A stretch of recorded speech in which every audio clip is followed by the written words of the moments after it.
ಸಿದ್ದರಾಮಯ್ಯನವರ ಪಾತ್ರ ಎದ್ದು ಕಾಣದಂತೆ ಇರ್ಬೋದು, ಇರದೇ ಇರ್ಬೋದು. ಆದರೆ ಗಾಂಧಾರಿ ಕುರುಡು ಅಂತ ಒಂದಿದೆ. ಅಂದರೆ ನನ್ನ ಕಣ್ಣಿಗೆ ಕಾಣಿಸ್ಲಿಲ್ಲ, ಕಣ್ಣಿಗೆ ಕಾಣಿಸಿದ್ರೆ ನಾನು ಅದ್ರ ಬಗ್ಗೆ ಕ್ರಮ ತಗೊಳ್ತೀನಿ ಅನ್ನುವಂಥದ್ದು ಒಂದು ವಿಧಾನ ಇರುತ್ತೆ.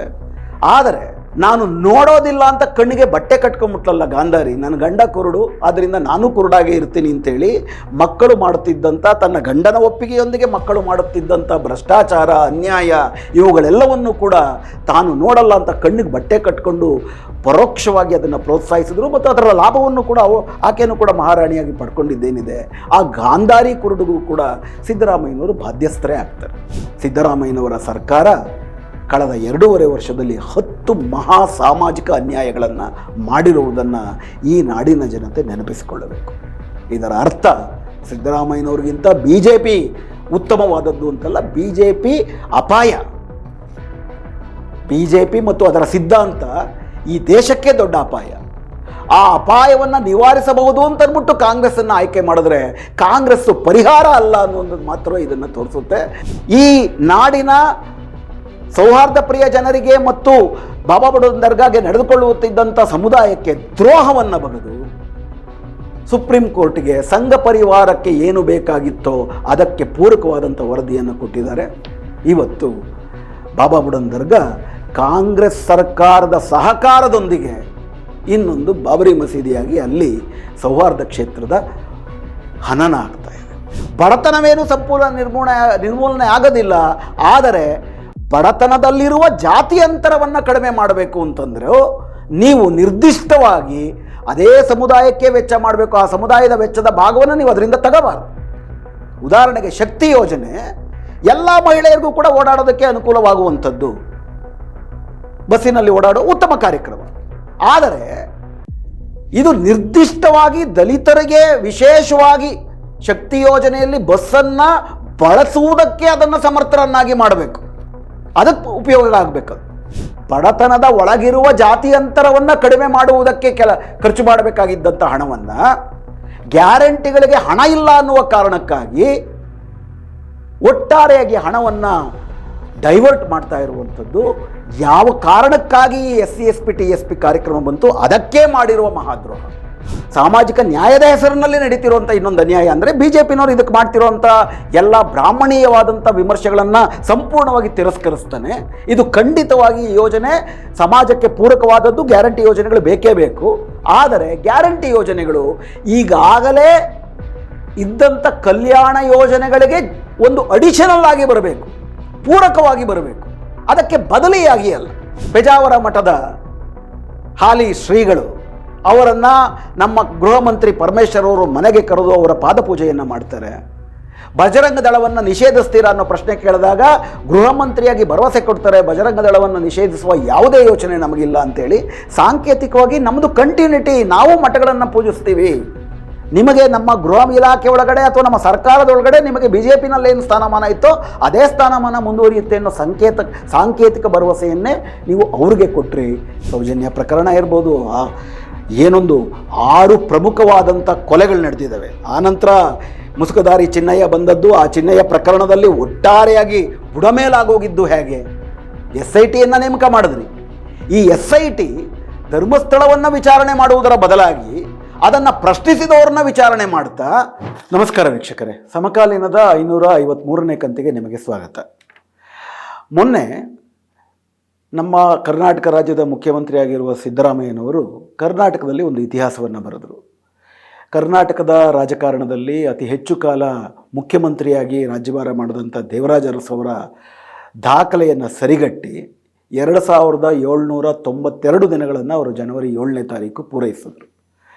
ಆ ಕಾರಣಕ್ಕಾಗಿ ಸುಮಾರಷ್ಟು ಮಾಧ್ಯಮಗಳಲ್ಲಿ ದೇವರಾಜ ಅರಸು ಮತ್ತು ಸಿದ್ದರಾಮಯ್ಯನವರ ಹೋಲಿಕೆ ನಡೀತಾ ಇದೆ. ಮತ್ತು ಸಿದ್ದರಾಮಯ್ಯನವರು ದೇವರಾಜ ಅರಸು ಅವ್ರಿಗಿಂತ ಒಂದು ಹೆಜ್ಜೆ ಮುಂದೆ ಹೋಗಿ ದಾಖಲೆಯನ್ನು ಸರಿಗಟ್ಟಿಸಿರುವುದರ ಬಗ್ಗೆ ವಿಧಾನಸೌಧದಲ್ಲಿ ಪಕ್ಷದಲ್ಲಿ ಕೂಡ ಅವರಿಗೆ ಹಲವಾರು ಹಾರ ತುರಾಯಿ ಸನ್ಮಾನಗಳನ್ನು ನಡೆಸಲಾಗ್ತಾ ಇದೆ. ಅದೇ ಸಮಯದಲ್ಲಿ ಸಿದ್ದರಾಮಯ್ಯನವರ ಸಾಧನೆಗಳು ಹಾಗೂ ದೇವರಾಜ ಅರಸು ಅವರ ಸಾಧನೆಗಳ ಹೋಲಿಕೆಗಳು ಕೂಡ ನಡೀತಾ ಇದೆ.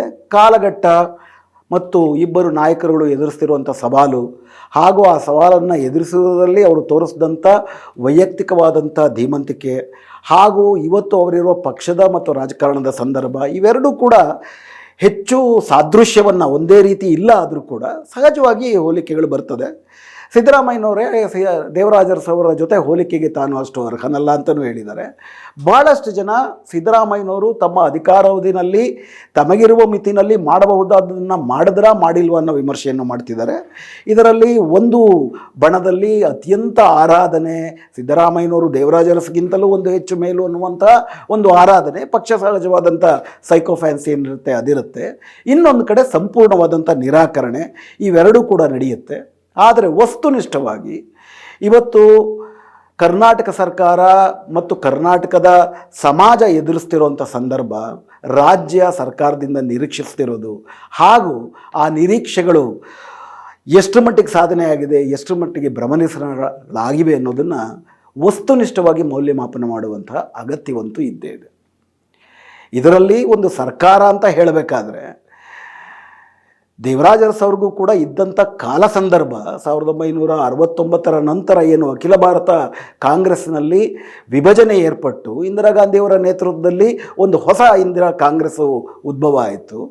ಆ ಇಂದಿರಾ ಕಾಂಗ್ರೆಸ್ಸು ತನ್ನದೇ ಆದಂಥ ಹೊಸ ಕಾನ್ಸ್ಟಿಟ್ಯೂಯೆನ್ಸಿಯನ್ನು ಹುಟ್ಟಿಸ್ಕೊಳ್ಬೇಕಾಗಿತ್ತು. ಯಾಕಂತಂದರೆ ಸ್ವಾತಂತ್ರ್ಯ ನಂತರದಲ್ಲಿ ರಾಜಕಾರಣದ ಏಕಸ್ವಾಮ್ಯ ಇದ್ದದ್ದು ಕಾಂಗ್ರೆಸ್ಗೆ. ಹೀಗೆ ಭಾರತದ ಸಕಲ ಜನ ಅಂತಂದಾಗ ರಾಜಕಾರಣದಲ್ಲಿ ಆರ್ಥಿಕವಾಗಿ ಮುಂದಿರುವಂಥ ಎಲೈಟ್ಸ್, ಕುಲೀನ ವರ್ಗಗಳು ಎಲ್ಲವೂ ಕೂಡ ಕಾಂಗ್ರೆಸ್ ಜೊತೆಗೇ ಇದ್ದರು. ದೊಡ್ಡ ದೊಡ್ಡ ಭೂಮಾಲೀಕ ವರ್ಗಗಳು, ಬಂಡವಾಳಶಾಹಿ ವರ್ಗಗಳು ಎಲ್ಲವೂ ಕೂಡ ಕಾಂಗ್ರೆಸ್ ಜೊತೆಗೆ ಇದ್ದರು. ಅದೇ ರೀತಿ ಕಾಂಗ್ರೆಸ್ ಸ್ವಾತಂತ್ರ್ಯ ಹೋರಾಟದಲ್ಲಿ ಭಾಗವಹಿಸಿದ್ರಿಂದ ಮತ್ತು ನೆಹರು ಸರ್ಕಾರ ಸಮಾಜವಾದದ ಕೆಲವು ಲಕ್ಷಣಗಳನ್ನು ಮತ್ತು ಸಾಂಕೇತಿಕವಾಗಿ ಕೆಲವು ಕಾರ್ಯಕ್ರಮಗಳನ್ನು ಕೂಡ ತೋರಿದ್ದರಿಂದ ಈ ದೇಶದ ಅಸ್ಪೃಶ್ಯರು, ಹರಿಜನರು, ಶೂದ್ರರು, ರೈತರು ಎಲ್ಲರೂ ಕೂಡ ಕಾಂಗ್ರೆಸ್ ಬಗ್ಗೆ ತುಂಬ ನಿರೀಕ್ಷೆಯನ್ನು ಹೊಂದಿದ್ರು. ಹೀಗಾಗಿ ಭಾರತದ ರಾಜಕಾರಣದಲ್ಲಿ ಹೆಚ್ಚು ಕಡಿಮೆ 67ರ ತನಕ ಕೇಂದ್ರ ರಾಜಕಾರಣದಲ್ಲೂ ರಾಜ್ಯ ರಾಜಕಾರಣದಲ್ಲೂ ಏಕಸ್ವಾಮ್ಯ ಕಾಂಗ್ರೆಸ್ಗೆ ಇತ್ತು.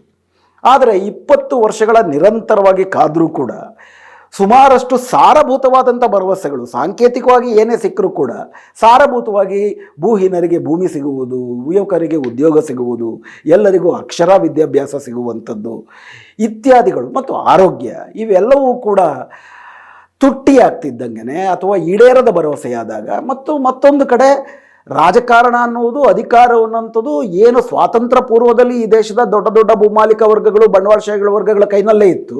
ಅವ್ರ ಜೊತೆನೇ ಅದು ಮುಂದುವರೆದದ್ದು. ಹಳ್ಳಿ ಮಟ್ಟದಲ್ಲಿ ಗ್ರಾಮ ಪಂಚಾಯಿತಿ ಅಂತ ಕರೆದ್ರು, ಅಸೆಂಬ್ಲಿ ಅಂತ ಕರೆದ್ರು, MLA MP ಅಂತ ಕರೆದ್ರು. ಯಾರ ಹಿಂದೆ ಭೂಮಾಲೀಕನೋ ಇವತ್ತು ಆತ MLA MPನೇ.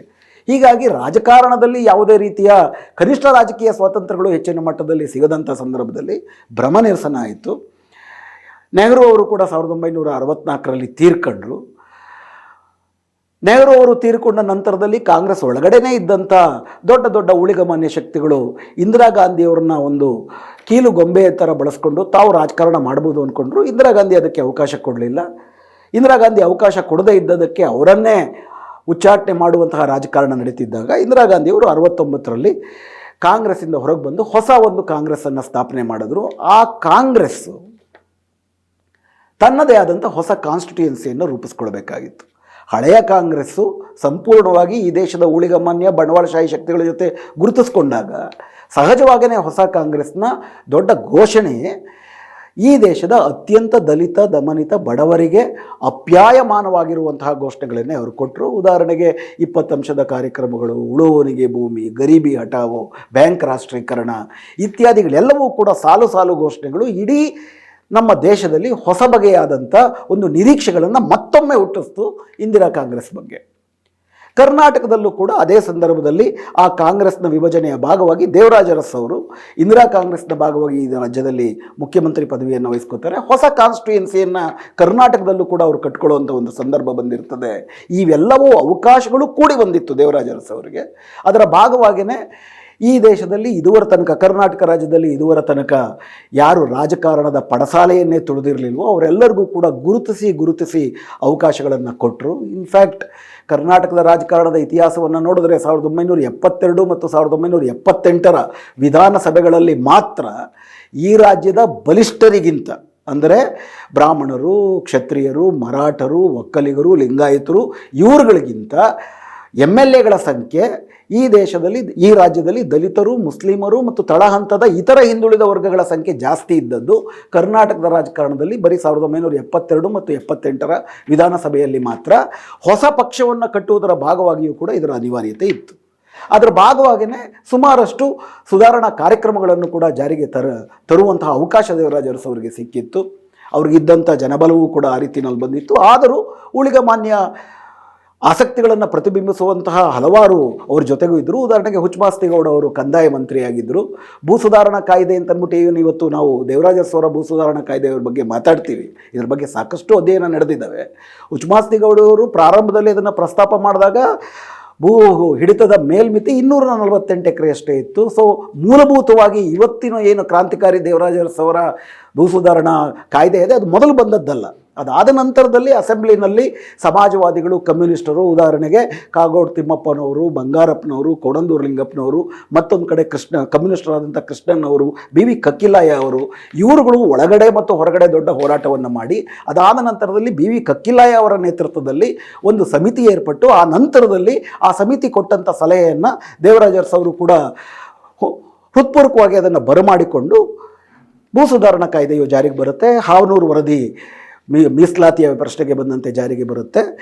ಇನ್ಫ್ಯಾಕ್ಟ್ ಭೂ ಸುಧಾರಣೆ ಹೆಂಗೆ ನೋಡೋದಾದರೆ ಎಲ್ಲಿ ಚಳುವಳಿಗಳು ಗಟ್ಟಿ ಇತ್ತು, ಪ್ರಧಾನವಾಗಿ ದಕ್ಷಿಣ ಕನ್ನಡ, ಧಾರವಾಡ, ಶಿವಮೊಗ್ಗದ ಕೆಲವು ಭಾಗಗಳಲ್ಲಿ ದೊಡ್ಡ ಮಟ್ಟದಲ್ಲಿ ಜಾರಿಯಾಗುತ್ತೆ. ಉಳಿದಂತೆ ಎಲ್ಲಿ ಅಂಥ ಮಟ್ಟದ ಬೃಹತ್ ಭೂಹೀನ ರೈತರ ಚಳುವಳಿಗಳಿರೋದಿಲ್ಲ, ಅಲ್ಲಿ ಯಥಾ ಪ್ರಕಾರ ಭೂಮಾಲೀಕರ ಇದೇ ಮುಂದುವರಿಯುತ್ತೆ. ಇದ್ರ ಬಗ್ಗೆ ಸಾಕಷ್ಟು ಸಾಂಸ್ಥಿಕ ಅಧ್ಯಯನಗಳು ನಡೆದಿದ್ದಾವೆ. ಇದೇನೇ ಇರಲಿ, ಸಂದರ್ಭ ದೇವರಾಜ ಅರಸು ಅವರಿಗೆ ಹೈಕಮಾಂಡು ಕೂಡ ಒಂದೇ ರೀತಿ ಯೋಚನೆ ಮಾಡ್ತಾ ಇತ್ತು, ಕರ್ನಾಟಕದ ರಾಜಕಾರಣವೂ ಪೂರಕವಾಗಿತ್ತು, ಹಾಗೂ ಇಡೀ ಜಗತ್ತಿನಲ್ಲಿ ಸಮಾಜವಾದದ ಬಗ್ಗೆ ಹಾಗೂ ಹಂಚಿಕೊಂಡು ತಿನ್ನುವಂತಹದ್ದು ಒಂದು ಮೌಲ್ಯವಾಗಿತ್ತು. ಸಿದ್ದರಾಮಯ್ಯನವರು 2013ರಲ್ಲಿ ಮತ್ತು 2023ರಲ್ಲಿ ಅಧಿಕಾರಕ್ಕೆ ಬರುವಂತಹ ಸಂದರ್ಭದಲ್ಲಿ ಸಮಾಜದಲ್ಲಿ, ರಾಜಕಾರಣದಲ್ಲಿ ಕಾಂಗ್ರೆಸ್ನ ಒಳಗೂ ಕೂಡ ಸಾಕಷ್ಟು ಮಾರ್ಪಾಡು ಬಂದಿದೆ.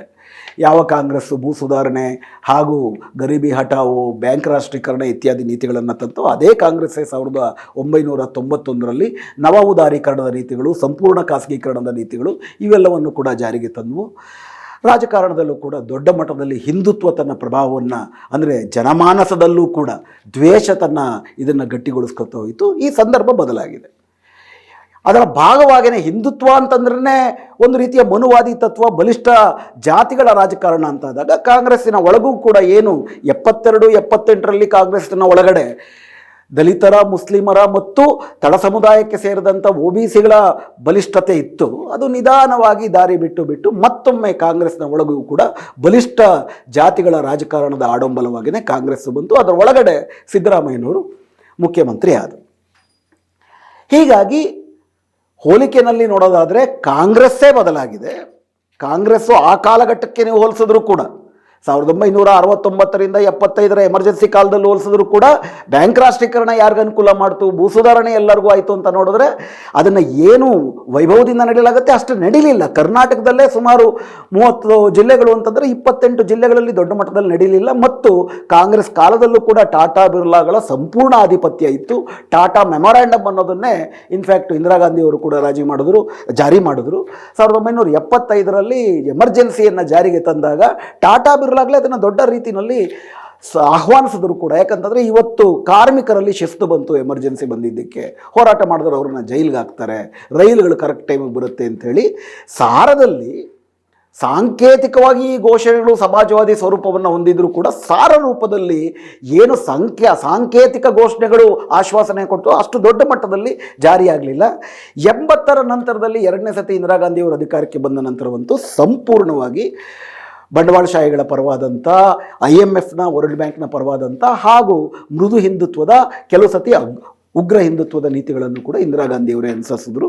ಇದೆಲ್ಲವೂ ಇತಿಹಾಸದ ಭಾಗ. ಸೊ ಹೀಗಾಗಿ ಆ ಮುಂದುವರಿಕೆಯ ಭಾಗವಾಗಿ ಕಾಂಗ್ರೆಸ್ಸಿನ ಒಳರಚನೆ, ಸಮಾಜದಲ್ಲಿ ಬಲಿಷ್ಠ ಜಾತಿಗಳ, ಬಲಿಷ್ಠ ವರ್ಗಗಳ ಹಿಡಿತ ಇವೆಲ್ಲವೂ ಕೂಡ ಜಾಸ್ತಿಯಾಗಿರೋ ಸಂದರ್ಭದಲ್ಲಿ ಸಿದ್ದರಾಮಯ್ಯನವರು ಅಧಿಕಾರವನ್ನು ನಡೆಸ್ತಾ ಇದ್ದಾರೆ. ಸಿದ್ದರಾಮಯ್ಯನವರು ಬದಲಾಗಿದ್ದಾರೆ.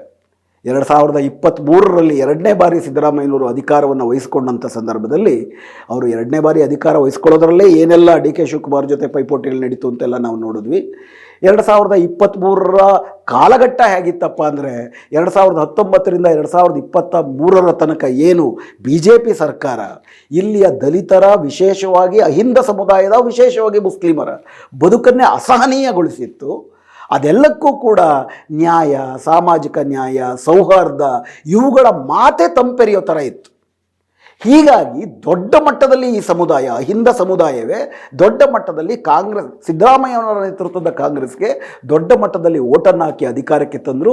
ಹಾಗೂ ಅವರಿಂದ ತುಂಬ ಅವರು ಕೊಟ್ಟ ಭರವಸೆಗಳನ್ನಾದರೂ ಈಡೇರಿಸಬಹುದು ಅನ್ನೋ ನಿರೀಕ್ಷೆಗಳನ್ನು ಇಟ್ಕೊಂಡಿದ್ರು. ಇವತ್ತು ಸಿದ್ದರಾಮಯ್ಯನವರು ದೇವರಾಜ ಅರಸು ಅವರ ದಾಖಲೆಗಳನ್ನು ಅಳಿಸಿ ನುಗ್ಗುತ್ತಿರುವಂಥ ಸಂದರ್ಭದಲ್ಲಿ, ಸಾಮಾಜಿಕ ನ್ಯಾಯದ ಹರಿಕಾರ ಇತ್ಯಾದಿಗಳ ಅವರ ಬಗ್ಗೆ ನಡೀತಿರುವಂಥ ಸಂದರ್ಭದಲ್ಲಿ ಸಿದ್ದರಾಮಯ್ಯನವರು ನಿಜಕ್ಕೂ ಕೂಡ ಸಾಮಾಜಿಕ ನ್ಯಾಯವನ್ನು ಪಾಲಿಸಿದ್ರ. ಸಿದ್ದರಾಮಯ್ಯನವರ ಹೆಸರಿನಲ್ಲಿ, ಸಿದ್ದರಾಮಯ್ಯನವರ ನಮ್ಮ ಪಾರ್ಲಿಮೆಂಟರಿ ಸಂಸದೀಯ ರಾಜಕಾರಣದಲ್ಲಿ ಮುಖ್ಯಮಂತ್ರಿಗೆ ಎಲ್ಲ ಇಲಾಖೆಗಳಲ್ಲೂ ಮೂಗು ತೂರಿಸುವ ಮತ್ತು ಅದರ ಬಗ್ಗೆ ಅಂತಿಮ ತೀರ್ಮಾನ ತೆಗೆದುಕೊಳ್ಳುವ ಅಧಿಕಾರವೂ ಇರುತ್ತೆ. ಆದ್ದರಿಂದ ಮುಖ್ಯಮಂತ್ರಿಯ ಹೆಸರಿನಲ್ಲಿ ಸರ್ಕಾರ ನಡೆಯುತ್ತೆ. ಆದರೆ ಸರ್ಕಾರ ಎಲ್ಲಿಯ ತನಕ ಇಂದಿರಾ ಗಾಂಧಿನೇ ಏಕೈಕ ಪ್ರಧಾನಮಂತ್ರಿ ಆಗಿದ್ದರು, BJPನಲ್ಲಿ ನರೇಂದ್ರ ಮೋದಿ ಒಬ್ಬರೇ, ಅಥವಾ ಅದ್ರ ಜೊತೆಗೆ ಒಂಚೂರು ಅಮಿತ್ ಶಾ, ಮಿಕ್ದವರೆಲ್ಲ ನಾಮಕಾವಸ್ಥೆನೆ. ಆದರೆ ಪಕ್ಷ ಹಾಗಿಲ್ದಿರುವಂಥ ಸಂದರ್ಭದಲ್ಲಿ, ಬೇರೆ ಬೇರೆ ಅಧಿಕಾರ ಕೇಂದ್ರಗಳಿರುವಂತಹ ಸಂದರ್ಭದಲ್ಲಿ ಮುಖ್ಯಮಂತ್ರಿ ಅಂತ ಹೇಳಿದಾಗಲೂ ಕೂಡ ಅದು ಕಾಂಗ್ರೆಸ್ ಸರ್ಕಾರ. ಸಿದ್ದರಾಮಯ್ಯನವರು ಕಾಂಗ್ರೆಸ್ ಸರ್ಕಾರದ ಮುಖ್ಯಮಂತ್ರಿಯಾಗಿದ್ದಾರೆ ಮತ್ತು ಹಲವಾರು ಇರುವ ಅಧಿಕಾರ ಕೇಂದ್ರಗಳ ಜೊತೆ ಸಮತೋಲನ ಮಾಡುತ್ತಾ ಅಧಿಕಾರ ನಡೆಸ್ತಾರೆ. ಹಾಗೂ ಆ ತೀರ್ಮಾನಗಳು ಅಂತಿಮವಾಗಿ ಅವರ ಹೆಸರಲ್ಲೇ ಬರುತ್ತೆ ಅನ್ನೋದನ್ನು ಕೂಡ ನಾವು ಮರಿಬಾರ್ದು. ಏನು ರಾಜ್ಯಗಳನ್ನು ಮಾಡ್ಕೊಂಡಿದ್ದಾರೆ, ಏನು ವೈಫಲ್ಯಗಳನ್ನು ಮಾಡಿದ್ದಾರೆ, ಅಥವಾ ಏನು ಸಾಧನೆಯನ್ನು ಮಾಡಿದ್ದಾರೆ, ಅದರ ಪ್ರಧಾನ ಜವಾಬ್ದಾರಿ ಸಾಧನೆಗಳದು, ವೈಫಲ್ಯದ್ದು ಮತ್ತು ಅನ್ಯಾಯದ್ದು ಹಾಗೂ ದ್ರೋಹದ್ದು ಎರಡರ ಸಮಾನ ಜವಾಬ್ದಾರಿಯನ್ನು ಕೂಡ ಮುಖ್ಯಮಂತ್ರಿಯಾಗಿ ಸಿದ್ದರಾಮಯ್ಯನವರೇ ಹೊರಬೇಕಾಗುತ್ತೆ. ಈಗ ಮುಂದೆ ನಾವು ಮಾತನಾಡಲಿರುವಂತಹ ಅನ್ಯಾಯಗಳ ಮತ್ತು ದ್ರೋಹಗಳ ಒಟ್ಟಾರೆ ನೀತಿಗಳಲ್ಲಿ ಸಿದ್ದರಾಮಯ್ಯನವರ ಪಾತ್ರ ಎದ್ದು ಕಾಡದಂತೆ ಇರ್ಬೋದು, ಇರದೇ ಇರ್ಬೋದು. ಆದರೆ ಗಾಂಧಾರಿ ಕುರುಡು ಅಂತ ಒಂದಿದೆ. ಅಂದರೆ ನನ್ನ ಕಣ್ಣಿಗೆ ಕಾಣಿಸ್ಲಿಲ್ಲ, ಕಣ್ಣಿಗೆ ಕಾಣಿಸಿದ್ರೆ ನಾನು ಅದರ ಬಗ್ಗೆ ಕ್ರಮ ತಗೊಳ್ತೀನಿ ಅನ್ನುವಂಥದ್ದು ಒಂದು ವಿಧಾನ ಇರುತ್ತೆ. ಆದರೆ ನಾನು ನೋಡೋದಿಲ್ಲ ಅಂತ ಕಣ್ಣಿಗೆ ಬಟ್ಟೆ ಕಟ್ಕೊಂಡ್ಬಿಟ್ಲಲ್ಲ ಗಾಂಧಾರಿ, ನನ್ನ ಗಂಡ ಕುರುಡು ಆದ್ದರಿಂದ ನಾನು ಕುರುಡಾಗೆ ಇರ್ತೀನಿ ಅಂತೇಳಿ ಮಕ್ಕಳು ಮಾಡುತ್ತಿದ್ದಂಥ, ತನ್ನ ಗಂಡನ ಒಪ್ಪಿಗೆಯೊಂದಿಗೆ ಮಕ್ಕಳು ಮಾಡುತ್ತಿದ್ದಂಥ ಭ್ರಷ್ಟಾಚಾರ, ಅನ್ಯಾಯ ಇವುಗಳೆಲ್ಲವನ್ನು ಕೂಡ ತಾನು ನೋಡಲ್ಲ ಅಂತ ಕಣ್ಣಿಗೆ ಬಟ್ಟೆ ಕಟ್ಕೊಂಡು ಪರೋಕ್ಷವಾಗಿ ಅದನ್ನು ಪ್ರೋತ್ಸಾಹಿಸಿದ್ರು. ಮತ್ತು ಅದರ ಲಾಭವನ್ನು ಕೂಡ ಆಕೆಯನ್ನು ಕೂಡ ಮಹಾರಾಣಿಯಾಗಿ ಪಡ್ಕೊಂಡಿದ್ದೇನಿದೆ, ಆ ಗಾಂಧಾರಿ ಕುರುಡಿಗೂ ಕೂಡ ಸಿದ್ದರಾಮಯ್ಯನವರು ಬಾಧ್ಯಸ್ಥರೇ ಆಗ್ತಾರೆ. ಕೆಲವು ನೇರವಾಗಿ ಅವರ ಒಪ್ಪಿಗೆಯೊಂದಿಗೆ ಬಂದಿದೆ. ಇವೆಲ್ಲವನ್ನು ಕೂಡ ಇವತ್ತಿನ ಈ ಸಂದರ್ಭದಲ್ಲಿ ಕೂಲಂಕುಷವಾಗಿ ವಿಶ್ಲೇಷಿಸುವ ಅಗತ್ಯ ಇದೆ. ಸಿದ್ದರಾಮಯ್ಯನವರ ಸರ್ಕಾರ ಅವರ ಒಪ್ಪಿಗೆಯೊಂದಿಗೆ ನಡೆದಿರುವಂತಹ ನೀತಿಗಳೇನಿದ್ದಾವೆ, ಅದರಲ್ಲಿ ಕಳೆದ 2ನೇ ಬಾರಿ ಸಿದ್ದರಾಮಯ್ಯನವರು ಅಧಿಕಾರಕ್ಕೆ ಬಂದಾದ ಮೇಲೆ ಸಾಮಾಜಿಕ ನ್ಯಾಯದ ಹರಿಕಾರ ಅನ್ನುವಂಥ ಹೆಗ್ಗಳಿಕೆಯನ್ನು ಹೇಳಿಕೊಳ್ಳುವಂತಹ ಸಿದ್ದರಾಮಯ್ಯನವರ ಸರ್ಕಾರ ಕಳೆದ 2.5 ವರ್ಷದಲ್ಲಿ 10 ಮಹಾ ಸಾಮಾಜಿಕ ಅನ್ಯಾಯಗಳನ್ನು ಮಾಡಿರುವುದನ್ನು ಈ ನಾಡಿನ ಜನತೆ ನೆನಪಿಸಿಕೊಳ್ಳಬೇಕು.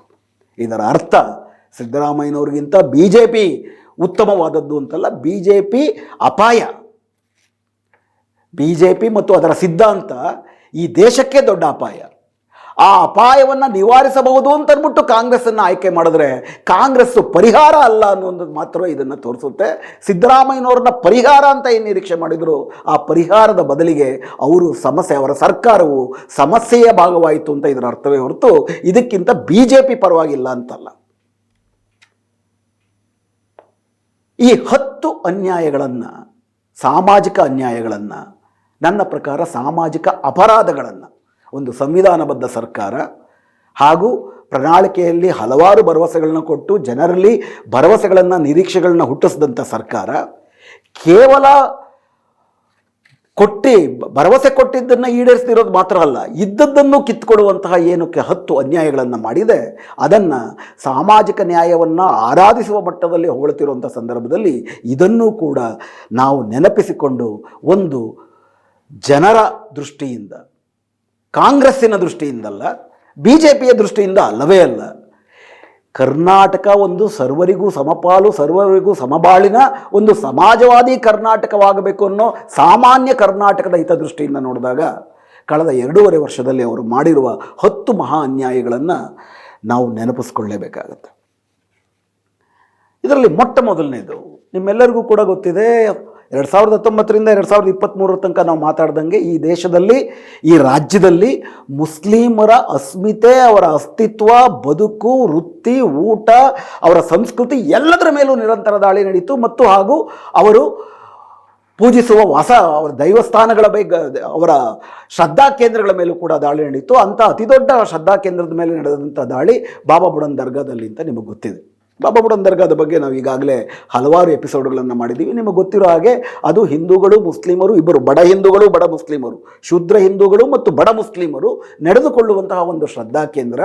ಹಿಂದೂಗಳು ಅದನ್ನು ದತ್ತಾತ್ರೇಯ ಅಂತ ಭಾವಿಸ್ಕೊಳ್ತಿದ್ರು. ಅದು ಮೂಲಭೂತವಾಗಿ ಶ್ರೀ ಗುರು ದತ್ತಾತ್ರೇಯ ಬಾಬಾ ಬುಡನ್ ದರ್ಗಾ, ಅಲ್ಲಿ ದಾದಾ ಹಯಾತ್ ಮೀರ್ ಕಲಂದರ್ ಅನ್ನುವಂತಹ ಸೂಫಿ ಸಂತನ ನೆನಪಿನಲ್ಲಿ ಕಟ್ಟಿರುವಂತಹ ದರ್ಗಾ.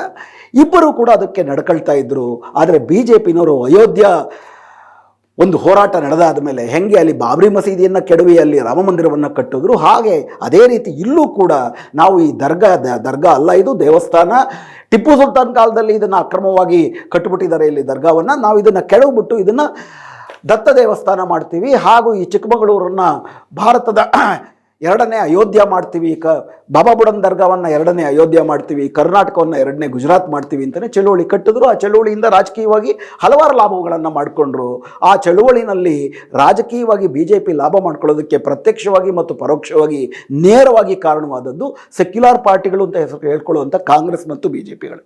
ಯಾಕಂದರೆ ಏನು ಸುಳ್ಳು ಕಾಂಗ್ರೆಸ್ ಮತ್ತು JDSಗಳೇ ಏನು ಸುಳ್ಳು ಪ್ರಚಾರ ಮಾಡ್ತಿದ್ರು ಪ್ರಾರಂಭದಲ್ಲಿ, ಅದಕ್ಕೆ ಸರಿಯಾದಂಥ ರಾಜಕೀಯ, ಸೈದ್ಧಾಂತಿಕ, ಆಡಳಿತಾತ್ಮಕ ಪ್ರತಿರೋಧವನ್ನು ಅವರು ಒಡ್ಡಲೇ ಇಲ್ಲ. SM ಕೃಷ್ಣ ಕಾಲದಿಂದಲೂ ಕೂಡ ಅದು ಹಾಗೆ ನಡ್ಕೊಳ್ತಾ ಬಂತು. ಅದಾದ ನಂತರದಲ್ಲಿ 2000 ಇದರ ಬಗ್ಗೆ ಕೋಮು ಸೌಹಾರ್ದ ವೇದಿಕೆ ಹಾಗೂ ಇತರ ಪ್ರಗತಿಪರ ಸಂಘಟನೆಗಳು ಇದರ ವಿರುದ್ಧ, ಹಾಗೂ ಇದೇ ನಾಡಿನ ಎಲ್ಲ ಎಡಪಂಥೀಯ ಸಂಘಟನೆಗಳು ಒಟ್ಟುಗೂಡಿ ಇದರ ವಿರುದ್ಧ ದೊಡ್ಡ ಹೋರಾಟವನ್ನು ಮಾಡಿದ್ರು ಪ್ರಗತಿಪರರು. ಕರ್ನಾಟಕ ಕೋಮು ಸೌಹಾರ್ದ ವೇದಿಕೆ ಮತ್ತು ಇತರ ಕರ್ನಾಟಕದ ಸುಮಾರು 10-12 ಜನ ಬುದ್ಧಿಜೀವಿಗಳು ಹಾಗೂ citizen for justice and peace ಅನ್ನುವಂತಹ ತೀಸ್ತಾ ಸೆತುಲ್ವಾದವರ ಒಂದು ಸಂಘಟನೆ ಎಲ್ಲರೂ ಕೂಡ ಸುಪ್ರೀಂ ಕೋರ್ಟ್ಗೂ ಕೂಡ ಇದನ್ನು ತೆಗೆದುಕೊಂಡು ಹೋದರು. ಸುಪ್ರೀಂ ಕೋರ್ಟು 2015ರಲ್ಲಿ ಇದರ ಬಗ್ಗೆ ಅಂತಿಮ ತೀರ್ಮಾನವನ್ನು ಕರ್ನಾಟಕ ರಾಜ್ಯ ಸರ್ಕಾರವೇ ತೆಗೆದುಕೊಳ್ಬೇಕು ಅಂತಂದ್ಬಿಟ್ಟು ವಾಪಸ್ ಕಳಿಸಿದಾಗ ಇಲ್ಲಿದ್ದು ಸಿದ್ದರಾಮಯ್ಯನ ನೇತೃತ್ವದ ಕಾಂಗ್ರೆಸ್ ಸರ್ಕಾರ ಅದು ಇದರ ಬಗ್ಗೆ ತೀರ್ಮಾನ ತೆಗೆದುಕೊಳ್ಳೋದಕ್ಕೆ ಜಸ್ಟಿಸ್ ನಾಗಮೋಹನ್ ದಾಸ್ ಅವರ ನೇತೃತ್ವದಲ್ಲಿ, ರಿಟೈರ್ಡ್ ಜಸ್ಟಿಸ್ ನಾಗಮೋಹನ್ ದಾಸ್ ಅವರ ನೇತೃತ್ವದಲ್ಲಿ ಒಂದು ಹೈ ಲೆವೆಲ್ ಕಮಿಟಿಯನ್ನು ನೇಮಕ ಮಾಡುತ್ತೆ. ಆ ಹೈ ಲೆವೆಲ್ ಕಮಿಟಿ ಕೂಲಂಕುಷವಾಗಿ ಅಧ್ಯಯನ ಮಾಡಿ ಇಲ್ಲಿ ಸಂಘ ಪರಿವಾರ ಹೇಳುವ ರೀತಿ ಅರ್ಚಕನನ್ನು ನೇಮಕ ಮಾಡುವುದಾದರೆ 1991ರಲ್ಲಿ ಏನೊಂದು ಪಾರ್ಲಿಮೆಂಟಲ್ಲೇ ಆ್ಯಕ್ಟ್ ಪಾಸ್ ಆಯಿತು. 1947 ಆಗಸ್ಟ್ 15ಕ್ಕೆ ಯಾವ್ಯಾವ ಶ್ರದ್ಧಾ ಕೇಂದ್ರಗಳ ಧಾರ್ಮಿಕ ಸ್ವರೂಪ ಹೇಗಿತ್ತೋ ಹಾಗೇ ಉಳಿಸ್ಕೊಳ್ಬೇಕು ಅಂತ ಕಾಯ್ದೆ ಹೇಳುತ್ತೆ. ಇಲ್ಲಿ ನೀವು ಅರ್ಚಕನನ್ನು ನೇಮಕ ಮಾಡಿ ದೇವಸ್ಥಾನವನ್ನು ಮಾಡಿದ್ರೆ 47ರಿಂದ ಅದು ದರ್ಗಾ ಆಗಿ ಬರ್ತಿರೋದರ ಅದರ ಧಾರ್ಮಿಕ ಸ್ವರೂಪವೇ ಬದಲಾಗುತ್ತೆ. ಮೇಲಾಗಿ ಅದು ಯಾವುದಾದರೂ ಒಂದು ಕಾಲದಲ್ಲಿ ದೇವಸ್ಥಾನ ಆಗಿತ್ತು ಅನ್ನೋದ್ರ ಬಗ್ಗೆ ಯಾವ ಪುರಾವೆಗಳೂ ಇಲ್ಲ. ಆದರೆ ಕನಿಷ್ಠ ಟಿಪ್ಪು ಸುಲ್ತಾನ್ ಕಾಲದಿಂದಲೂ ಅದು ದರ್ಗಾ ಆಗಿ ಉಳಿದಿದೆ ಅನ್ನೋದ್ರ ಬಗ್ಗೆ ಸಾಕಷ್ಟು ಶಾಸನಾತ್ಮಕವಾದಂಥ ಆಡಳಿತಾತ್ಮಕ ಪುರಾವೆಗಳಿದೆ. ಆದ್ದರಿಂದ ಯಥಾಸ್ಥಿತಿಯನ್ನು ಉಳಿಸ್ಕೊಂಡು ಹೋಗಬೇಕು ಅಂತ ಅದು ಒಂದು ತನ್ನ ಶಿಫಾರಸನ್ನು ಮಾಡುತ್ತೆ. ಅದನ್ನು ಇದೇ ಸಿದ್ದರಾಮಯ್ಯನವರ ಸರ್ಕಾರ 2018ರ ಮಾರ್ಚಲ್ಲಿ ಒಂದು ಆದೇಶವನ್ನು ಹೊರಡಿಸಿ ಯಥಾಸ್ಥಿತಿ ಕಾಪಾಡಿಕೊಳ್ಳೋದಕ್ಕೆ ಒಂದು ಆದೇಶವನ್ನು ಹೊರಡಿಸಿರುತ್ತೆ. ಅದನ್ನು ಸಂಘ ಪರಿವಾರದವರು ಹೈಕೋರ್ಟ್ನಲ್ಲಿ ಪ್ರಶ್ನಿಸ್ತಾರೆ. 2021ರಲ್ಲಿ ಕರ್ನಾಟಕ ಹೈಕೋರ್ಟ್ನ ಏಕ ಸದಸ್ಯ ಪೀಠ ಅದನ್ನು ರದ್ದು ಮಾಡಿ ಹೊಸದಾಗಿ ನೀವು ಇದರ ಬಗ್ಗೆ ಅಧ್ಯಯನ ಮಾಡಿ ಅಂತಂದ್ಬಿಟ್ಟು ಆದೇಶ ಮಾಡ್ತಾರೆ. ಆಗ ಇದ್ದದ್ದು BJP ಸರ್ಕಾರ ಯಥಾ ಪ್ರಕಾರ ತನಗೆ ಅಗತ್ಯವಾಗುವಂತಹ ಸಮಿತಿಯನ್ನು ರೂಪಿಸ್ಕೊಂಡು ಅಧ್ಯಯನ ಮಾಡಿದಂಥ, ಸಾರ್ವಜನಿಕ ವಿಚಾರಣೆ ಮಾಡಿದಂಥ ಮಾಧುಸ್ವಾಮಿ ಅವರ ನೇತೃತ್ವದಲ್ಲಿ ಆ ಸಮಿತಿ ನೇಮಕ ಆಗಿರುತ್ತೆ. ನಾಟಕ ಮಾಡಿ ಅರ್ಚಕನ್ನ ನೇಮಕ ಮಾಡ್ಬೋದು ಅಂತಂದ್ಬಿಟ್ಟು ಒಂದು ತೀರ್ಮಾನವನ್ನು 2022ರ ಜುಲೈನಲ್ಲಿ ಕೊಡ್ತಾರೆ. ಅದನ್ನು ಆ ದರ್ಗಾದ ಶಾಖಾದ್ರಿಯವರು ಮತ್ತೆ ಹೈಕೋರ್ಟಿನಲ್ಲಿ ಪ್ರಶ್ನಿಸ್ತಾರೆ. ಹೈಕೋರ್ಟಿನ ದ್ವಿಸದಸ್ಯ ಪೀಠದಲ್ಲಿ ಯಥಾಸ್ಥಿತಿ ಉಳಿಸ್ಕೊಳ್ಬೇಕು, ಅರ್ಚಕರನ್ನ ನೇಮಕ ಮಾಡೋದರಲ್ಲಿ ಯಾವುದು ತಪ್ಪಿಲ್ಲ ಅಂತ ಹೇಳಿದಾಗ ಸುಪ್ರೀಂ ಕೋರ್ಟಲ್ಲೂ ಪ್ರಶ್ನಿಸ್ತಾರೆ. ಸುಪ್ರೀಂ ಕೋರ್ಟು 2024ರ ಜನವರಿನಲ್ಲಿ ಮತ್ತೆ ಕರ್ನಾಟಕ ಸರ್ಕಾರಕ್ಕೆ ನೀವು ಇದರ ಬಗ್ಗೆ ಅಂತಿಮ ತೀರ್ಮಾನ ತೆಗೆದುಕೊಳ್ಳಿ ಅಂತ ಅಂದ್ಬಿಟ್ಟು ವಾಪಸ್ ಕಳಿಸ್ತಾರೆ. 2024ರಲ್ಲಿ ಇದ್ದದ್ದು ಮತ್ತೆ ಸಿದ್ದರಾಮಯ್ಯನವರ ನೇತೃತ್ವದ ಸರ್ಕಾರ. 2024ರಿಂದ 2025 ತನಕ ಇದರ ಬಗ್ಗೆ ಯಾವುದೇ ನಿಲುವನ್ನು ಕೂಡ ಸಿದ್ದರಾಮಯ್ಯನವರ ಸರ್ಕಾರ ತೆಗೆದುಕೊಳ್ಳೋದಿಲ್ಲ. ಮತ್ತೆ ಶಾಖಾದ್ರಿ ಈ ವಿಳಂಬವನ್ನು ಪ್ರಶ್ನಿಸಿದಾಗ 2025ರ ಫೆಬ್ರವರಿ ಒಳಗಡೆ ನೀವು ಇದರ ತೀರ್ಮಾನ ತೆಗೆದುಕೊಳ್ಬೇಕು ಅಂತ ಒಂದು ಆದೇಶ ಬಂದಾಗ ಮತ್ತೆ ಗಡಿಬಿಡಿನಲ್ಲಿ ಒಂದು ಕ್ಯಾಬಿನೆಟ್ ಸಬ್ ಕಮಿಟಿಯನ್ನು ಮಾಡ್ತಾರೆ. ಆ ಕ್ಯಾಬಿನೆಟ್ ಸಬ್ ಕಮಿಟಿ ಮಾಡುವ ಅಗತ್ಯವೇ ಇರಲಿಲ್ಲ. ಯಾಕಂತಂದರೆ ಇದೇ ಸರ್ಕಾರ ನಾಗಮೋಹನ್ ದಾಸ್ ನೇತೃತ್ವದ ಸಮಿತಿಯಲ್ಲಿ ಈಗಾಗಲೇ ಅಧ್ಯಯನ ಮಾಡಿ ಒಂದು ನಿಲುವಿಗೆ ಬಂದಿತ್ತು. ಹೊಸದಾಗಿ ಬೆಳಕಿಗೆ ಬಂದಂತಹ ಯಾವುದೇ ವಿಶೇಷ ಸಂಗತಿಗಳು ಕೂಡ ಅದರಲ್ಲಿ ಇರಲಿಲ್ಲ. ಆದ್ದರಿಂದ ನಾಗಮೋಹನ್ ದಾಸ್ ಸಮಿತಿ ವರದಿಯನ್ನು ನಾವು ಎತ್ತಿಡಿತೀವಿ ಅಂತ ಹೇಳಿದ್ರಾಗಿತ್ತು. ಅವ್ರಿಗೆ ಬದ್ಧತೆ ಇದ್ದಿದ್ದರೆ ಬಾಬಾ ಬುಡನ್ ದರ್ಗಾದ ಸೌಹಾರ್ದ ಕ್ಷೇತ್ರವನ್ನು ಉಳಿಸ್ಕೊಳ್ಬೇಕು ಅನ್ನೋ ಬದ್ಧತೆ ಕಾಂಗ್ರೆಸ್ ಸರ್ಕಾರಕ್ಕಿದ್ರೆ ಹೆಂಗೆ ಮಾಡಬೇಕಾಗಿತ್ತು. ಇನ್ಫ್ಯಾಕ್ಟ್ ಇದ್ರ ಬಗ್ಗೆ ಹೋರಾಟ ಮಾಡ್ತಿದ್ದಂಥವರು ಕೂಡ ಕ್ಯಾಬಿನೆಟ್ ಸಬ್ ಕಮಿಟಿಯನ್ನು ಕೂಡ ಭೇಟಿ ಮಾಡಿ ದಾಖಲೆಗಳ ಸಮೇತ ಹೇಗೆ ಇದು ಒಂದು ದರ್ಗಾಗೆ ಉಳಿದಿದೆ ಅಂತ ಹೇಳಿದ್ದು ಮಾತ್ರ ಅಲ್ದಿರ 1991 ಕಾಯ್ದೆಗೆ ಹೆಂಗೆ ಉಲ್ಲಂಘನೆ ಆಗುತ್ತೆ ಇಲ್ಲಿ ಅರ್ಚಕರನ್ನ ನೇಮಕ ಮಾಡಿದ್ರೆ ಅನ್ನೋದನ್ನು ಕೂಡ ಮನವರಿಕೆ ಮಾಡಿಕೊಟ್ಟಿದ್ದರು. ಆದರೆ ಆ ಸಮಿತಿಗೆ ನೀವು ಹೇಳುವಂತೆ 1991 ಕಾಯ್ದೆಯ ಯಥಾಸ್ಥಿತಿ ಅನುಷ್ಠಾನ ಮಾಡಬೇಕು ಅಂತಂದರೆ ಇಲ್ಲಿ ಅರ್ಚಕರನ್ನ ನೇಮಕಾತಿ ಮಾಡುವುದು ಅದರ ಉಲ್ಲಂಘನೆ ಆಗುತ್ತೆ, ಯಥಾಸ್ಥಿತಿ ಉಳಿಸ್ಕೊಳ್ಬೇಕು ಅಂತಲೇ ನಾವು ಸುಪ್ರೀಂ ಕೋರ್ಟ್ಗೆ ನಮ್ಮ ಅಹವಾಲನ್ನು ಸಲ್ಲಿಸ್ತೀವಿ ಅಂತಂದ್ಬಿಟ್ಟು ಭರವಸೆಯನ್ನು ಕೊಟ್ಟಿದ್ದಂಥ ಸಿದ್ದರಾಮಯ್ಯನ ನೇತೃತ್ವದ ಕಾಂಗ್ರೆಸ್ ಸರ್ಕಾರದ ಕ್ಯಾಬಿನೆಟ್ ಸಬ್ ಕಮಿಟಿ ಅದಾದ 1 ವಾರದಲ್ಲೇ ಸುಪ್ರೀಂ ಕೋರ್ಟ್ಗೆ ಅಫಿಡವಿಟ್ ಸಲ್ಲಿಸಿ ಅರ್ಚಕನ್ನ ದೇವಸ್ಥಾನ ಅಲ್ಲಿ ಬಾಬಾ ಬುಡನ್ ದರ್ಗಾದಲ್ಲಿ ನೇಮಕ ಮಾಡುವುದರ ಬಗ್ಗೆ ನಮಗೆ ಯಾವುದೇ ಆಕ್ಷೇಪಣೆಗಳಿಲ್ಲ ಅಂತ ತದ್ವಿರುದ್ಧವಾದಂಥ ಯಾವುದೇ ಅದಕ್ಕೆ ಸಮರ್ಥನೆಗಳು ಏನೂ ಇಲ್ಲದಿರ ಏಕಾಏಕಿ 1 ವಾರದಲ್ಲಿ ತನ್ನದೇ ನಿಲುವನ್ನು 2018ರಲ್ಲಿ ಕೂಲಂಕುಷವಾಗಿ ಅಧ್ಯಯನ ಮಾಡಿ ನಾಗಮೋಹನ್ ದಾಸ್ ಕೊಟ್ಟಂಥ ವರದಿಯನ್ನೇ ತಲೆಕೆಳಗಾಗಿ ಮಾಡಿ ಆ ವರದಿಯನ್ನು ತಲೆಕೆಳಗಾಗಿ ಮಾಡುವುದಕ್ಕೆ ಯಾವುದೇ ಹೊಸ ಪುರಾವೆ ಸಾಕ್ಷಿಗಳನ್ನು ಕೂಡ ಕೊಡದಿರ ಈ ನಾಡಿನ ಸೌಹಾರ್ದ ಪ್ರಿಯ ಜನರಿಗೆ ಮತ್ತು ಬಾಬಾ ಬುಡನ್ ದರ್ಗಾಗೆ ನಡೆದುಕೊಳ್ಳುತ್ತಿದ್ದಂಥ ಸಮುದಾಯಕ್ಕೆ ದ್ರೋಹವನ್ನು ಬಗೆದು ಸುಪ್ರೀಂ ಕೋರ್ಟ್ಗೆ ಸಂಘ ಪರಿವಾರಕ್ಕೆ ಏನು ಬೇಕಾಗಿತ್ತೋ ಅದಕ್ಕೆ ಪೂರಕವಾದಂಥ ವರದಿಯನ್ನು ಕೊಟ್ಟಿದ್ದಾರೆ.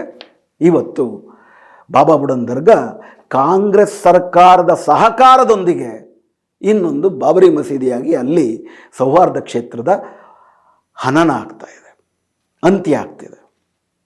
ಈ ಅತಿ ಘೋರವಾದಂಥ ಸಾಮಾಜಿಕ ಅನ್ಯಾಯಕ್ಕೆ ನೇರವಾಗಿ ಹೊಣೆಗಾರರು ಸಿದ್ದರಾಮಯ್ಯನವರ ಸರ್ಕಾರ. ಸಿದ್ದರಾಮಯ್ಯನವರ ವೈಯಕ್ತಿಕವಾಗಿ ಇದರಲ್ಲಿ ಏನಿತ್ತು ಅನ್ನೋದು ಇಮ್ಮೆಟೀರಿಯಲ್.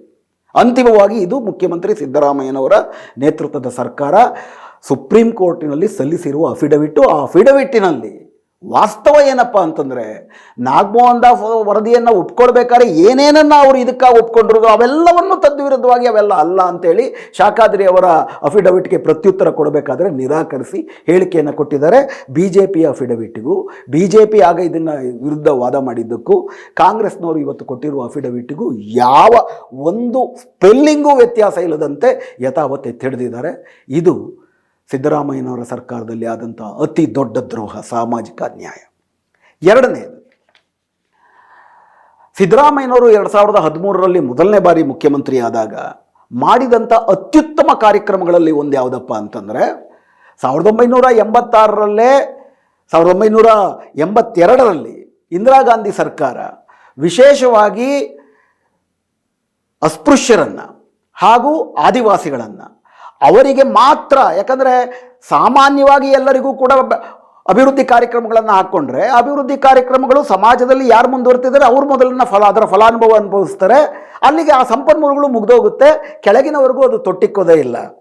ಆದ್ದರಿಂದ ಕೆಲವಾದರೂ ಸಂಪನ್ಮೂಲಗಳನ್ನು ಕೇವಲ ಮತ್ತು ನೇರವಾಗಿ ಅಸ್ಪೃಶ್ಯರಿಗೆ ಮತ್ತು ಆದಿವಾಸಿಗಳಿಗೆ ಸಿಗುವ ರೀತಿ ಒಂದು ಕಾರ್ಯಕ್ರಮ ರೂಪಿಸಬೇಕು ಅಂತೇಳಿ ಈ ದೇಶದ ಪ್ರಗತಿಪರರು ಸಾಮಾನ್ಯ ಜನರ ಹೋರಾಟ ಒತ್ತಡ ಹಾಕಿದಾಗ SC SP ಮತ್ತು TSP ಎನ್ನುವ ಕಾರ್ಯಕ್ರಮ ಬಂತು. Schedule caste special programme, tribal special programme. ಅಂದರೆ ಒಂದು ಸರ್ಕಾರದ ಒಟ್ಟಾರೆಯಾದಂಥ ಯೋಜನಾ ವೆಚ್ಚದಲ್ಲಿ ಆಯಾ ರಾಜ್ಯಗಳ ಮತ್ತು ದೇಶದ ಪರಿಶಿಷ್ಟ ಜಾತಿಗಳ ಮತ್ತು ಪರಿಶಿಷ್ಟ ಪಂಗಡಗಳ ಜನಸಂಖ್ಯೆಯ ಪ್ರಮಾಣ ಎಷ್ಟಿರುತ್ತೋ ಅಷ್ಟು ಪ್ರಮಾಣದಷ್ಟು ಯೋಜನಾ ವೆಚ್ಚದಲ್ಲೂ ಹಣವನ್ನು ನೇರವಾಗಿ SC ಮತ್ತು STಗಳಿಗೆ ಎತ್ತಿಡಬೇಕು. ಅದರಿಂದ ಪ್ರಧಾನವಾಗಿ ಆಯಾ ಸಮುದಾಯಗಳ ಸಂವರ್ಧನೆ, ಆಯಾ ಸಮುದಾಯಗಳ ಸಾಮುದಾಯಿಕ ಆಸ್ತಿಗಳ ನಿರ್ಮಾಣ ಮತ್ತು ವ್ಯಕ್ತಿಗತವಾಗಿ ನಿರ್ದಿಷ್ಟವಾದಂಥ ಆ ಸಮುದಾಯದ ವರ್ಗಗಳಿಗೆ ಶಿಕ್ಷಣ, ಉದ್ಯೋಗ, ಸಂಪನ್ಮೂಲ, ಜೀವನೋಪಾಯ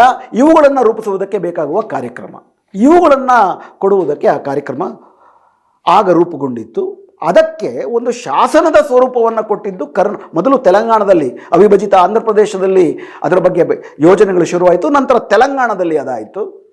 ತೆಲಂಗಾಣದಲ್ಲಿ ಮಾಡಿದ ನಂತರ ಬಹುಶಃ ಕರ್ನಾಟಕ ಎರಡನೇ ಬಹುಮುಖ್ಯ ರಾಜ್ಯ ಮತ್ತು ಅದರ ಶ್ರೇಯಸ್ಸು ಅವತ್ತಿನ ಸಿದ್ದರಾಮಯ್ಯ ಸರ್ಕಾರವರಿಗೆ ಸೇರುತ್ತೆ. SC/SP ಮತ್ತು TSPಯನ್ನು ಶಾಸನವನ್ನಾಗಿ ಮಾಡಿದ್ರು ಮತ್ತು ಈ ಶಾಸನದ ಪ್ರಕಾರ ಯೋಜನೆಯ ಕರ್ನಾಟಕದ ಯೋಜನಾ ವೆಚ್ಚದ ಉದಾಹರಣೆಗೆ 18% ಅಸ್ಪೃಶ್ಯರಿದ್ದಾರೆ ಮತ್ತು 16% 3% ಆದಿವಾಸಿಗಳಿದ್ದಾರೆ, ಪರಿಶಿಷ್ಟ ಪಂಗಡದವರಿದ್ದರೆ ಅವ್ರಿಗೆ ಸೇರಬೇಕು ಅಂತೇಳಿ. ಈಗ ಅದು ಹೆಂಗಿದ್ರು ಕೂಡ ಜಾಸ್ತಿ ಆಗಿದೆ, 17+7 ಒಟ್ಟು 24% ಪರಿಶಿಷ್ಟ ಜಾತಿ ಮತ್ತು ಪರಿಶಿಷ್ಟ ಪಂಗಡಗಳವರೆಗೆ ಯೋಜನಾ ವೆಚ್ಚದ ಭಾಗ ಅವರ ಈ ನಿರ್ದಿಷ್ಟ ಕಾರ್ಯಕ್ರಮಗಳಿಗಾಗಿ ವಿನಿಯೋಗ ಆಗಬೇಕು. ವಿನಿಯೋಗ ಮಾಡದೇ ಇದ್ದರೆ ಅಂಥ ಅಧಿಕಾರಿಗಳನ್ನ ಮೇಲೆ ಕ್ರಮ ತೆಗೆದುಕೊಳ್ಳಲಾಗುವುದು ಮತ್ತು ವಿನಿಯೋಗವಾಗದ ಹಣ ವಾಪಸ್ಸು ಬರುವಾಗಿಲ್ಲ ಇತ್ಯಾದಿಗಳೆಲ್ಲ ಕೆಲವು ನಿಯಮಗಳನ್ನು ರೂಪಿಸಿ ಅದಕ್ಕಿನ್ನೂ ಕೂಡ ದಂಡನಾತ್ಮಕವಾದಂಥ ಸ್ವರೂಪಗಳನ್ನು ಸೇರಿಸಲಿಲ್ಲ. ಆದರೆ ಆ ಥರದ ಒಂದು ಶಾಸನ ಮಾಡಿದ್ರು. ಈ ಶಾಸನವನ್ನು BJPನವರು ಮಾಡಿಲ್ಲ, ಕೇಂದ್ರದಲ್ಲೂ ಮಾಡಿಲ್ಲ, BJP ಶಾಸಿತ ರಾಜ್ಯಗಳಲ್ಲೂ ಈಗ ಇಲ್ಲ. ಹೀಗಾಗಿ SC/SP ಮತ್ತು TSPಯ ಬಗ್ಗೆ BJPಗೆ ಯಾವುದೇ ಬಗೆಯಾದಂಥ ವಿಮರ್ಶೆಯನ್ನು ಮಾಡುವ, ಟೀಕಿಸುವ ನೈತಿಕ ಜವಾಬ್ದಾರಿ ಇಲ್ಲ, BJPಗಿಲ್ಲ.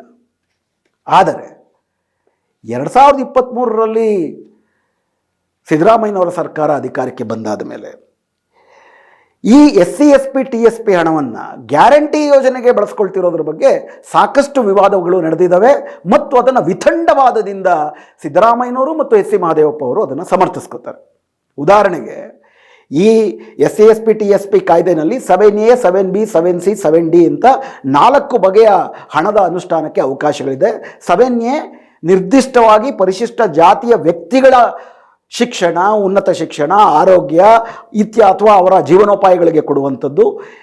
7B ಎನ್ನುವಂಥದ್ದು ಪರಿಶಿಷ್ಟ ಜಾತಿಗಳ ಗುಂಪಿಗೆ ನೇರವಾಗಿ ಅನುಕೂಲವಾಗುವ, ಪರಿಶಿಷ್ಟ ಜಾತಿಗಳ ಒಂದು ಕಾಲೋನಿ ಇದೆ, ಆ ಕಾಲೋನಿನಲ್ಲೇ ನಿರ್ದಿಷ್ಟವಾಗಿ ಏನಾದರೂ ಆಸ್ತಿಗಳನ್ನು ನಿರ್ಮಾಣ ಮಾಡುವ, ಯಾಕಂದರೆ ಅದರ ಫಲಾನುಭವಿಗಳು ಮತ್ತೆ ಪರಿಶಿಷ್ಟ ಜಾತಿಯ ಸಮುದಾಯವಾಗಿರಬೇಕು, ಅಂದರೆ ವ್ಯಕ್ತಿಗಳಾಗಿ ಸಿಗಬೇಕು, ಸಮುದಾಯವಾಗಿ ಸಿಗಬೇಕು ಅಂತ 7A 7B ಇದೆ. 7C ಸಾಮಾನ್ಯವಾಗಿ ನಡೆಸುವಂತಹ ಕಾರ್ಯಕ್ರಮದಲ್ಲಿ, ಎಲ್ಲರಿಗೂ ಅನ್ವಯಿಸುವ ಕಾರ್ಯಕ್ರಮಗಳಲ್ಲಿ ನಿರ್ದಿಷ್ಟವಾಗಿ ಪರಿಶಿಷ್ಟ ಜಾತಿಗಳಿಗೆ ಅನ್ವಯವಾಗುವಂತಹ ಕಾರ್ಯಕ್ರಮವನ್ನು ಕೂಡ SC/SPಯಿಂದ ತೆಗೆದುಕೊಳ್ಳಬಹುದು ಅನ್ನುವ ಒಂದು ಆಸ್ಪೆಕ್ಟ್ ಇದೆ. 7Dನಲ್ಲಿ ಸಾಮಾನ್ಯವಾಗಿ ಒಂದು ಹಳ್ಳಿನಲ್ಲಿ ರಸ್ತೆ ಹಾಕ್ತೀವಿ ಅಂತಂದರೆ ಆ ರಸ್ತೆಯನ್ನು SCಗಳು STಗಳು ಕೂಡ ಬಳಸ್ತಾರಾದ್ರಿಂದ ರಸ್ತೆ ಹಾಕುವ, ಒಂದು ಹಳ್ಳಿಗೆ ರಸ್ತೆ ಹಾಕುವ ಕಾರ್ಯಕ್ರಮಕ್ಕೆ ಬೇಕಾಗಿರುವ ಹಣವನ್ನು ಕೂಡ SC/SPಯಿಂದ ತೆಗೆದುಕೊಳ್ಬೋದು ಅಂತ ಒಂದು ಅವಕಾಶ ಇತ್ತು. ಇದನ್ನು ಕೂಡ ಸಿದ್ದರಾಮಯ್ಯನವರ ಸರ್ಕಾರ ಮಾಡಿದಂಥ ಕಾನೂನಿನ ಭಾಗವಾಗಿಯೇ ಇತ್ತು. ಇದರ ಬಗ್ಗೆ ಸಾಕಷ್ಟು ಅಧ್ಯಯನಗಳು ನಡೆದು ಎಲ್ಲೋ ಬ್ರಿಡ್ಜ್ ಕಟ್ಟಿದ್ದು, ಎಲ್ಲೋ ಸೇತುವೆ ಕಟ್ಟಿದ್ದು, ಎಲ್ಲೋ ಹೈವೇ ಕಟ್ಟಿದ್ದು, ಅದಕ್ಕೂ ಕೂಡ SC/SP TSPಯಿಂದ ಹಣ ಹೋಗ್ತಿರೋದು ಹೆಂಗೆ ದೊಡ್ಡ ಅನ್ಯಾಯ ಅಂತೇಳಿ ಗಮನಕ್ಕೆ ತಂದಾದಾಗ 2023ರಲ್ಲಿ 7Dಯನ್ನು ರದ್ದು ಮಾಡಿದ್ರು. ಆದರೆ ಗ್ಯಾರಂಟಿ ಯೋಜನೆಗಳು ಬಂದಾಗ, ಗ್ಯಾರಂಟಿ ಯೋಜನೆಗಳ ಉದಾಹರಣೆಗೆ ಶಕ್ತಿ ಯೋಜನೆ, ಗೃಹಲಕ್ಷ್ಮಿ ಯೋಜನೆ ಮತ್ತು ಗೃಹ ಜ್ಯೋತಿ ಯೋಜನೆ ಇತ್ಯಾದಿ ಯೋಜನೆಗಳಿಗೆ ಏನೆಲ್ಲ ಬೃಹತ್, ಉದಾಹರಣೆಗೆ 52,000 ಕೋಟಿ ರೂಪಾಯಿ ಖರ್ಚಾಗುತ್ತೆ. ಈ 52,000 ಕೋಟಿ ರೂಪಾಯಿ ಖರ್ಚಿನಲ್ಲಿ SC/SP ಅದರಲ್ಲಿ ಕೂಡ ಜನಸಂಖ್ಯೆಯ ಭಾಗವಾಗಿ ಪರಿಶಿಷ್ಟ ಜಾತಿಗಳು, ಪರಿಶಿಷ್ಟ ಪಂಗಡಗಳು ಕೂಡ ಫಲಾನುಭವಿಗಳಾಗಿರುವುದರಿಂದ ಅನ್ನುವ ನೆಪದಲ್ಲಿ SC/SP TSPಗಳಿಗೆ ಯೋಜನೆಗೆ ನಿಗದಿಪಡಿಸಲಾದಂಥ ಸುಮಾರು 14,000 ಕೋಟಿ ರೂಪಾಯಿಯಷ್ಟು ಹಣವನ್ನು ಪ್ರತಿ ವರ್ಷ ಇದಕ್ಕೆ ಡೈವರ್ಟ್ ಮಾಡಲಾಗ್ತಾ ಇದೆ. ವಿಷಯ ಏನಪ್ಪ ಅಂದರೆ 7D ಯಾವ ರೀತಿ ಸಾಮಾನ್ಯ ಕಾರ್ಯಕ್ರಮಗಳ ಭಾಗವಾಗಿ ಯಾವತ್ತೂ ದಲಿತರಿಗೆ ಸಿಗೋದಿಲ್ವೋ ಅದು ಎದ್ದು ಕಾಣುವ ಅನ್ಯಾಯ, ರದ್ದು ಮಾಡಿದ್ದು ಸೂಕ್ತವಾದದ್ದು. 7Cನಲ್ಲೂ ಅದೇ ರೀತಿ ಅನ್ಯಾಯ ಆಗುತ್ತೆ. ಯಾಕಂದರೆ 7C ಯಾಕೆ ಮಾಡಲಾಗಿದೆ, ಬಡತನ ನಿರ್ಮೂಲನೆ ಕಾರ್ಯಕ್ರಮವಲ್ಲ. SC/SP TSP ಬಡತನದಲ್ಲೂ ಇರುವ ಜಾತಿ ಅಂತರಗಳನ್ನು ಕಡಿಮೆ ಮಾಡುವ ಕಾರ್ಯಕ್ರಮ. ಅದರಲ್ಲಿ ಕೆಲವರೇ ಫಲಾನುಭವಿಗಳಿಗೆ ಇರ್ತಾರೆ, ಆಯಾ ಸಮುದಾಯದ ಒಂದು ಸಣ್ಣ ವರ್ಗಕ್ಕೆ ಫಲಾನುಭವಿಗಳಾಗ್ತಾರೆ. ಬಡತನವೇನು ಸಂಪೂರ್ಣ ನಿರ್ಮೂಲನೆ ಆಗೋದಿಲ್ಲ. ಆದರೆ ಬಡತನದಲ್ಲಿರುವ ಜಾತಿ ಅಂತರವನ್ನು ಕಡಿಮೆ ಮಾಡಬೇಕು ಅಂತಂದರೆ ನೀವು ನಿರ್ದಿಷ್ಟವಾಗಿ ಅದೇ ಸಮುದಾಯಕ್ಕೆ ವೆಚ್ಚ ಮಾಡಬೇಕು. ಆ ಸಮುದಾಯದ ವೆಚ್ಚದ ಭಾಗವನ್ನು ನೀವು ಅದರಿಂದ ತಗೋಬಾರ್ದು. ಉದಾಹರಣೆಗೆ ಶಕ್ತಿ ಯೋಜನೆ ಎಲ್ಲ ಮಹಿಳೆಯರಿಗೂ ಕೂಡ ಓಡಾಡೋದಕ್ಕೆ ಅನುಕೂಲವಾಗುವಂಥದ್ದು, ಬಸ್ಸಿನಲ್ಲಿ ಓಡಾಡೋ ಉತ್ತಮ ಕಾರ್ಯಕ್ರಮ. ಆದರೆ ಇದು ನಿರ್ದಿಷ್ಟವಾಗಿ ದಲಿತರಿಗೆ ವಿಶೇಷವಾಗಿ ಶಕ್ತಿ ಯೋಜನೆಯಲ್ಲಿ ಬಸ್ಸನ್ನು ಬಳಸುವುದಕ್ಕೆ ಅದನ್ನು ಸಮರ್ಥರನ್ನಾಗಿ ಮಾಡಬೇಕು, ಅದಕ್ಕೆ ಉಪಯೋಗ ಆಗಬೇಕು. ಉದಾಹರಣೆಗೆ ಒಂದು ಹಳ್ಳಿನಲ್ಲಿ ಶಾಲೆಯನ್ನು ನಾವು ಕಟ್ತೀವಿ. ಶಾಲೆ ಕಟ್ಟೋದಕ್ಕೆ SC/ST ಉಪಯೋಗ ಆಗಬಾರ್ದು. ಶಾಲೆಗೆ ದಲಿತರು ಬರುವಂತೆ ಅವ್ರನ್ನ ಸಮರ್ಥರನ್ನಾಗಿಸುವುದಕ್ಕೆ ಈ SC/ST ಬಳಕೆ ಆದರೆ ಶಾಲೆಯೊಳಗಡೆ ದಲಿತ ಮಕ್ಕಳ ಸಂಖ್ಯೆಯೂ ಜಾಸ್ತಿ ಆಗುತ್ತೆ. ಶಿಕ್ಷಣ ವಂಚನೆಯಲ್ಲಿ ಜಾತಿ ಅಂತರ ಕಡಿಮೆ ಆಗುತ್ತೆ. ಹೀಗಾಗಿ ಆ ಶಾಲೆಯಲ್ಲಿ ಕೂಡ 18% ಅಷ್ಟು ದಲಿತ ಮಕ್ಕಳಿರ್ತಾರೆ. ಆದ್ದರಿಂದ ಶಾಲೆ ನಿರ್ಮಾಣಕ್ಕೆ ಬೇಕಾಗುವಂತಹ 18% ಬಂಡವಾಳವನ್ನು ನಾವು SC/STಯಿಂದ ತಗೊಳ್ತೀವಿ ಅಂತಂದರೆ ನೀವು ಅದನ್ನು ಯಾವುದಕ್ಕೆ ವೆಚ್ಚ ಮಾಡಬೇಕು? ಸಾಮಾನ್ಯ ವೆಚ್ಚದಿಂದ ಶಾಲೆಯನ್ನು ಕಟ್ಟಿ ಒಂದೊಂದು ಮನೆಯಲ್ಲೂ ಕೂಡ ತಮ್ಮ ಮಕ್ಕಳನ್ನು ಶಾಲೆಗೆ ಕಳಿಸುವುದಕ್ಕೆ, ವಿಶೇಷ ಕಾರ್ಯಕ್ರಮ ರೂಪಿಸುವುದಕ್ಕೆ ಯಾವುದನ್ನು ವೆಚ್ಚ ಮಾಡಬೇಕಾಗಿತ್ತು. ಆ ಮೂಲಕ ದಲಿತರ ಸಂಖ್ಯೆಯನ್ನು ಜಾಸ್ತಿ ಮಾಡಬೇಕಾಗಿತ್ತು ಶಾಲೆಯಲ್ಲಿ. ಆ ಕಾರ್ಯಕ್ರಮವನ್ನು ರದ್ದುಗೊಳಿಸಿ ಶಾಲಾ ನಿರ್ಮಾಣಕ್ಕೆ ವೆಚ್ಚ ಮಾಡ್ದಂಗಾಯಿತು. ಶಕ್ತಿ ಯೋಜನೆಯಲ್ಲೂ ಕೂಡ ಅಷ್ಟೇ. ಶಕ್ತಿ ಯೋಜನೆಯಲ್ಲಿ ಏನು ಮಾಡಬೇಕು?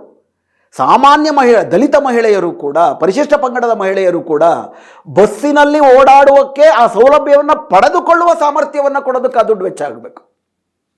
ಉದಾಹರಣೆಗೆ ಉದ್ಯೋಗವೇ ಇರೋದಿಲ್ಲ, ಎಲ್ಲೋ ಒಂದು ಜೀವನೋಪಾಯ ಮಾಡ್ತಾರೆ. ಒಂದು ಹಳ್ಳಿಯಿಂದ ಮತ್ತೊಂದು ಹಳ್ಳಿಗೆ ಪರಿಶಿಷ್ಟ ಜಾತಿ ಪರಿಶಿಷ್ಟ ಪಂಗಡದ ಮಹಿಳೆಯರು ಬರ್ತಾರೆ. ಅಲ್ಲಿ ಉದ್ಯೋಗ ಸೃಷ್ಟಿಗೆ ಈ ಕಾರ್ಯಕ್ರಮ SC/ST ದುಡ್ಡು ಯೂಸ್ ಆಗಬೇಕು. ಶಕ್ತಿ ಯೋಜನೆ ಎಲ್ಲರಿಗೂ ಅನ್ವಯವಾಗುವಂತೆ, ಸಾಮಾನ್ಯ ಮಹಿಳೆಯರಿಗೆ ಅನ್ವಯ ಆಗುವಂತೆ ದಲಿತ ಮಹಿಳೆಯರಿಗೂ ಕೂಡ ಆ ಯೋಜನೆ ಫಲಾನುಭವಿಯಾಗಿ ಬರಬೇಕು. ಆಗ ಮಹಿಳೆಯರ ಒಟ್ಟಾರೆ ಕಾರ್ಮಿಕ ಶಕ್ತಿನಲ್ಲಿ ಮಹಿಳೆಯರ ಪಾಲಿನಲ್ಲಿ ದಲಿತರ ಪಾಲು ಜಾಸ್ತಿ ಆಗುತ್ತೆ. ಅಂದರೆ ಬಡತನದ ಒಳಗಿರುವ ಜಾತಿ ಅಂತರವನ್ನು ಕಡಿಮೆ ಮಾಡುವುದಕ್ಕೆ ಖರ್ಚು ಮಾಡಬೇಕಾಗಿದ್ದಂಥ ಹಣವನ್ನು ಗ್ಯಾರಂಟಿಗಳಿಗೆ ಹಣ ಇಲ್ಲ ಅನ್ನುವ ಕಾರಣಕ್ಕಾಗಿ ಒಟ್ಟಾರೆಯಾಗಿ ಹಣವನ್ನು ಡೈವರ್ಟ್ ಮಾಡ್ತಾ ಇರುವಂಥದ್ದು.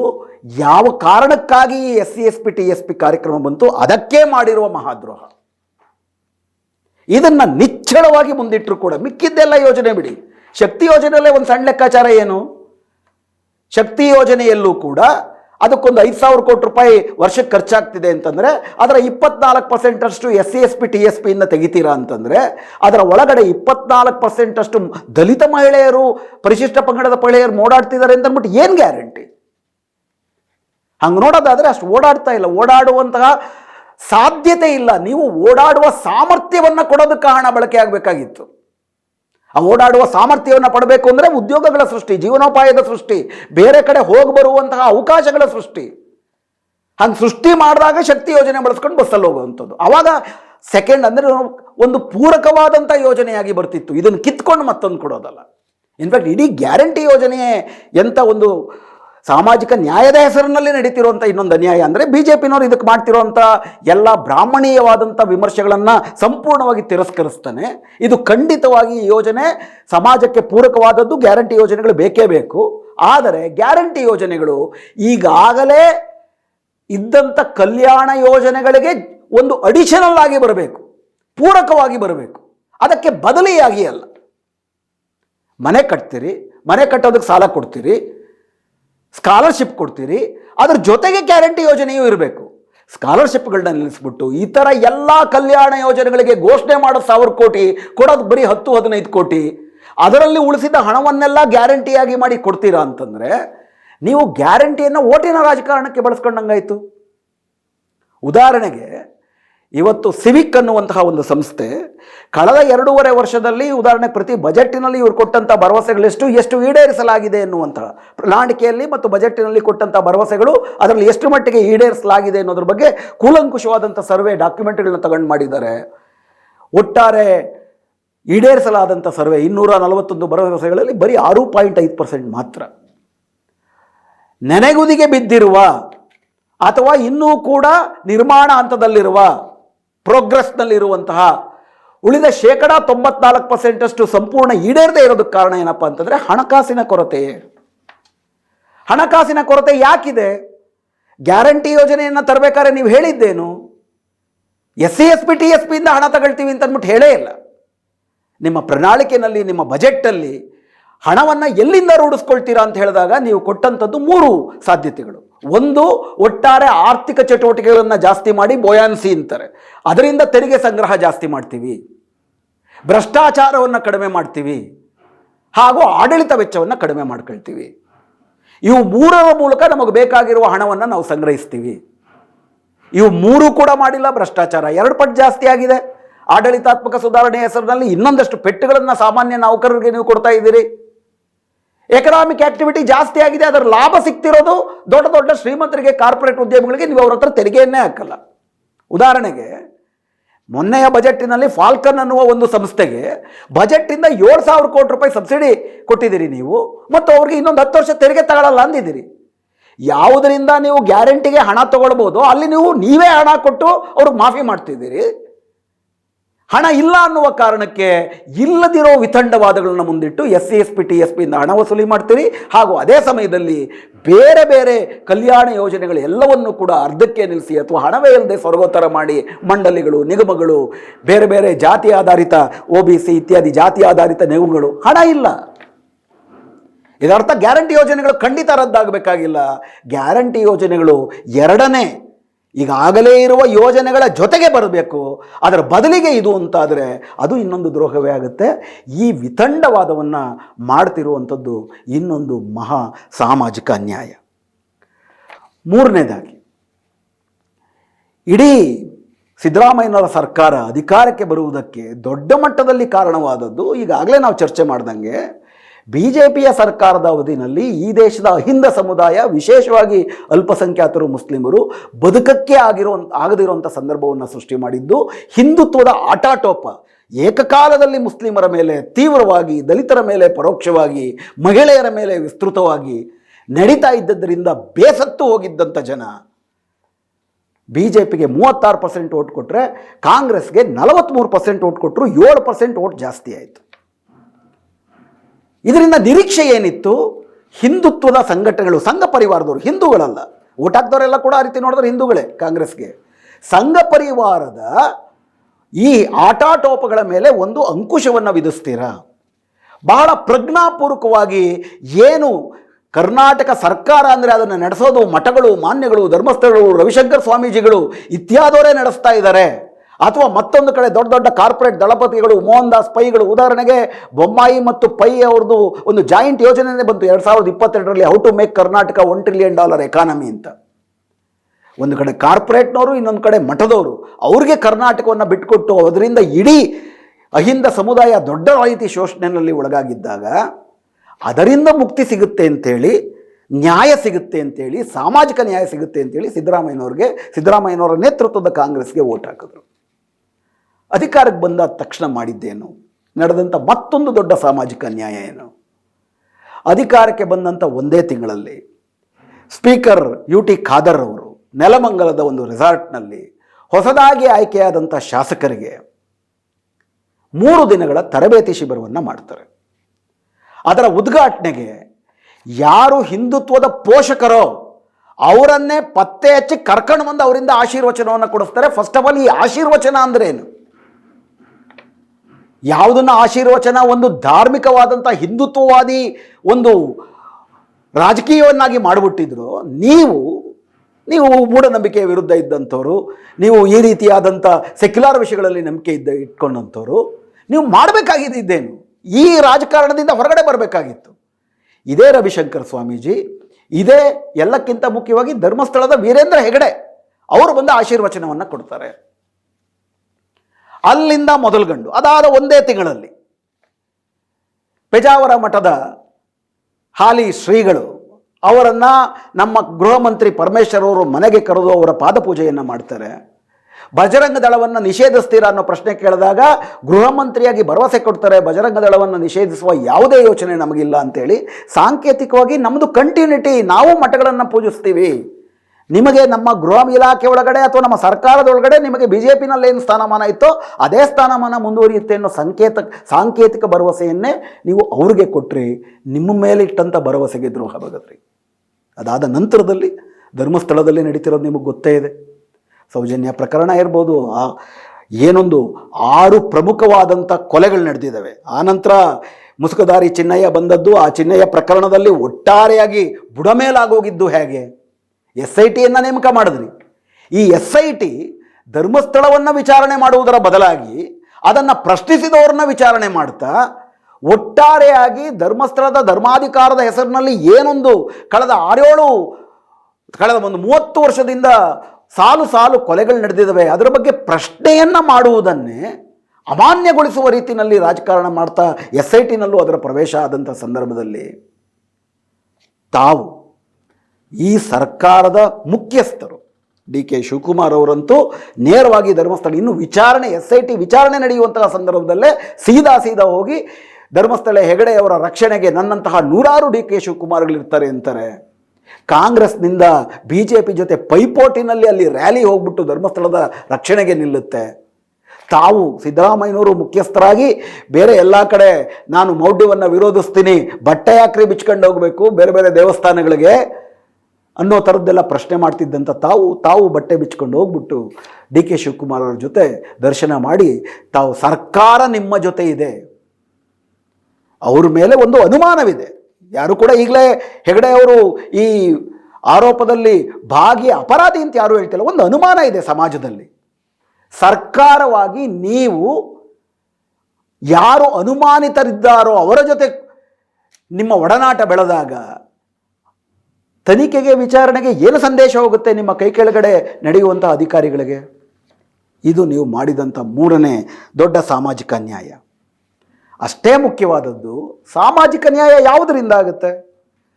ಸಾಮಾಜಿಕ ನ್ಯಾಯ ನಿಂತಿರುವುದೇ ಈ ಸಮಾಜದಲ್ಲಿ ಯಾವ್ಯಾವ ಜಾತಿಗಳು ಎಷ್ಟಿದ್ದಾವೆ ಅವುಗಳ ಸರ್ವೆ ಮಾಡ್ತೀವಿ. ಸರ್ವೆ ಮಾಡಾದ್ಮೇಲೆ ಸರ್ಕಾರದ ಉದ್ಯೋಗದಲ್ಲಿರ್ಬೋದು, ಸಂಪನ್ಮೂಲದಲ್ಲಿರ್ಬೋದು, ಮಿತಿಗಳೊಳಗೆ ಯಾವ್ಯಾವ ಪ್ರಮಾಣದ ಪಾಲು ಕೊಡ್ಬೋದು ಅಂತ ನಿಗದಿಯಾಗುತ್ತೆ. ಹೀಗಾಗಿ ಸಾಮಾಜಿಕ ಸರ್ವೆ ಮಾಡುವಂಥದ್ದು, ಸೋಷಿಯಲ್ ಸರ್ವೆ ಮಾಡುವಂಥದ್ದು, ಇನ್ಫ್ಯಾಕ್ಟ್ 1995ರ ಇಂದಿರಾ ಸಾಹ್ನಿ ಪ್ರಕರಣದಲ್ಲಿ ಸುಪ್ರೀಂ ಕೋರ್ಟೇ ಕೊಟ್ಟಂಥ ತೀರ್ಮಾನ OBCಗಳಿಗೆ ಅಂದರೆ ಇತರ ಹಿಂದುಳಿದ ವರ್ಗಗಳಿಗೆ ಮೀಸಲಾತಿಯನ್ನು ಕೊಡಬೇಕಾದ್ರೆ ಕಾಲಕ್ಕೆ ಅವರ ಸಾಮಾಜಿಕ, ಆರ್ಥಿಕ, ಶೈಕ್ಷಣಿಕ ಪರಿಸ್ಥಿತಿಯನ್ನು ಅಧ್ಯಯನ ಮಾಡಬೇಕು.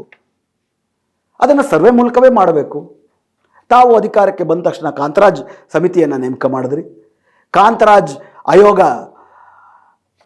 ಅದು ಕಾಂತರಾಜ್ ಹಿಂದುಳಿದ ವರ್ಗಗಳ ಆಯೋಗವನ್ನು ನೇಮಕ ಆಯಿತು. ಅದಕ್ಕೆ ಈ ಜವಾಬ್ದಾರಿಯನ್ನು ನೀವು ವಹಿಸಿದ್ರಿ. ಅದರ ವಿರುದ್ಧ ಹೈಕೋರ್ಟಲ್ಲಿ ಪ್ರಶ್ನೆ ಕೂಡ ಮಾಡಿದ್ರು, ಹೆಂಗೆ ನೀವು ಈ ರೀತಿ ಸರ್ವೆ ಮಾಡೋದಕ್ಕೆ ಸಾಧ್ಯ? ಸರ್ವೆ ಮಾಡುವ ಅಧಿಕಾರ ರಾಜ್ಯ ಸರ್ಕಾರಗಳಿಗೆ ಇಲ್ಲವೇ ಇಲ್ಲ, ಇದರಿಂದ ಮತ್ತೆ ರಾಜ್ಯ ವಿಂಗಡಣೆಯಾಗುತ್ತೆ ಅಂತೆಲ್ಲ ಹೋಯಿತು. ಅದರ ಬಗ್ಗೆ ಹೈಕೋರ್ಟ್ ಸ್ಟೇ ಆರ್ಡರ್ ಕೊಡಲೇ ಇಲ್ಲ. ಕಾನೂನಾತ್ಮಕವಾಗಿ ನಿಮಗೆ ಸಂಪೂರ್ಣವಾದಂಥ ಅವಕಾಶ ಇತ್ತು. ನೀವು ಕೂಡ ಅವಕಾಶವನ್ನು ಬಳಸ್ಕೊಂಡು ಜನಗಣತಿ ಎಲ್ಲ ಮಾಡಿದ್ರಿ. ಶ್ರಮಪಟ್ಟು ಆ ಸರ್ವೆನಲ್ಲಿದ್ದಂಥ ಸದಸ್ಯರು ಹಗಲು ರಾತ್ರಿ ಕಷ್ಟಪಟ್ಟು ಎನ್ಯೂಮರೇಟರ್ಸ್ಗೆಲ್ಲ ಟ್ರೈನಿಂಗ್ಗಳನ್ನ ಕೊಟ್ಟು ಅವರು ವಿಸ್ತೃತವಾದಂಥ ಮಾಹಿತಿಗಳನ್ನು ಸಂಗ್ರಹಿಸಿ ಅದು 10 ಸಂಪುಟಗಳಲ್ಲಿ ಸಂಗ್ರಹಿಸಿ ಕೊಟ್ಟಾದಮೇಲೆ 2018ರಲ್ಲಿ ನೀವು ಅದನ್ನು ಸ್ವೀಕರಿಸಲೂ ಇಲ್ಲ. ಇದ್ದದ್ದಕ್ಕೆ ಕಾರಣ ಕಾಂಗ್ರೆಸ್ಸಿನ ಒಳಗಡೆ ಗಟ್ಟಿಯಾದಂಥ ಸಾಮಾಜಿಕವಾಗಿ ಬಲಾಢ್ಯವಾದಂಥ ಜಾತಿಗಳ ಒಂದು ಒತ್ತಡ. ದೇವರಾಜ ಅರಸ್ಗೆ ಹೋಲಿಸ್ಕೋಬೇಕಾದ್ರೆ ಅಥವಾ ಸಾಮಾಜಿಕ ನ್ಯಾಯಕ್ಕೆ ಹೋಲಿಸ್ಕೋಬೇಕಂತಂದರೆ ಈ ಒತ್ತಡಗಳನ್ನು ಮೀರಿ ಯಾವುದೇ ತ್ಯಾಗಕ್ಕಾದರೂ ಸಿದ್ಧವಾಗಿ ಸಾಮಾಜಿಕ ನ್ಯಾಯದ ಪರವಾಗಿ ನಿಂತಿದ್ದಲ್ಲಿ ಖಂಡಿತವಾಗಿ ಈ ನ್ಯಾಯಕ್ಕೆ ಹೆಚ್ಚುಗಾರಿಕೆ ಇರ್ತಿತ್ತು. ಆದರೆ ನೀವು ಸಂಪೂರ್ಣವಾಗಿ ಇಡೀ ಸರ್ಕಾರ ರಾಜಿಯಾಯಿತು. 2023ರಲ್ಲಿ ಮತ್ತೆ ನೀವು ಅಧಿಕಾರಕ್ಕೆ ಬಂದರೆ 2018ರಲ್ಲಿ ಏನೂ ನಡೀಲೇ ಇಲ್ಲ. ಚುನಾವಣೆ ನಡೀತು. ಚುನಾವಣೆ ನಡೆಯೋ ಹೊತ್ತಿಗಾಗಲೇ ಲಿಂಗಾಯತರಿಗೆ ವಿಶೇಷ ಧರ್ಮದ ಸ್ಥಾನಮಾನ ಅನ್ನುವ ಪ್ರಶ್ನೆ ಬಂದಾಗ ಅದನ್ನೇ ಲಿಂಗಾಯತರು ನಿಮ್ಮ ವಿರುದ್ಧ ಬಳಸ್ಕೊಂಡ್ರು ಅನ್ನೋದೊಂದು ಹಿನ್ನಡೆ ಆಗಿತ್ತು ನಿಮಗೆ ರಾಜಕಾರಣವಾಗಿ. ಅದಕ್ಕೆ ವಿಶೇಷ ಆಸಕ್ತಿ ತೆಗೆದುಕೊಂಡ್ರು ನೀವು. ಅದೇ ಸಂದರ್ಭದಲ್ಲಿ ಒಳ ಮೀಸಲಾತಿಯ ಬಗ್ಗೆ ಸದಾಶಿವ ವರದಿಯನ್ನು ಜಾರಿಗೆ ತರಕ್ಕೆ ನಿಮ್ಮ ಕೈಲಿ ಆಗ್ತಿರ್ಲಿಲ್ಲ, ಅದು ಬೇರೆ ಪ್ರಶ್ನೆ, ಅದನ್ನ ನಂತರ ಮಾತಾಡೋಣ. ಅದರ ಬಗ್ಗೆ ನಿಲುವು ತಗೊಳ್ಳೇ ಇಲ್ಲ. 2023ರಲ್ಲಿ ಅಧಿಕಾರಕ್ಕೆ ಬಂದ್ರಿ. ಅಧಿಕಾರಕ್ಕೆ ಬಂದಾಗಲೂ ಕೂಡ ಕಾಂತರಾಜ್ ವರದಿಯನ್ನು ಸ್ವೀಕರಿಸುವುದಕ್ಕೆ ಮೀನಾಮೇಷಗಳನ್ನು ಎಣಿಸಿ ಒಂದು ಕಡೆ ರಾಹುಲ್ ಗಾಂಧಿಯವರು ಇಡೀ ದೇಶಾದ್ಯಂತ ಸಾಮಾಜಿಕ ನ್ಯಾಯದ ಪರವಾಗಿ, ಜಾತಿ ಜನಗಣತಿಯ ಭಾಗವಾಗಿ, ಜಾತಿ ಸರ್ವೆಗಳ ಭಾಗವಾಗಿ ವಿಸ್ತೃತವಾದಂಥ ಪ್ರಚಾರ ಮಾಡ್ತಿದ್ರು. ಬಿಹಾರದಲ್ಲಾದರೆ ಆಗಲೇ ಆ ರೀತಿ ಜಾತಿ ಜನಗಣತಿ ಆಗಿತ್ತು, ತೆಲಂಗಾಣದಲ್ಲಾಗಿತ್ತು, ನಮ್ಮಲ್ಲಿ ಆಗೋಗಿತ್ತು. ಇಷ್ಟೆಲ್ಲ ಇದ್ದಾಗಿಯೂ ಕೂಡ ಅದು 10 ವರ್ಷ ಹಳೆಯದು ಅನ್ನುವ ನೆಪವನ್ನೊಡ್ಡಿ ಅದನ್ನು ತಿರಸ್ಕರಿಸಿದ್ರಿ. ಇದು ಸಾಮಾಜಿಕ ನ್ಯಾಯಕ್ಕೆ ಮಾಡದಂಥ ಬಹುದೊಡ್ಡ ಅನ್ಯಾಯ. ಅದರ ಬದಲಿಗೆ ಇನ್ನೊಂದು ಅವಸರವಾದಂಥ ಒಂದು ಜನಗಣತಿ ಆಯಿತು. 2015ರಲ್ಲಿ ನಡೆದಂಥ ಕಾಂತರಾಜ್ ಆಯೋಗದ ಸಮೀಕ್ಷೆಯ ಪ್ರಕ್ರಿಯೆಗಳಿಗೆ ಹೋಲಿಸಿದ್ರೆ ಇದರಲ್ಲಿ ಇದ್ದಂಥ ಅವಸರ ನಿಮ್ಮ ರಾಜಕಾರಣದ ಅವಸರವೇ ಹೊರತು ಸಾಮಾಜಿಕ ನ್ಯಾಯದ ಬದ್ಧತೆಗೆ ಬೇಕಾದಂಥ ಎದೆಗಾರಿಕೆ, ತಯಾರಿ ಮತ್ತು ಅದನ್ನು ನಡೆಸುವಂತಹ ಚಾತಿ ಯಾವುದು ಕೂಡ ಇದರಲ್ಲಿ ಕಾಣಲಿಲ್ಲ. ಹೈಕೋರ್ಟ್ಗೋಯ್ತು. ಹೈಕೋರ್ಟಲ್ಲಿ ಕೂಡ ಹೈಕೋರ್ಟಿನ ನ್ಯಾಯಾಧೀಶರು ಇದು ಸಮೀಕ್ಷೆಯೇ ಹೊರತು ಸೆನ್ಸಸ್ ಅಲ್ಲ. ಸೆನ್ಸಸ್ ಅಲ್ಲಾದರೆ ಸಾಮಾನ್ಯ ಜನರಿಗೆ ಉತ್ತರ ಕೊಡುವ ಜವಾಬ್ದಾರಿ ಇರುತ್ತೆ, ಹೊಣೆಗಾರಿಕೆ ಇರುತ್ತೆ. ಸಮೀಕ್ಷೆಗೆ ಉತ್ತರ ಕೊಡ್ಬೋದು, ಕೊಡದೇ ಇರ್ಬೋದು. ಯಾರು ಗಣತಿ ಮಾಡೋಕ್ಕೆ ಹೋಗ್ತಾರೆ ಅವರು ಕಡ್ಡಾಯವಾಗಿ ಪ್ರಶ್ನೆಗೆ ಉತ್ತರ ಕೊಡುವ ರೀತಿ ನಿರ್ಬಂಧಿಸಬಾರ್ದು ಅಂತ ಆದೇಶವನ್ನು ಕೊಟ್ಟು ಈ ಜನಗಣತಿಗೆ ಒಂದು ಅಂತಿಮ ಶರವನ್ನು ಎಳೆದುಬಿಟ್ರು. ಇದೆಲ್ಲದರ ಹಿಂದೆ ಇದ್ದದ್ದು ನೀವು ಇಂಥ ಪ್ರಮುಖವಾದಂಥ ವಿಷಯದಲ್ಲಿ ತೋರಿಸಿದಂಥ ಒಂದು ಬಗೆಯ ಅವಸರ, ಅಜಾಗರೂಕತೆ, ನಿರ್ಲಕ್ಷ್ಯ. ನಿಮ್ಮ ರಾಜಕಾರಣದ ಅವಸರಕ್ಕೆ ಇಂಥ ಅತಿ ಮುಖ್ಯವಾದದ್ದನ್ನು ನೀವು ಬಲಿಗೊಟ್ರಿ. 2023 ನಂತರ ಬಹುಶಃ ಕರ್ನಾಟಕ ರಾಜ್ಯದಲ್ಲಿ ನಡೆದಂಥ ಅತಿದೊಡ್ಡ ಹೋರಾಟಗಳಲ್ಲಿ ಒಂದು ದೇವನಹಳ್ಳಿ ಭೂಸ್ವಾಧೀನ ವಿರೋಧಿ ಹೋರಾಟ.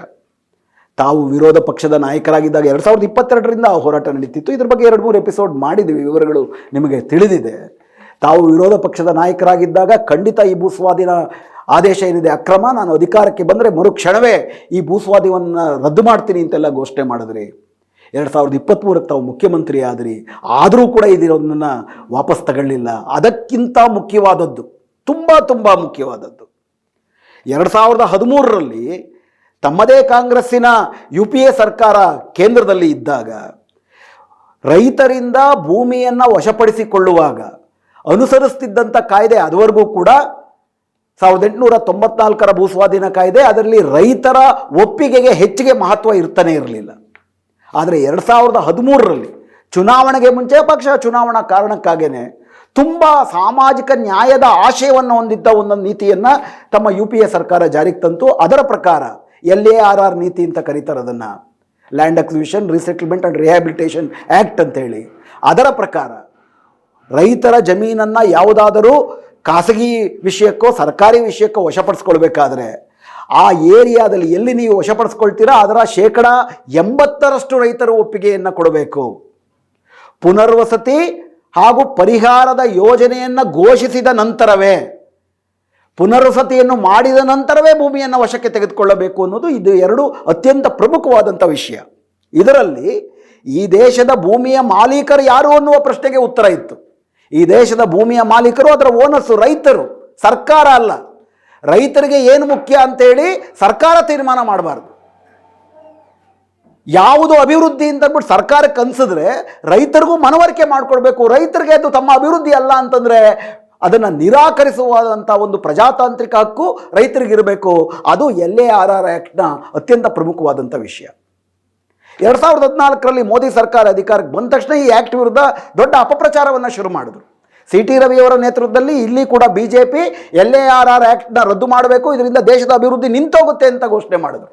ನಿಮ್ಮದೇ ಕಾಂಗ್ರೆಸ್ ಸರ್ಕಾರ ಮಾಡಿದಂಥ ಕಾಯ್ದೆ ಸುಮಾರಷ್ಟು BJP ಸರ್ಕಾರಗಳು ಈ LARR ಆ್ಯಕ್ಟ್ಗೆ ಸಂಪೂರ್ಣ ತಿದ್ದುಪಡಿ ತಂದು ಹಳೆ ಆ್ಯಕ್ಟ್ಗೆ ಹೋಗ್ಬಿಟ್ರು.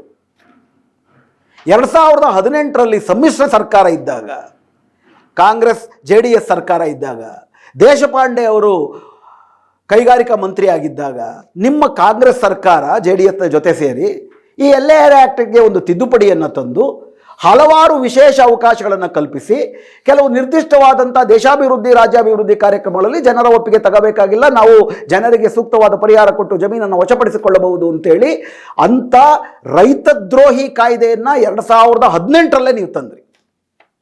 ತಮ್ಮ ಕಾಂಗ್ರೆಸ್ ಸರ್ಕಾರ ತಂತು. 2023ರಲ್ಲಿ ತಾವು ಅಧಿಕಾರಕ್ಕೆ ಬಂದ್ರಿ. 2023ರಲ್ಲಿ ರೈತರು ನಿಮಗೆ, ಇನ್ಫ್ಯಾಕ್ಟ್ 2019ರ ನಂತರ BJP ಸರ್ಕಾರ APMC ಆ್ಯಕ್ಟ್ ತಂದರು, ಭೂಸ್ವಾಧೀನ ಕಾಯ್ದೆ ತಂದರು. ರೈತರು ಕೂಡ ಈ BJP ಸರ್ಕಾರದ ನೀತಿಗಳನ್ನು ವಿರೋಧಿಸಿ ನಿಮಗೆ ಓಟ್ ಹಾಕಿದರು. ಓಟ್ ಹಾಕಿದ್ದಂಥ ಸಂದರ್ಭದಲ್ಲಿ 2023ರಲ್ಲಿ ನಿಮಗೆ ಸಂಪೂರ್ಣ ಬಹುಮತ ಇದ್ದಾಗ, ಅವಾಗಂತಂದರೆ ನಿಮಗೆ JDS ಜೊತೆ ಒಪ್ಪಂದ ಮಾಡ್ಕೊಂಡಂಥ ಸರ್ಕಾರ ಆಗ್ತಿರ್ಲಿಲ್ಲ ಅಂತ ಇಟ್ಕೊಳ್ಳೋಣ. ಈಗ ಕರ್ನಾಟಕದ ರಾಜಕಾರಣದಲ್ಲೇ ಈ ರೀತಿ ಸಂಪೂರ್ಣ ಬಹುಮತದೊಂದಿಗೆ ನೀವು ಬಂದದ್ದು ಇತ್ತೀಚಿನ ಒಂದು 4-5ನೇ ಸರ್ಕಾರ ಇದು. ಸಂಪೂರ್ಣ ಬಹುಮತದೊಂದಿಗೆ ನೀವು ಮತ್ತೆ ರೈತರ ಪರವಾಗಿದ್ದಂಥ ಪಕ್ಷದಲ್ಲಿ 2013ರಲ್ಲಿ LARR ಆ್ಯಕ್ಟ್ ಏನಿತ್ತು, ರೈತರ ಒಪ್ಪಿಗೆ ಇಲ್ಲದೆ ಭೂಮಿ ಸ್ವಾಧೀನ ಮಾಡಿಕೊಳ್ಳುವುದಿಲ್ಲ ಅಂತೇಳಿ, ಅದಕ್ಕೆ ಮರಳಬಹುದಾಗಿತ್ತು. ಅದನ್ನು ನೀವು ಮಾಡಲಿಲ್ಲ. ವಿರೋಧ ಪಕ್ಷದ ನಾಯಕರಾಗಿ ದೇವನಹಳ್ಳಿಯಲ್ಲಿ ಭೂಸ್ವಾಧೀನ ಮಾಡ್ಕೊಳ್ಳೋದನ್ನು ರದ್ದು ಮಾಡ್ತೀನಿ ಅಂತಂದರೆ ಅದನ್ನೂ ಮಾಡಲಿಲ್ಲ. KDBಯಿಂದ 2025ರ ಫೆಬ್ರವರಿ ಮಾರ್ಚಲ್ಲಿ ಅಂತಿಮ ಅಧಿಸೂಚನೆಯನ್ನು ಹೊರಡಿಸ್ಬಿಡ್ತು, ನಿಮ್ಮ ಜಮೀನನ್ನು ವಶಪಡಿಸ್ಕೊಳ್ತೀವಿ ಅಂತೇಳಿ 1774 ಎಕರೆ 13 ಹಳ್ಳಿಗೆ ಸೇರಿದಂಥ ಫಲವತ್ತಾದಂಥ ಜಮೀನಿನಲ್ಲಿ. ಆಗ ಹೋರಾಟ ತಾರಕಕ್ಕೇರಿತು, ರಾಷ್ಟ್ರೀಯ ಅಂತಾರಾಷ್ಟ್ರೀಯ ಸದ್ದು ಮಾಡ್ತು. ಇನ್ಫ್ಯಾಕ್ಟ್ ದೇವನಹಳ್ಳಿನಲ್ಲೇ ಅಹೋರಾತ್ರಿ ಪ್ರತಿಭಟನೆ ನಡೆತು, ಬಂಧನಕ್ಕೊಳಗಾದರು.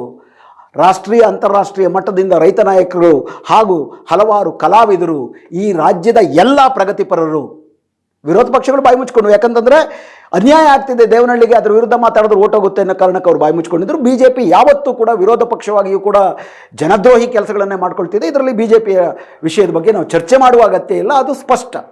ಆದರೆ ಜನಪರ ಅಂತ ಹೇಳಿದಂಥ ಕಾಂಗ್ರೆಸ್ ಮಾಡಿದ್ದೆ. ಇಷ್ಟೆಲ್ಲ ಹೋರಾಟಗಳು ನಡೆದಾಗ ದೊಡ್ಡ ಮಟ್ಟದ ಒಂದು ಸಭೆಯನ್ನು ಸೇರಿ ನನಗೆ 15 ದಿವಸ ಟೈಮ್ ಕೊಡಿ, ನಾವು ಇದನ್ನೆಲ್ಲ ಸರಿ ಮಾಡ್ತೀವಿ, ಒಂದು ತೀರ್ಮಾನಕ್ಕೆ ಬರ್ತೀವಿ ಅಂತಂದರೆ ಜೂನ್ ತಿಂಗಳಲ್ಲಿ ಜನ ಅದನ್ನು ಕಾದರು. ನಿರಂತರವಾಗಿ ಫ್ರೀಡಮ್ ಪಾರ್ಕಲ್ಲಿ ದೊಡ್ಡ ಮಟ್ಟದ ಹೋರಾಟಗಳು ಮುಂದುವರೆದವು. ಆ ಕಾಲಘಟ್ಟದಲ್ಲಿ ನಿಮ್ಮದೇ ಮಂತ್ರಿಮಂಡಲದ ಮಂತ್ರಿಗಳು MB ಪಾಟೀಲ್ ಅವರು, ಮುನಿಯಪ್ಪನವರು ಇಡೀ ಆ 1778 ಎಕರೆ 13 ಹಳ್ಳಿಗಳಲ್ಲಿ ಭಯಭೀತ ವಾತಾವರಣವನ್ನು ಸೃಷ್ಟಿ ಮಾಡಿದ್ರು. ನೀವು ಜಮೀನು ಕೊಡಲಿಲ್ಲ ಅಂತಂದರೆ ಇದನ್ನೊಂದು ಪರ್ಮನೆಂಟ್ ಅಗ್ರಿಕಲ್ಚರ್ ಝೋನ್ ಅಂತ ಮಾಡಿ ನೀವು ಯಾವತ್ತೂ ಯಾರಿಗೂ ಮಾರ್ದಂಗೆ ಮಾಡಿಬಿಡ್ತೀವಿ, ಕೊಟ್ಟರೆ ಇನ್ನೊಂದು ಬೇಕಾದ್ರೆ ಹೆಚ್ಚಿಗೆ ಚೌಕಾಸಿ ಮಾಡೋಣ, ಆದರೆ ಅದಕ್ಕಿಂತ ಜಾಸ್ತಿ ನೀವೇನಾದರೂ ಮಾಡಿದ್ರೆ ನಿಮಗೆ ಬದುಕಕ್ಕಾಗ್ದಂಗೆ ಮಾಡಿಬಿಡ್ತೀವಿ, ಪರ್ಮನೆಂಟ್ ಕೃಷಿ ಝೋನ್ ಮಾಡ್ತೀವಿ, ಮಾರಕ್ಕಾಗ್ದಂಗೆ ಮಾಡಿಬಿಡ್ತೀವಿ ಅಂತೆಲ್ಲ ಹೇಳಿ ಆ ರೈತರ ಒಳಗಿಂದಲೇ ಇನ್ನೊಂದು ಗುಂಪನ್ನು ಸೃಷ್ಟಿ ಮಾಡಿ ಆ ಗುಂಪು ಜೊತೆ ಸರ್ಕಾರ ನೇರವಾಗಿ ವ್ಯವಹಾರ ಮಾಡ್ತಾ ಇಷ್ಟೆಲ್ಲ ಹಗರಣಗಳನ್ನು ಮಾಡಿದ್ರೆ. ಆದರೂ ಹೋರಾಟ ಅತಿರೇಕಕ್ಕೆ ಹೋದಾಗ ಅಂತಿಮವಾಗಿ ಇಲ್ಲ, ನಾವು ಈ ಭೂ ಸ್ವಾಧೀನವನ್ನು ಕೈ ಬಿಡ್ತೀವಿ ಅಂತ ಜೂನ್ ತಿಂಗಳಲ್ಲೇ ಘೋಷಣೆ ಮಾಡಿದ್ರು. ಹೋರಾಟಗಾರರು, ಪ್ರಗತಿಪರರು ಎಲ್ಲರೂ ಕೂಡ ತಮ್ಮ ರೈತ ಪರ ನಿಲುವಿಗೆ ಸಂಭ್ರಮಿಸಿದರು. ಆದರೆ ಅದನ್ನು ಘೋಷಣೆ ಮಾಡಬೇಕಾದ್ರೆ ನೀವೊಂದು ಕೊಕ್ಕೆ ಇಟ್ಟಿದ್ರಿ. ಏನು ಕೊಕ್ಕೆ ಇಟ್ಟಿದ್ರಿ? ಈ ಹೋರಾಟದ ತಾತ್ವಿಕ ನೆಲೆ ಏನಾಗಿತ್ತು? ಈ 1778 ಎಕರೆ ಮಾರ್ತೀವೋ ಬಿಡ್ತೀವೋ ಅದು ನಮಗೆ ಬಿಟ್ಟಿದ್ದು, ನಮ್ಮ ಹತ್ರ ನೀವು ಬಲವಂತದ ಭೂಸ್ವಾಧೀನ ಮಾಡಬಾರ್ದು. ಅಭಿವೃದ್ಧಿ ಯಾವುದು ಅನ್ನೋದನ್ನು ನಾವು ಅರ್ಥ ಮಾಡ್ಕೊಳ್ತೀವಿ, ನಮಗ ಹಕ್ಕಿರಬೇಕು ಅಂತ ಹೇಳಿದಂಥವ್ರು, ಅದು ಅದರ ತಾತ್ವಿಕ ನೆಲೆ. ಮತ್ತು ಬಹುಪಾಲು ರೈತರು ನಾವು ಕೃಷಿಯಲ್ಲಿ ಮುಂದುವರಿತೀವಿ ಅಂತಂದರು. ನೀವು ಹೇಳಿದ್ದೇನು? ಅವತ್ತು ಭೂಸ್ವಾಧೀನ ರದ್ದುಗೊಳಿಸ್ತೀವಿ ಅಂತ ಘೋಷಣೆ ಮಾಡಿದಾಗಲೂ ಕೊಟ್ಟಂಥ ಹೇಳಿಕೆ ಏನಪ್ಪ ಅಂದರೆ, ಇಡೀ ಬೆಂಗಳೂರಿನ ಆ ಏರ್ಪೋರ್ಟ್ ಸುತ್ತಮುತ್ತಲ ವಲಯ ಏರೋಸ್ಪೇಸ್ ಮತ್ತು ಡಿಫೆನ್ಸ್ನ ಒಂದು ಕಾರಿಡಾರ್ ಆಗಿ ಬೆಳೀತಾ ಇದೆ, ನಮ್ಮ ರಾಜ್ಯದ ಅಭಿವೃದ್ಧಿಗೆ ಅದು ಅತಿ ಮುಖ್ಯ, ನಾವು ಇದೇ ಅಭಿವೃದ್ಧಿ ಮಾದರಿಯಲ್ಲೇ ಮುಂದುವರಿತೀವಿ, ಒಂದು ವಿಶೇಷ ಪ್ರಕರಣ ಅಂತ ಮಾತ್ರ ಈ 1778 ಎಕರೆ ಕೈ ಬಿಡ್ತೀವಿ, ಇದರಲ್ಲೂ ಕೂಡ ಸ್ವಇಚ್ಛೆಯಿಂದ ಯಾರಾದರೂ ತಮ್ಮ ಜಮೀನು ಕೊಡೋದಕ್ಕೆ ಬರುವುದಾದರೆ ಅವರಿಗೆ ಮಾರುಕಟ್ಟೆ ದರವನ್ನು ಕೊಟ್ಟು ಅದನ್ನು ಕೊಂಡ್ಕೊತೀವಿ. ಅಂದರೆ ಬಲವಂತಕ್ಕೆ ಬಿಟ್ಟಂಗೆ ಮಾಡಿ ಸರ್ಕಾರ ಬಲಿಷ್ಠ ಶಕ್ತಿಗಳ ಜೊತೆಗೆ ಹೇಗಾದರೂ ಮಾಡಿ ರೈತರನ್ನು ಬೆದರಿಸಿ ಅಥವಾ ಪುಸಲಾಯಿಸಿ ಆ ಜಮೀನನ್ನು ಮಾರುವಂತೆ ನಾವು ಮಾಡ್ತೀವಿ ಅನ್ನುವಂತಹ ಒಂದು ಸಂಕೇತಗಳನ್ನು ಕೊಟ್ಟಿದ್ರು. ಆದರೂ ಇಲ್ಲ, ನಿಮ್ಮ ಮೇಲೆ ಮಾತಿನ ಮೇಲೆ ಭರವಸೆ ಇಟ್ಟು ಎಲ್ಲರೂ ಅದನ್ನು ಒಪ್ಕೊಂಡ್ರು. ಜೂನ್ನಲ್ಲಿ ತೀರ್ಮಾನ ಆದರೂ ನವೆಂಬರ್ ತನಕ ಇದರ ಬಗ್ಗೆ KADB ಅಂತಿಮ ಅಧಿಸೂಚನೆಯನ್ನು ಹೊರಡಿಸಲೇ ಇಲ್ಲ. ನವೆಂಬರ್ 26ನೇ ತಾರೀಕು ಈ ರಾಜ್ಯದ ಎಲ್ಲ ಪ್ರಗತಿಪರ ಸಂಘಟನೆಗಳು ಒಟ್ಟುಗೂಡಿ ಹೋರಾಟವನ್ನು ನಡೆಸಿದಾಗ ಆಗ ಡೆಲಿಗೇಷನ್ನ ಭೇಟಿಯಾದ, ನೀವು ಅಲ್ಲಿಗೂ ಕೂಡ ಯಾರೂ ಬರಲಿಲ್ಲ ಬಿಡಿ, ನೀವು ಮಂತ್ರಿಗಳು ಜನಪರವಾಗಿ ಇರ್ತೀವಿ ಅಂತ ಹೇಳಿದವರು, ಜನಮುಖಿ ಅಂತ ಹೇಳಿದವರು ಬರಲಿಲ್ಲ. ಪ್ರಗತಿಪರರು ಕೂಡ ನಾವು ಅವ್ರನ್ನ ಕರೆಸ್ಕೊಳ್ಳೋ ಅಂಥ ನಮ್ಮ ಶಕ್ತಿಗೆ ಬದಲಿಗೆ ನಾವು ಅವ್ರನ್ನ ಓಲೈಸೋ ಕಡೆಗೆ ಹೇಗಾದರೂ ಬನ್ನಿ ಅನ್ನೋ ಕಡೆಗೆ ನಾವು ಹೋಗ್ಬಿಟ್ಟಿದ್ದೀವಿ. ಹೋಗಿ ಭೇಟಿ ಮಾಡಿದಾಗ ಆಡಳಿತಗಾರನ ಗದರಿಸೋ ಥರ ಮಾಡಿ ಕೂಡಲೇ ನೀವು ಡಿನೋಟಿಫಿಕೇಷನ್ ಆರ್ಡರ್ನ ಹೊರಡಿಸಿ ಅಂತಂದ್ರಿ. ಅದರ ಭಾಗವಾಗಿಯೇ ಡಿಸೆಂಬರ್ 2ರ ಕ್ಯಾಬಿನೆಟ್ನಲ್ಲಿ HK ಪಾಟೀಲ್ ಅವರು ಪತ್ರಿಕಾಗೋಷ್ಠಿಯನ್ನು ಮಾಡ್ತಾ ನಾವು ಈ 1728 ಎಕರೆಯನ್ನು ಕೈಬಿಟ್ಟಿದ್ದೀವಿ ಅಂತ ಹೇಳಿದ್ರಿ. ಆದರೆ ಅದೇ ಕಾಲಘಟ್ಟದಲ್ಲಿ ಸೋಷಿಯಲ್ ಮೀಡಿಯಾದಲ್ಲಿ ಇದರ ಬಗ್ಗೆ ಏನು ಕ್ಯಾಬಿನೆಟ್ಟಲ್ಲಿ ಚರ್ಚೆ ಆಗ್ತಿದೆ ಅದರ ವರದಿಗಳು ಅಥವಾ ಅದರ ಟಿಪ್ಪಣಿಗಳು ಹರಿದಾಡ್ತಿದ್ವು. ಅದರ ಪ್ರಕಾರ ಏನು ಜೂನ್ ತಿಂಗಳಲ್ಲಿ ನೀವು 15 ದಿವಸ ಟೈಮ್ ಕೇಳಿದ್ರಿ, ಆಗ ನಿಮ್ಮದೇ ಮಂತ್ರಿಮಂಡಲದ ಮಂತ್ರಿಗಳು ರೈತರನ್ನು ಹೆದರಿಸುವುದಕ್ಕೆ ಯಾವ ಪುಕಾರನ್ನು ಹರಿಬಿಟ್ಟಿದ್ರು ಅಂದರೆ, ಇಡೀ ವಲಯವನ್ನು ಶಾಶ್ವತ ಕೃಷಿ ವಲಯ ಅಂತ ಮಾಡ್ತೀವಿ, ಯಾರಿಗೆ ಯಾವತ್ತೂ ಕೂಡ ಮಾರ್ದಂಗೆ ಮಾಡ್ತೀವಿ, ಸುತ್ತಮುತ್ತಲ ನಾವು ಏರೋ ಫ್ಯಾಕ್ಟ್ರಿಗಳನ್ನೇ ಮಾಡ್ತಾ ಹೋಗ್ತೀವಿ, ಇದೊಂದನ್ನು ಮಾತ್ರ ಹೆಂಗೆ ಉಳಿಸ್ತೀವಿ, ಅವ್ರು ಹೆಂಗೆ ಬದುಕ್ತಾರೆ ನೋಡೋಣ ಅನ್ನುವ ರೀತಿ ಒಂದು ಬೆದರಿಕೆಗಳನ್ನೇನು ಹಾಕಿದ್ರಿ. 3 ತಿಂಗಳು ಟೈಮ್ ಕೊಡ್ತೀವಿ, 3 ತಿಂಗಳೊಳಗೆ ಮಾಡಿದ್ರುಂಟು, ಇಲ್ಲ ಅಂತಂದರೆ ನಾವು ಬಿಡೋದಿಲ್ಲ, ಪಹಣಿನಲ್ಲೂ ಕೂಡ ಯಾರು ಇದನ್ನು ಕೊಂಡ್ಕೊಳ್ಬೋದು ಅಂತ ಅಂದ್ಬಿಟ್ಟು ಹಾಕ್ಬಿಡ್ತೀವಿ ಅಂತ ಅಂದ್ಬಿಟ್ಟು ಏನು ಬೆದರಿಕೆಗಳನ್ನ ಒಡ್ಡಿದ್ರಿ. ಆ ಬೆದರಿಕೆಗಳೆಲ್ಲವೂ ಕೂಡ ಕ್ಯಾಬಿನೆಟ್ ಟಿಪ್ಪಣಿಗಳಲ್ಲಿ ಇದ್ದದ್ದನ್ನು ಸಾಮಾಜಿಕ ಜಾಲತಾಣದಲ್ಲಿ ರೈತರು ಹಂಚಿಕೊಂಡು ಆಘಾತಕಾರಿಯಾಗಿ ನೋಡ್ತಾ ಇದ್ದರು. ಡಿಸೆಂಬರ್ 4ಕ್ಕೆ ಇದರ ಬಗ್ಗೆ ಸರ್ಕಾರಿ ಆದೇಶ ಆಯಿತು. ಈ ಸರ್ಕಾರಿ ಆದೇಶದಲ್ಲಿ ಏನೇನು ಆತಂಕದಿಂದ ಇದೆಲ್ಲ ಬಂದ್ಬಿಡ್ತು, ಯಾವುದು ಪುಕಾರು ಅಂತಿತ್ತು ಅವೆಲ್ಲವೂ ನಿಮ್ಮ ಆದೇಶದ ಭಾಗವಾಗಿತ್ತು. ಇದರಲ್ಲೂ ಕೂಡ ನೀವು ತಮ್ಮ 1778 ಎಕರೆ ಜಮೀನನ್ನ 13 ಹಳ್ಳಿಯ ರೈತರು ತಮಗಿಷ್ಟದಂತೆ ಬಳಸುವ ಅಧಿಕಾರ ಸಾರ್ವಭೌಮತೆ ಅವರಿಗಿದೆ, ಅದನ್ನು ನಾವು ಗೌರವಿಸುತ್ತೇವೆ ಅಂತಲ್ಲ. ಅವ್ರು ಮುಟ್ಟಾಡ್ರು, ಅವ್ರಿಗೆ ಗೊತ್ತಾಗೋದಿಲ್ಲ. ಈ ರಾಜ್ಯದ ಅಭಿವೃದ್ಧಿ ಆಗಬೇಕು ಅಂತಂದರೆ ಏರೋಸ್ಪೇಸ್ನ ಸೆಕ್ಟರ್ ನಾವು ಬೆಳೆಸ್ತೀವಿ, ಸುತ್ತಮುತ್ತಲೂ ಇನ್ನೂ ವಿಸ್ತೃತವಾಗಿ ಬೆಳೆಸ್ತೀವಿ. ಆದರೆ ವಿಶೇಷವಾದಂಥ ಕಾರ್ಯಕಾರಣಕ್ಕೆ ಮಾತ್ರವೇ ಈ 1778 ಎಕರೆಯನ್ನು ಬಿಡ್ತಾ ಇದ್ದೀವಿ ಮತ್ತು ಇದನ್ನು ಶಾಶ್ವತ ಕೃಷಿ ವಲಯ ಅಂತ ಘೋಷಣೆ ಮಾಡ್ತೀವಿ ಅಂತ ಅಂದ್ಬಿಟ್ಟು ಸೇರಿಸಿದ್ರಿ. ಈ ಶಾಶ್ವತ ಕೃಷಿ ವಲಯ ಅನ್ನುವಂಥದ್ದು ಇಲ್ಲವೇ ಇಲ್ಲ ಜಗತ್ತಿನಲ್ಲಿ. ಟೌನ್ ಪ್ಲಾನಿಂಗ್ ಅಥಾರಿಟಿನಲ್ಲಿ ಹಸಿರು ವಲಯ ಅಂತಿರುತ್ತೆ, ಅದು ಶಾಶ್ವತ ಹಸಿರು ವಲಯ ಅಲ್ಲ. ಆ ಹಸಿರು ವಲಯಗಳನ್ನು 10 ವರ್ಷಕ್ಕೊಂದ್ಸತಿ ಪುನರ್ವಿಮರ್ಶೆ ಮಾಡ್ತಾರೆ, ಅದನ್ನು ಕಮ್ಮಿ ಮಾಡ್ತಾರೆ, ಜಾಸ್ತಿ ಮಾಡ್ತಾರೆ, ಏನೋ ಒಂದು ಮಾಡ್ತಾರೆ. ಆದರೆ ಶಾಶ್ವತ ಕೃಷಿ ವಲಯ ಅನ್ನುವಂಥದ್ದು ನೀವು ಸೇಡು ತೀರಿಸಿಕೊಳ್ಳುವ ಕಾರ್ಯಕ್ರಮವಾಗಿ ಇಟ್ಟರು. ಅಷ್ಟು ಮಾತ್ರ ಅಲ್ದಿರ ಏನು ಮಾಡ್ತೀರಾ ಶಾಶ್ವತ ಕೃಷಿ ವಲಯದಲ್ಲಿ, ನಿಮಗೆ ಅದರ ಬಗ್ಗೆ ಸ್ಪಷ್ಟತೆ ಇರಲಿಲ್ಲ. ನೀವೇನು ಹೇಳಿದ್ರಿ, ಬೇರೆ ಬೇರೆ ರಾಜ್ಯಗಳಲ್ಲಿ ಇದೆ, ಇದ್ರ ಬಗ್ಗೆ ನಾವು ಅಧ್ಯಯನ ಮಾಡ್ತೀವಿ, ಅಧ್ಯಯನದಿಂದ ಬಂದ ವರದಿಯನ್ನು ಆಧರಿಸಿ ನಾವು ಇದನ್ನು ಕೃಷಿ ವಲಯ ಮಾಡ್ತೀವಿ ಅಂದ್ರೆ ಏನು ಮಾಡಬೇಕಂತಲೇ ನಿಮಗೆ ಗೊತ್ತಿಲ್ಲ. ಈಗಾಗಲೇ ಶಾಶ್ವತ ಕೃಷಿ ವಲಯ ಅಂತ ಘೋಷಣೆ ಮಾಡಿಬಿಟ್ರಿ. ಏನಕ್ಕೆ ಮಾಡಬೇಕಾಗಿತ್ತು? ಅದರಿಂದ ಅಭಿವೃದ್ಧಿ ಅಂತ ನಿಮ್ಗೆ ಅನ್ಸಿದ್ರು ಕೂಡ ನೀವೇನು ಮಾಡಬೇಕಾಗಿತ್ತು? ಈ ರೀತಿ ಅಭಿವೃದ್ಧಿ ಮಾಡ್ಬೋದು ಅಂತ 1778 ಎಕರೆ ರೈತರ ಜೊತೆ 13 ಹಳ್ಳಿ ರೈತರ ಜೊತೆ ನೀವು ಸಮಾಲೋಚನೆ ಮಾಡಬೇಕಾಗಿತ್ತು. ಬದಲಿಗೆ ಏನು ಘೋಷಣೆ ಮಾಡಿದಿರಿ? ಯಾವ 3 ಯೋಜನೆಗಳು, ಖಾಸಗಿ APMC, ಡಿಜಿಟಲ್ ಮಾರ್ಕೆಟಿಂಗು, ಖಾಸಗಿ ಉಗ್ರಾಣ ಅಂತ ಅಂದ್ಬಿಟ್ಟು Narendra Modi corporate contract farming ನೀತಿಗಳನ್ನ ಜಾರಿಗೆ ತಂದರು, ಅವೆಲ್ಲವನ್ನೂ ಇಲ್ಲಿ ಜಾರಿಗೆ ಮಾಡ್ತೀವಿ ಅಂತ ಪರೋಕ್ಷವಾಗಿ ಹೇಳಿದ್ದೀರಿ. ಕೃಷಿನಲ್ಲಿ ವಿದೇಶಿ ಬಂಡವಾಳ ಹರಿವಿಗೆ ನಾವು ಅನುಕೂಲ ಮಾಡಿಕೊಡುತ್ತೇವೆ, ಡಿಜಿಟಲ್ ಮಾರ್ಕೆಟಿಂಗ್ಗೆ ಅವಕಾಶ ಮಾಡಿಕೊಡುತ್ತೇವೆ, ಖಾಸಗಿ ಉಗ್ರಾಣಗಳನ್ನು ಸ್ಥಾಪಿಸುತ್ತೇವೆ, ರಫ್ತು ಮಾರುಕಟ್ಟೆಗೆ ಅನುಕೂಲ ಮಾಡಿಕೊಡುತ್ತೇವೆ. ಅಂದರೆ ಅರ್ಥಾತ್ ಈ 1778 ಎಕರೆಯನ್ನು ಕಾಂಟ್ರಾಕ್ಟ್ ಫಾರ್ಮಿಂಗ್, ಕಾರ್ಪೊರೇಟ್ ಫಾರ್ಮಿಂಗ್ಗೆ ಪೂರಕವಾಗಿ ಬೆಳೆಸ್ತೀವಿ. ಅಲ್ಲೂ ಕೂಡ ರೈತರು ಏನು ಮಾಡಬೇಕು, ಅವ್ರಿಗೆ ಗುಲಾಮರಾಗಬೇಕು ಕಾಂಟ್ರಾಕ್ಟ್ ಫಾರ್ಮರ್ಸ್ ಆಗಿ. ಅಂದರೆ ಸೇಡ್ ತೀರಿಸ್ಕೊತಾ ಇದ್ದೀರಾ ನೀವು ದೇವನಹಳ್ಳಿ ರೈತರ ಮೇಲೆ. ಇದೇ ಥರ ರೈತರೇ ಬಿಡದಿ ಹತ್ರ, ಆನೇಕಲ್ ಹತ್ರ ದೊಡ್ಡ ಮಟ್ಟ ಹೋರಾಟ ಮಾಡ್ತಿದ್ದಾರೆ. ನೀವು ನಿಮ್ಮ ಅಭಿವೃದ್ಧಿ ಯೋಜನೆಗೂ BJP ಅಭಿವೃದ್ಧಿ ಯೋಜನೆಗೂ ದೊಡ್ಡ ವ್ಯತ್ಯಾಸವೇ ಇಲ್ಲ. ಅದಕ್ಕೆ ಬಲವಂತವಾಗಿ ಭೂಮಿಯನ್ನು ವಶಪಡಿಸಿಕೊಳ್ಳುವುದಕ್ಕೆ ಅಲ್ಲೂ ಪ್ರಯತ್ನಿಸ್ತಿದ್ದೀರಿ. ಈಗ ದೇವನಹಳ್ಳಿಯನ್ನು ಒಂದು ಬೆದರಿಕೆಯ ದಂಡವಾಗಿ ಬಳಸ್ತಾ ಇದ್ದೀರಿ. ಸಿದ್ದರಾಮಯ್ಯನವರ ಸರ್ಕಾರವೇ ಇದು ದೇವನಹಳ್ಳಿಗೆ ನೀವು ಮಾಡ್ತಿರುವ, ರೈತಾಪಿಗೆ ನೀವು ಮಾಡ್ತಿರುವ ಅತಿ ದೊಡ್ಡ ದ್ರೋಹ ಅಲ್ವಾ? ಮುಖ್ಯವಾಗಿ 2013 ನಿಮ್ಮ ಕಾಂಗ್ರೆಸ್ ನೇತೃತ್ವದ UPA ಸರ್ಕಾರ ತಾತ್ವಿಕವಾಗಿ ರೈತರ ಭೂಮಿಯ ಮೇಲೆ ಸಾರ್ವಭೌಮ ರೈತನೇ, ಅವರ ಒಪ್ಪಿಗೆ, ಅವರ ಸಮಾಲೋಚನೆ ಮುಖ್ಯ ಅನ್ನುವ ಆ ತಾತ್ವಿಕ ನೆಲೆಯನ್ನು ಕಾರ್ಪೊರೇಟ್ಗಳಿಗೆ BJP ಥರ ಬಲಿಗೊಟ್ರಿ. ಇದು ಮಾಡಿರುವ ನೀವು ಮತ್ತೊಂದು ಸಾಮಾಜಿಕ ಅನ್ಯಾಯ. ಅಷ್ಟೇ ಬೃಹತ್ತಾದದ್ದು ಮತ್ತೊಂದು ಒಳ ಮೀಸಲಾತಿ ವಿಷಯದಲ್ಲಂತೂ BJP ಮತ್ತು ಕಾಂಗ್ರೆಸ್ಸು ಪೈಪೋಟಿನಲ್ಲಿ ಜನರಿಗೆ ಮೋಸ ಮಾಡ್ತಾ ಬಂತು. ದಲಿತ ಸಮುದಾಯಗಳಿಗೆ ಸದಾಶಿವ ಆಯೋಗ ನೇಮಕ ಮಾಡಿದ್ರಿ, ಸದಾಶಿವ ಆಯೋಗಕ್ಕೆ ಧರ್ಮಸಿಂಗ್ ನೇತೃತ್ವದಲ್ಲಾಯಿತು. ಅದು 2012ರಲ್ಲಿ BJP ಸರ್ಕಾರಕ್ಕೆ ತನ್ನ ವರದಿಯನ್ನು ಕೊಡ್ತು. 2012ರ ನಂತರದಿಂದ ಉದ್ದಕ್ಕೂ ಕೂಡ BJP ಕಾಂಗ್ರೆಸ್ ಇಬ್ಬರು ಕೂಡ ಸದಾಶಿವ ಸಮಿತಿ ವರದಿ ಜಾರಿಗೆ ತರ್ತೀವಿ ಅಂತ ಜನರನ್ನ ಮೋಸಗೊಳಿಸ್ತಾ ಬಂದ್ರಿ. ಆದರೆ 2004ರಲ್ಲಾಗಲೇ ಸುಪ್ರೀಂ ಕೋರ್ಟಲ್ಲಿ ಸಂತೋಷ್ ಹೆಗಡೆ ಅವರ ನೇತೃತ್ವದ 5 ಜನರ ಸಾಂವಿಧಾನಿಕ ಪೀಠ ಕೊಡಕ್ಕೆ ಬರೋದಿಲ್ಲ ಅಂತ ತೀರ್ಮಾನ ಮಾಡಿಬಿಟ್ಟಿದೆ. ಒಳ ಮೀಸಲಾತಿ ಯಾವ ರಾಜ್ಯ ಸರ್ಕಾರವೂ ಕೊಡಕ್ಕೆ ಬರೋದಿಲ್ಲ. ದಲಿತರ ಮೀಸಲಾತಿಯನ್ನು ಇನ್ನೊಂದಷ್ಟು ಒಳ ಮೀಸಲಾತಿ ಇಂಟರ್ನಲ್ ಕ್ಲಾಸಿಫಿಕೇಶನ್ ಮಾಡುವ ಸಾಧ್ಯತೆಯೇ ಇಲ್ಲ, ರಾಜ್ಯಗಳಿಗೆ ಅಧಿಕಾರ ಇಲ್ಲ ಅಂತ ಅಂದ್ಬಿಟ್ಟು ನ್ಯಾಯಪೀಠ ತನ್ನ ಆದೇಶವನ್ನು ಕೊಟ್ಟಿದೆ. ಒಂದು ನ್ಯಾಯಪೀಠ ಒಳ ಮೀಸಲಾತಿ ಸಾಧ್ಯವೇ ಇಲ್ಲ, ರಾಜ್ಯ ಸರ್ಕಾರಕ್ಕೆ ಆ ಶಕ್ತಿ ಇಲ್ಲ ಅಂತ ಆದೇಶ ಕೊಟ್ಟ ಮೇಲೆ ಇರೋದು ಎರಡೇ ದಾರಿ. ಒಂದು, ಆ ಆದೇಶವನ್ನು ಮೀರುವ ರೀತಿ ಸಂಸತ್ತಿನಲ್ಲಿ ಸಂಬಂಧಪಟ್ಟಂಥ ಸಂವಿಧಾನ ತಿದ್ದುಪಡಿ ತರಬೇಕು. ಆರ್ಟಿಕಲ್ 341ಕ್ಕೆ 341(3) ಅಂತ ತಿದ್ದುಪಡಿ ತರಬೇಕು. ಸದಾಶಿವ ಆಯೋಗ ಕೂಡ ಆ ಒಂದು ಶಿಫಾರಸನ್ನು ಮಾಡಿತ್ತು. ಅಥವಾ ಸುಪ್ರೀಂ ಕೋರ್ಟಿನಲ್ಲೇ 7 ಸದಸ್ಯರ ಪೀಠ, ಅಂದರೆ 5ಕ್ಕಿಂತ ಜಾಸ್ತಿ ಇರೋ ಇನ್ನೊಂದು ಪೀಠ, ಈ 5 ಜನರ ಪೀಠ ಕೊಟ್ಟಂಥ ತೀರ್ಮಾನವನ್ನು ರದ್ದು ಮಾಡಿ ಹೊಸ ಒಂದು ಒಳ ಮೀಸಲಾತಿ ಪರವಾದಂಥ ತೀರ್ಪು ಕೊಡಬೇಕು. 2014ರಿಂದ 2024ರ ತನಕ ಈ 10 ವರ್ಷದಲ್ಲಿ ಇವೆರಡೂ ಸಂಭವಿಸಲಿಲ್ಲ. ಸಂವಿಧಾನ ತಿದ್ದುಪಡಿಯ ಅವಕಾಶ ಇದ್ದದ್ದು ಏಕೈಕ BJPಗೆ. BJPನವರು ಸಂವಿಧಾನ ತಿದ್ದುಪಡಿ ಮಾಡೇನೆ ಮೇಲ್ಜಾತಿಯ ಮಧ್ಯಮ ವರ್ಗಕ್ಕೆ EWS ಮೀಸಲಾತಿಯನ್ನು ತಂದದ್ದು. ಒಳ ಮೀಸಲಾತಿಗೂ ಮಾಡ್ಬೋದಾಗಿತ್ತು. ಅವರು ಮೀಸಲಾತಿಯ ವಿರೋಧಿಗಳು, ಒಳ ಮೀಸಲಾತಿಯ ವಿರೋಧಿಗಳು, ಮೇಲ್ನೋಟಕ್ಕೆ ಮಾತ್ರ ಓಟಿಗಾಗಿ ಮಾತ್ರ ತತ್ಕ್ಷಣದ ರಾಜಕೀಯ ಲಾಭಕ್ಕೆ ಇವರನ್ನ ಓಲೈಸೋರು. ಅವರು ಮಹಾದ್ರೋಹಿಗಳು ಈ ವಿಷಯದಲ್ಲಿ, ಒಳ ಮೀಸಲಾತಿನಲ್ಲಿ. ಆದರೆ ತಾವು ಕಾಂಗ್ರೆಸ್ ಪಕ್ಷ ಹುಬ್ಬಳ್ಳಿನಲ್ಲಿ ಕೊಟ್ಟ ಭರವಸೆ ಏನು, ನಿಮ್ಮ ಪ್ರಣಾಳಿಕೆಯಲ್ಲಿ ಕೊಟ್ಟ ಭರವಸೆ ಏನು, ಉದ್ದಕ್ಕೂ ಕೊಟ್ಟ ಭರವಸೆಗಳೆಲ್ಲ ಸದಾಶಿವ ವರದಿಯನ್ನು ಜಾರಿಗೆ ತರ್ತೀವಿ. ಸಾಧ್ಯವೇ ಇಲ್ಲ ಸದಾಶಿವ ವರದಿ ಜಾರಿಗೆ ತರಕ್ಕೆ.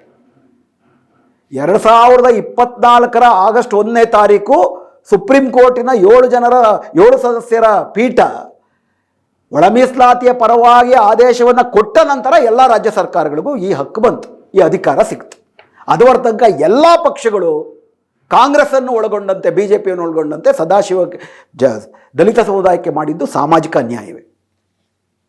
2024 ನಿಮ್ಮದೇ ಸರ್ಕಾರ ಇತ್ತು. ಇಲ್ಲಿ ಎಷ್ಟು ಮೀನಾಮೇಷ. ಒಳ ಮೀಸಲಾತಿಯ ಆದೇಶ ಬಂದ ತಕ್ಷಣ ಸಿದ್ದರಾಮಯ್ಯನವರು, ರೇವಂತ್ ರೆಡ್ಡಿ ಅವರು ಒಳ ಮೀಸಲಾತಿಯನ್ನು ಅನುಷ್ಠಾನ ಮಾಡುವ ಮೊದಲ ರಾಜ್ಯ ನಮ್ಮದೇ ಆಗುತ್ತೆ ಅಂತ ಘೋಷಣೆ ಮಾಡಿಬಿಟ್ರಿ. ಅದಾದಮೇಲೆ ತಮ್ಮದೇ ಪಕ್ಷದ ಹೈಕಮಾಂಡ್ನವರು ಇಲ್ಲ ಇದಕ್ಕೆ ನಾವು ಬೇರೆ ಒಂದು ಸಮಿತಿ ಮಾಡ್ತೀವಿ, ಪಕ್ಷದೊಳಗಡೆ ಮಲ್ಲಿಕಾರ್ಜುನ್ ಖರ್ಗೆ ಅವರ ನೇತೃತ್ವದಲ್ಲಿ ಎಲ್ಲ ತೀರ್ಮಾನಗಳು, ಎಲ್ಲ ಮುಖ್ಯಮಂತ್ರಿಗಳು ಆ ಸಮಿತಿಯ ಆದೇಶಕ್ಕೆ ಬದ್ಧರಾಗಿರಬೇಕು ಅಂತಂದರು. ಸುಪ್ರೀಂ ಕೋರ್ಟೇ ಆದೇಶ ಕೊಟ್ಟ ಮೇಲೆ ಇನ್ನೊಂದು ಪಕ್ಷದ ಹೈಕಮಾಂಡ್ನ ಸಮಿತಿ ಯಾಕೆ ಬೇಕಾಗಿತ್ತು? ಮತ್ತೊಂದು ಹೋರಾಟ, ಸುಪ್ರೀಂ ಕೋರ್ಟ್ ತೀರ್ಪು ಬಂದಮೇಲೆ ಇನ್ನೊಂದು ದೊಡ್ಡ ಹೋರಾಟ, ಅದಕ್ಕೆ ಗೋಳಾಡಿಸ್ಬಿಟ್ರಿ ಅಸ್ಪೃಶ್ಯ ಸಮುದಾಯಗಳನ್ನು, ಬಾಧಿತ ಸಮುದಾಯಗಳನ್ನು. ಅದಾದ ನಂತರ ನಾಗಮೋಹನ್ ದಾಸ್ ಸಮಿತಿ ನೇಮಕ ಆಗುತ್ತೆ, ಜಸ್ಟಿಸ್ ನಾಗಮೋಹನ್ ದಾಸ್ ಸಮಿತಿ. ಅದು ಫುಲ್ ಕಾರ್ಯಾಚರಣೆ ಮಾಡೋದಕ್ಕೆ ಇನ್ನೊಂದು ತಿಂಗಳು 2 ತಿಂಗಳಾಗುತ್ತೆ. ನಮ್ಮ ಕರ್ನಾಟಕಕ್ಕೆ ಸಂಬಂಧಪಟ್ಟಂಥ ಕೆಲವು ವಿಶೇಷವಾದಂಥ ಸಮಸ್ಯೆಗಳಿದ್ದು, ಇಲ್ಲಿ ಬೋವಿ, ಕೊರ್ಮ, ಕೊರಚ, ಲಂಬಾಣಿ ಈ ಸ್ಪೃಶ್ಯ ಸಮುದಾಯಗಳು ಕೂಡ ಶೆಡ್ಯೂಲ್ ಕ್ಯಾಸ್ಟ್ ಪಟ್ಟಿನಲ್ಲಿದ್ದಾರೆ. ಕೆಲವರು ತಮ್ಮನ್ನು AK, AD, AA ಅಂತಾರೆ. ಅದು ಜಾತಿ ಸೂಚಕ ಅಲ್ಲ, ಜಾತಿ ಗುಂಪಿನ ಸೂಚಕ. ಇವೆರಡನ್ನ ಪ್ರಮಾಣವನ್ನು ನಿಗದಿ ಮಾಡೋದಕ್ಕೆ ಮತ್ತೊಂದು ಮಿನಿ ಸರ್ವೆಯನ್ನೇ ಮಾಡಬೇಕಾಗಿ ಬಂತು. ಅದಕ್ಕೆ ಇನ್ನೊಂದಷ್ಟು ಟೈಮ್ ಆಯಿತು. ಎಲ್ಲ ಆಗಿ ಆಗಸ್ಟಲ್ಲಿ ತಮ್ಮ ವರದಿಯನ್ನು ಕೊಡ್ತಾರೆ. ವರದಿನಲ್ಲಿ 5 ವರ್ಗಗಳಾಗಿ ವಿಂಗಡಿಸ್ತಾರೆ. ಇದ್ರ ಬಗ್ಗೆ ನಾವೆಲ್ಲ ಹೆಂಗಿದ್ರು ಚರ್ಚೆ ಮಾಡಿದ್ದೀವಿ. ನಾಗಮೋಹನ್ ದಾಸ್ ಸಮಿತಿ 1:6:5:4:1. ಯಾರ್ಯಾರು AK, AD, AA ಅಂತ ಕೊಟ್ಟಿದ್ದಾರೆ 1%, ಲಂಬಾಡಿ, ಬೋವಿ, ಕೊರ್ಮ, ಕೊರಚ ಈ ಸಮುದಾಯಗಳಿಗೆ 4%, ಹೊಲೆಯ ಸಮುದಾಯಕ್ಕೆ 5%, ಮಾದಿಗ ಸಂಬಂಧಿತ ಸಮುದಾಯಗಳಿಗೆ 6%. ಹಾಗೂ ನಾಗಮೋಹನ್ ದಾಸ್ ವರದಿಯಲ್ಲೇ ಸ್ಪಷ್ಟಪಡಿಸಿರುವ ರೀತಿ ದಲಿತ ಸಮುದಾಯದಲ್ಲೇ ಅತ್ಯಂತ ಹಿಂದುಳಿದಿರುವ ದಲಿತ ಅಲೆಮಾರಿ ಸಮುದಾಯಗಳಿಗೆ ಪ್ರತ್ಯೇಕವಾಗಿ 1%. ಇದು ಬಡ್ತಿಗೂ ಅನ್ವಯ ಆಗಬೇಕು, ರೋಸ್ಟರ್ಗೂ ಅನ್ವಯ ಆಗಬೇಕು. ಇದು ಕೂಡ ಅದರಲ್ಲಿತ್ತು. ಇನ್ಫ್ಯಾಕ್ಟ್ ಸದಾಶಿವ ಆಯೋಗ, ಮಾಧುಸ್ವಾಮಿ ಕೊಟ್ಟಂಥ ಮಧ್ಯಂತರವಾದಂಥ ಪರಿಹಾರ ಅಥವಾ ನಾಗಮೋಹನ್ ದಾಸ್ ಎಲ್ಲವೂ ಕೂಡ ದಲಿತ ಅಲೆಮಾರಿ ಸಮುದಾಯಗಳಿಗೆ ಪ್ರತ್ಯೇಕವಾದಂಥ ಮೀಸಲಾತಿಯನ್ನೇ ಕೊಟ್ಟರು. ತಾವು ಸಾರಾ ಸಗಟದನ್ನು ತಮ್ಮ ಸರ್ಕಾರ, ತಮ್ಮದೇ ಸರ್ಕಾರದ SC ಸಮುದಾಯದ ಒಳಗಿರುವ ಬಲಿಷ್ಠ ಸಮುದಾಯಗಳ ಒತ್ತಡಕ್ಕೆ ಮಣಿದು ನಾಗಮೋಹನ್ ದಾಸ್ ಸಮಿತಿ ಕೊಟ್ಟಂಥ ವರದಿಯನ್ನು, ಅದಕ್ಕೆ ಕೊಟ್ಟಂಥ ತಾತ್ವಿಕವಾದಂಥ ನೆಲೆಗಟ್ಟನ್ನು ತಿರಸ್ಕರಿಸಿ 1:6:5:4 ಅನ್ನೋದ್ರ ಬದಲಿಗೆ 6:6:5 ಅಂತ ಮಾಡಿ ಇಡೀ ಅತ್ಯಂತ ಹಿಂದುಳಿದಂಥ ಅಲೆಮಾರಿ ಸಮುದಾಯಗಳನ್ನು ಅನಾಮತ್ತು ಎತ್ಕೊಂಡೋಗಿ ನಾಗಮೋಹನ್ ದಾಸ್ ಸಮಿತಿ ಅಸ್ಪೃಶ್ಯ ಸಮುದಾಯದೊಳಗೆ ಸಾಪೇಕ್ಷವಾಗಿ ಮುಂದುವರೆದ ಸಮುದಾಯಗಳು ಅಂತ ಪರಿಗಣಿಸುವಂತಹ ಲಂಬಾಣಿ, ಬೋವಿ, ಕೊರ್ಮ, ಕೊರಚದವರೇ ಸೇರಿಸ್ಬಿಟ್ರು. ಅಲೆಮಾರಿ ಸಮುದಾಯಗಳು ಇದರ ವಿರುದ್ಧ ತೀವ್ರವಾದಂಥ ಹೋರಾಟವನ್ನು ಮಾಡಿದ್ರು. ಬೆಂಗಳೂರಲ್ಲಿ ಮಾಡಿದ್ರು, ದೆಹಲಿನಲ್ಲಿ ಮಾಡಿದ್ರು. ಹೋದ ಕಡೆ ಇಲ್ಲ ಗೊತ್ತಾಗಿದೆ, ನಮಗೆ ಅನ್ಯಾಯ ಅಂತ ಗೊತ್ತಾಗಿದೆ, ನಾವಿದಕ್ಕೆ ಪರಿಹಾರ ಒದಗಿಸ್ತೀವಿ, ಹೇಗಾದರೂ ಮಾಡಿ ಪರಿಹಾರ ಒದಗಿಸ್ತೀವಿ ಅಂತ ಸುಳ್ಳು ಭರವಸೆಯನ್ನು ಕೊಡ್ತಾನೆ ಬಂದ್ರಿ. ಅಂತಿಮವಾಗಿ ಅಸ್ಪೃಶ್ಯ ಅಲೆಮಾರಿ ಮಹಾಸಭಾ ಹೈಕೋರ್ಟಿನಲ್ಲಿ ಇದರನ್ನು ಪ್ರಶ್ನಿಸ್ತು. ಹೈಕೋರ್ಟಿನಲ್ಲಿ ನೀವು ಇದಕ್ಕೆ ಉತ್ತರ ಕೊಡಬೇಕಾಗಿ ಬಂತು. ಆಗಲೂ ಕೂಡ ಇಲ್ಲ, ಕೇಸ್ ವಾಪಸ್ ತಗೊಂಬಿಡಿ, ಹೇಗಾದರೂ ನಾವು ನಿಮಗೆ 1% ಕೊಡ್ತೀವಿ ಅಂತಲೇ ಮೋಸ ಮಾಡ್ತಾ ಬಂದ್ರಿ. ಡಿಸೆಂಬರ್ 2ಕ್ಕೆ ಬೆಳಗಾಂನಲ್ಲಿ ಅಧಿವೇಶನ ಆಗಬೇಕಾದ್ರೆ ಅಲ್ಲೂ ಕೂಡ ನೀವು ಇಲ್ಲ, ಏನಾದರೂ ಒಂದು ಮಾಡ್ತೀವಿ ಅಂತ ಹೇಳಿದ್ರಿ. ಅವತ್ತೇ ನೀವು ಹೈಕೋರ್ಟ್ಗೆ ಕೊಟ್ಟಂಥ ಅಫಿಡವಿಟ್ಟಲ್ಲಿ ನೀವು ಹೇಳಿರೋದೇನು? ಭಾಗಶಃ ನೀವು ಮಾಡಿರುವ ಸಾಮಾಜಿಕ ಅನ್ಯಾಯಗಳಲ್ಲಿ ಅತಿ ದೊಡ್ಡ ಅನ್ಯಾಯ ಯಾವುದಪ್ಪ ಅಂತಂದರೆ, ಯಾವುದನ್ನು ಇದುವರ ತನಕ ಎಲ್ಲ ಯೋಗಗಳು, ಎಲ್ಲ ಸರ್ಕಾರಗಳು ದಲಿತ ಅಲೆಮಾರಿ ಸಮುದಾಯಗಳು ದಲಿತರ ಒಳಗಡೆ ಅತ್ಯಂತ ಹಿಂದುಳಿದವರು ಅಂತನ್ಬಿಟ್ಟು ಯಾವುದೇ ಸಂದೇಹಕ್ಕಿಲ್ಲದಂತೆ ಒಪ್ಕೊಂಡಿದ್ವು, ಅಂಥ ದಲಿತ ಅಲೆಮಾರಿ ಸಮುದಾಯಗಳು ಯಾವುದನ್ನು ನಾಗಮೋಹನ್ ದಾಸ್ ಆಯೋಗ ಈ ಥರ ಎಲ್ಲ ಆಯೋಗಗಳು ದಲಿತರಲ್ಲೇ ಸಾಪೇಕ್ಷವಾಗಿ ಬ್ರಾಹ್ಮಣರಿಗಿಂತ ಅಲ್ಲ, ದಲಿತರ ಒಳಗಡೆ ಸಾಪೇಕ್ಷವಾಗಿ ಮುಂದುವರೆದಿದ್ದಾರೆ. ಲಂಬಾಣಿ, ಬೋವಿ, ಕೊರ್ಮ, ಕೊರಚ ಅವರಿಗೆ ಹೋಲಿಸಿದರೆ ಅವ್ರಿಗಿಂತ ಏನು ಹಿಂದುಳಿದಿಲ್ಲ ಇವರು, ಅವರಷ್ಟೇ ಮುಂದುವರೆದಿದ್ದಾರೆ ದಲಿತರ ಅಲೆಮಾರಿಗಳು ಅಂತೇಳಿ ಅಫಿಡವಿಟ್ ಕೊಟ್ಟರು. ಅವತ್ತೇ ಬೆಳಗ್ಗೆ ಬೆಳಗಾಂನಲ್ಲಿ ಪ್ರಗತಿಪರರಿಗೆ ಇಲ್ಲ ಇದ್ರ ಬಗ್ಗೆ ನಿಮಗೇನಾದರೂ ಅನುಕೂಲ ಮಾಡಿಕೊಡ್ತೀವಿ ಅಂತಿದ್ರಿ. ಕೊನೆಗೆ ಕಾಯ್ದೆಯನ್ನು ಮಾಡಿದ್ರಿ. ಆ ಕಾಯ್ದೆ ಒಳಗಡೆ 665 ಏನು ಗ್ರೂಪ್ ಸಿ ಇದೆ 5, ಅದರಲ್ಲಿ ಮೊದಲ 5ರಲ್ಲಿ 1% ನೀವು ಇವ್ರಿಗೆ ಕೊಡಬೇಕಂದ್ರೆ ಸಿ ಒಳ ಮೀಸಲಾತಿನಲ್ಲಿ ಸಿನಲ್ಲಿ ಮತ್ತೊಂದು ಒಳ ಮೀಸಲಾತಿ 5 ಹುದ್ದೆಗಳು 4 ಹುದ್ದೆಗಳು ಡಿಕ್ಲೇರ್ ಆಯಿತು ಅಂದರೆ ಅದರಲ್ಲಿ 4ನೇ ಹುದ್ದೆ ಇವ್ರಿಗೆ ಕೊಡಬೇಕು. ಅಂದರೆ ಮೊದಲ ಪ್ರಾಶಸ್ತ್ಯ ಅಲೆಮಾರಿಗಳು ಕೊಡಬೇಕಂತಂದ್ರೂ ಕೂಡ ಬೇರೆ ಪ್ರಶ್ನೆ. ಆದರೆ ಮೊದಲ ಪ್ರಾಶಸ್ತ್ಯ ಅಲ್ಲ, ಮೊದಲ 3 ಹುದ್ದೆಗಳು ಅವ್ರಿಗೆ ಹೋಗುತ್ತೆ, 4ನೇದಿದ್ದರೆ ಇವ್ರಿಗೆ ಸಿಗುತ್ತೆ. ಅಕಸ್ಮಾತ್ ಸೂಕ್ತ ಅಭ್ಯರ್ಥಿ ಇಲ್ಲ ಅಂದರೆ ಅದು ಸಂಪೂರ್ಣವಾಗಿ ಮತ್ತೆ ಸಿ ಗ್ರೂಪ್ನಲ್ಲಿರುವ ಇತರ ಜಾತಿಗಳಿಗೆ ಸೇರುತ್ತೆ. ಕೊಟ್ಟಂತೆ ಮಾಡಿ ಕಿತ್ಕೊಳ್ಳುವಂಥದ್ದು, ದೇವನಹಳ್ಳಿ ಭೂಮಿಯನ್ನು ಕೊಟ್ಟಂತೆ ಮಾಡಿ ಕೊಕ್ಕೆಗಳಿಡುವಂಥದ್ದು, ಒಳ ಮೀಸಲಾತಿ ಕೊಟ್ಟಂತೆ ಮಾಡಿ ಅದು ದಕ್ಕದೇ ಇರುವ ರೀತಿ ನೀತಿ ಮಾಡೋದು. ಬಾಬಾ ಬುಡನ್ ದರ್ಗಾದಲ್ಲಿ ಇಲ್ಲ ನಿಮ್ಮ ಪರವಾಗಿ ಇರ್ತೀನಿ ಅಂತೇಳಿ ಒಂದೇ ವಾರದಲ್ಲಿ ಉಲ್ಟಾ ಹೊಡೆದು ಅರ್ಚಕನ ನೇಮಕಾತಿ ಮಾಡುವಂಥದ್ದು. SC SPನಲ್ಲಿ ನಿಮಗೆ ವಿಶೇಷವಾಗಿ ನಾವು ಅನುಕೂಲ ಮಾಡಿಕೊಡ್ತೀವಿ ಅಂತೇಳಿ ಅದನ್ನು ಅನಾಮತು ತಗೊಂಡೋಗಿ ಗ್ಯಾರಂಟಿಗಳು ಬಳಸುವಂಥದ್ದು. ಇದು ನೀವು ಮಾಡಿರುವ ಅತಿ ದೊಡ್ಡ ದ್ರೋಹಗಳಲ್ಲಿ ಒಂದು. ನ್ಯಾಷನಲ್ ಎಜುಕೇಷನ್ ಪಾಲಿಸಿ ಕರ್ನಾಟಕ ಸರ್ಕಾರದಲ್ಲಿ ತಮ್ಮನ್ನು ಅಧಿಕಾರಕ್ಕೆ ತರುವುದರಲ್ಲಿ ಇದ್ದಂಥ ಇನ್ನೊಂದು ಪ್ರಧಾನವಾದದ್ದೇನು, ಈ ಸಂಘ ಪರಿವಾರ ಇಡೀ ತನ್ನ ಶಿಕ್ಷಣವನ್ನು, ಸಂಸ್ಕೃತಿಯನ್ನು ಎಲ್ಲವನ್ನೂ ಕೂಡ ಸಂವಿಧಾನಕ್ಕೆ ಬಾಹಿರವಾಗಿ, ಅಹಿಂದಗಳಿಗೆ ವಿರುದ್ಧವಾಗಿ ಬ್ರಾಹ್ಮಣೀಯ ಮೌಲ್ಯಗಳನ್ನು ಮತ್ತು ಕಾರ್ಪೊರೇಟ್ ಮಾದರಿ ಶಿಕ್ಷಣವನ್ನು ತರ್ತಿದ್ದಾರೆ.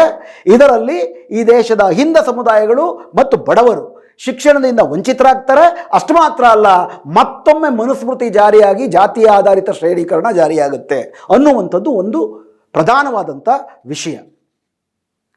ತಾವು ಅಧಿಕಾರಕ್ಕೆ ಬಂದಾದ ಮೇಲೆ ಇಲ್ಲಿದ್ದಂಥ ಸರ್ಕಾರ BJPನವರು 2020ರಲ್ಲಿ ಮೋದಿ ಸರ್ಕಾರ ನ್ಯಾಷನಲ್ ಎಜುಕೇಷನ್ ಪಾಲಿಸಿಯನ್ನು ಘೋಷಣೆ ಮಾಡಿದಾಗ ಅದನ್ನು ಫಸ್ಟ್ ನಾವೇ ಅನುಷ್ಠಾನಕ್ಕೆ ತರ್ತೀವಿ ಅಂತ ಬೊಮ್ಮಾಯಿ ಸರ್ಕಾರ ಇಲ್ಲಿ ಹೇಳ್ತು. ಅಲ್ಲೂ BJP ಇಲ್ಲೂ BJP. ತಾವು ಅಧಿಕಾರಕ್ಕೆ ಬಂದ ಮೇಲೆ ಏನು ಭರವಸೆ ಕೊಟ್ಟರೆ ನ್ಯಾಷನಲ್ ಎಜುಕೇಷನ್ ಪಾಲಿಸಿ ನಾವು ತರುವುದಿಲ್ಲ, ಸ್ಟೇಟ್ ಎಜುಕೇಷನ್ ಪಾಲಿಸಿ ತರ್ತೀವಿ. ಅದಕ್ಕಾಗಿ ಒಂದು ಕಮಿಟಿ ನೇಮಕ ಆಯಿತು. ಆ ಕಮಿಟಿ ಏನು ವರದಿ ಕೊಡ್ತು, ಉನ್ನತ ಶಿಕ್ಷಣಕ್ಕೆ ಏನು ವರದಿ ಕೊಡ್ತು, ಪ್ರಾಥಮಿಕ ಶಿಕ್ಷಣಕ್ಕೆ ಏನು ವರದಿ ಕೊಡ್ತು, ಇದುವರೆ ತನಕ ಅದ್ರ ಬಗ್ಗೆ ಒಂದು ಚರ್ಚೆ ಇಲ್ಲ. 2.5 ವರ್ಷ ಆಗೋಯ್ತು. ಇನ್ನು 2 ವರ್ಷದಲ್ಲಿ ಏನು ಮಾಡ್ತೀರಾ ಗೊತ್ತಿಲ್ಲ. ಇದ್ರ ಜೊತೆಗೆ PM ಶ್ರೀ ಅಂತ ಅಂದ್ಬಿಟ್ಟು ಒಂದು ಯೋಜನೆ ಇದೆ. ಅದಕ್ಕೆ ಬೇರೆ ಎಲ್ಲ ಸರ್ಕಾರಗಳಿಗಿಂತ ನೀವೇ ಮುಂದೆ ಹೋಗಿ PM ಶ್ರೀ ಯೋಜನೆ ಅಂತಂದರೆ ಯಥಾವತ್ NCERT ಯೋಜನೆಯನ್ನು ಜಾರಿಗೆ ತರ್ತೀವಿ, BJP ಸರ್ಕಾರದ ಯೋಜನೆಗಳೆಲ್ಲವನ್ನೂ ಕೂಡ ಜಾರಿಗೆ ತರ್ತೀವಿ ಅಂತ ನೀವು ಮುಚ್ಚೋಳಿಕೆ ಬರ್ಕೊಟ್ರೆ ಅವರು PM ಶ್ರೀ ಅಂತೇಳಿ ಪ್ರಧಾನಮಂತ್ರಿ ಯೋಜನೆಯಿಂದ ನಿಮಗೆ ಅನುಕೂಲಗಳನ್ನು ಮಾಡಿಕೊಡ್ತಾರೆ. ಕರ್ನಾಟಕ ಸರ್ಕಾರಕ್ಕೆ ಅದಕ್ಕೆ ಒಪ್ಪಿಗೆ ಕೊಟ್ಟಿದೆ. NCERT ಅತ್ಯಂತ ಬ್ರಾಹ್ಮಣಶಾಹಿ ಹಿಂದುತ್ವ ಮೌಲ್ಯಗಳನ್ನು ಬುತ್ತುವ ಟೆಕ್ಸ್ಟ್ಗಳನ್ನು ನಾವು ಜಾರಿಗೆ ತರ್ತೀವಿ ಅಂತ ಒಪ್ಕೊಂಡಿದ್ದೇವೆ. ಎಲ್ಲಕ್ಕಿಂತ ಮುಖ್ಯವಾಗಿ ನ್ಯಾಷನಲ್ ಎಜುಕೇಷನ್ ಪಾಲಿಸಿನಲ್ಲಿ ಇದ್ದದ್ದೇನು, ಅವ್ರು ಹೇಳ್ತಿದ್ದಿದ್ದು ಸರ್ವರಿಗೂ ಸಾರ್ವತ್ರಿಕ ಶಿಕ್ಷಣ ಅನ್ನೋದು ಕೊಡುವುದಕ್ಕೆ ಆಗೋದಿಲ್ಲ. ಅದರ ಬದಲಿಗೆ ನಾವು ಪಂಚಾಯಿತಿ ಮಟ್ಟದಲ್ಲಿ ಒಂದು ಉತ್ತಮವಾದಂಥ ಸರ್ಕಾರಿ ಶಾಲೆಗಳನ್ನು ಮಾಡ್ತೀವಿ, ಮಿಕ್ಕ ಶಾಲೆಗಳನ್ನು ವಿಲೀನ ಮಾಡ್ತೀವಿ. ಈ ಶಾಲೆಗಳನ್ನು ವಿಲೀನ ಮಾಡಿ ಪ್ರಾಥಮಿಕ ಶಾಲೆಗಳನ್ನು ಮುಚ್ಚುವ ಕೆಲಸ ಬೊಮ್ಮಾಯಿಯವರ ಸರ್ಕಾರದಲ್ಲೇ ನ್ಯಾಷನಲ್ ಎಜುಕೇಷನ್ ಪಾಲಿಸಿಯ ಭಾಗವಾಗಿ ಶುರುವಾಗ್ಬಿಟ್ಟಿತ್ತು. ಅದನ್ನು ಮುಚ್ಚಾಕೋದಕ್ಕೆ BJP ಸರ್ಕಾರ ವಿಲೀನ ಅಲ್ಲ, ನಾವು ಉತ್ತಮವಾದ ಶಾಲೆಗಳನ್ನು ಮಾಡ್ತೀವಿ, ಕೆಲವು ಕಡೆ ಖಾಸಗಿ ಶಾಲೆಗಳಿಗೆ ಪೈಪೋಟಿ ಹೆಂಗೆ ಕಟ್ತೀವಿ, ಅದಕ್ಕೆಲ್ಲ ಸೌಲಭ್ಯಗಳನ್ನು ಕೊಡ್ತೀವಿ, ಎಲ್ಲರೂ ಇದನ್ನು ಸಪೋರ್ಟ್ ಮಾಡಬೇಕು ಅಂದರು. ಕಾಂಗ್ರೆಸ್ನವರು ಕೂಡ ಅದನ್ನು ವಿರೋಧಿಸಿದರು. ಯಾಕಂದರೆ ಅದರ ಅಂತರಾಳದಲ್ಲಿ ಇದ್ದದ್ದೇನಪ್ಪ ಅಂತಂದರೆ, ಗ್ರಾಮ ಮಟ್ಟದಲ್ಲಿ ಯಾವುದೋ ಕುಗ್ರಾಮದಲ್ಲಿ ಅಲ್ಲೊಂದು ಅಂಗನವಾಡಿ ಇದ್ದರೆ ಅಲ್ಲಿ ಒಬ್ಬನೇ ಟೀಚರ್ ಬಂದರೂ ಕೂಡ ಒಂದು 20 ಜನ ಹುಡುಗರಿದ್ದರೆ ಅ ಆದರೂ ಕಲಿತಾರೆ. ಕಳಪೆ ಶಾಲೆ ಆದರೂ ಸಿಗುತ್ತೆ, ಕನಿಷ್ಠ ಪಕ್ಷ ಕಿವಿ ಮೇಲೆ ಅ ಬೀಳುತ್ತೆ, ಮಧ್ಯಾಹ್ನ ಬಿಸಿ ಊಟ ಸಿಗುತ್ತೆ, ಒಬ್ಬ ಟೀಚರ್ ಬಂದು ತನ್ನ ಮಿತಿನಲ್ಲಿ ಏನೋ ಒಂದು ಹೇಳ್ಕೊಡ್ಬೋದು. ಅದೂ ಇಲ್ದಂಗಾಗಿ 10 ಕಿಲೋಮೀಟರ್ದಲ್ಲೋ 6 ಕಿಲೋಮೀಟರ್ ದೂರದಲ್ಲೋ ನೀವು ಉತ್ತಮ ಶಾಲೆ ಅಂತ ಇಟ್ಟರೆ ತಮ್ಮ ಮಕ್ಕಳು ಅಲ್ಲಿ ತನಕ ಹೋಗುವುದಕ್ಕೆ ಸಾಧ್ಯವೇ ಇಲ್ಲ. ಇದು ಕೂಡ ಕಳ್ಕೊತಾರೆ, ಕಳಪೆಯನ್ನು ಕಳ್ಕೊತಾರೆ. ಕಳಪೆಯನ್ನು ಹೇಗೆ ಉತ್ತಮಗೊಳಿಸಬೇಕು ಅನ್ನುವುದು ಬೇರೆ. ಇನ್ಫ್ಯಾಕ್ಟ್ 2009ರ RTE ಹೇಳಿದ್ದೆಲ್ಲಪ್ಪ ಅಂತಂದರೆ ಸರ್ಕಾರಿ ಶಾಲೆಗಳಲ್ಲಿ ಉತ್ತಮ ಗುಣಮಟ್ಟದ ಶಿಕ್ಷಣ ಮತ್ತು ಒಂದೇ ಬಗೆಯ ಸಮಾನ ಶಿಕ್ಷಣ ಇರಬೇಕು ಅಂತೇಳಿ ನಮ್ಮ ಹೋರಾಟ ಎಲ್ಲ ಅದಕ್ಕಿರಬೇಕಾಗಿತ್ತು. ಕಳಪೆ ಶಾಲೆಗಳಿಂದ ಕಳಪೆಯಾದದ್ದೇ ಸಿಗುತ್ತೆ, ಇದೇ ಇರಲಿ ಅಂತ ಕೇಳೋದಲ್ಲ. ಕಳಪೆಯನ್ನು ಉತ್ತಮಗೊಳಿಸಬೇಕು ಪ್ರತಿ ಹಳ್ಳಿ ಕಡೆ. ನೀವು ಅಲ್ಲಿ ಕಿತ್ತುಬಿಟ್ರೆ ಶಾಲೆ ಅಂದ್ರೇನು? ಕುಟುಂಬದಿಂದ ಶಾಲೆಗೆ ಬರುತ್ತೆ ಒಂದು ಮಗು ಅಂತಂದರೆ ಅದು ಸಾಮಾಜೀಕರಣಗೊಳ್ಳುವ ಪ್ರಥಮ ಹಂತ. ಅದು ತನ್ನ ಸಮಾಜದ ಪರಿಸರಕ್ಕೆ ಪೂರಕವಾದ ವಾತಾವರಣದಲ್ಲಿದ್ದರೆ, ತನ್ನ ಮನೆ ಪಕ್ಕದಲ್ಲಿದ್ದರೆ, ತನ್ನ ಹಳ್ಳಿ ಒಳಗಡೆನೇ ಇದ್ದರೆ ಅದಕ್ಕೆ ಒಂದು ಸುರಕ್ಷತಾ ಭಾವ ಬರುತ್ತೆ. ಆ 1ನೇ ಕ್ಲಾಸ್ಗೆ LKGಗೆ 2ನೇ ಕ್ಲಾಸ್ಗೆ ಹೋಗೋ ಮಗುವನ್ನು 7-8 ಕಿಲೋಮೀಟರ್ ದೂರದಲ್ಲಿ ಯಾವುದೋ ಹೋಬಳಿ ಸೆಂಟರಲ್ಲಿ ಇತರ ಸಾವಿರಾರು ಜನರ ಜೊತೆಗೆ ನೀವು ಸಾಮಾಜೀಕರಣ ಮಾಡೋದಕ್ಕೆ ಅವ್ರನ್ನ ತಳ್ಳಿದ್ರೆ ಅವಕ್ಕೆ ಆತಂಕ ಆಗ್ತವೆ, ರಿವರ್ಸ್ ಹೊಡಿತಾರೆ, ಶಿಕ್ಷಣದಿಂದ ಹೊರ ಬೀಳುವುದು ಜಾಸ್ತಿ ಆಗುತ್ತೆ.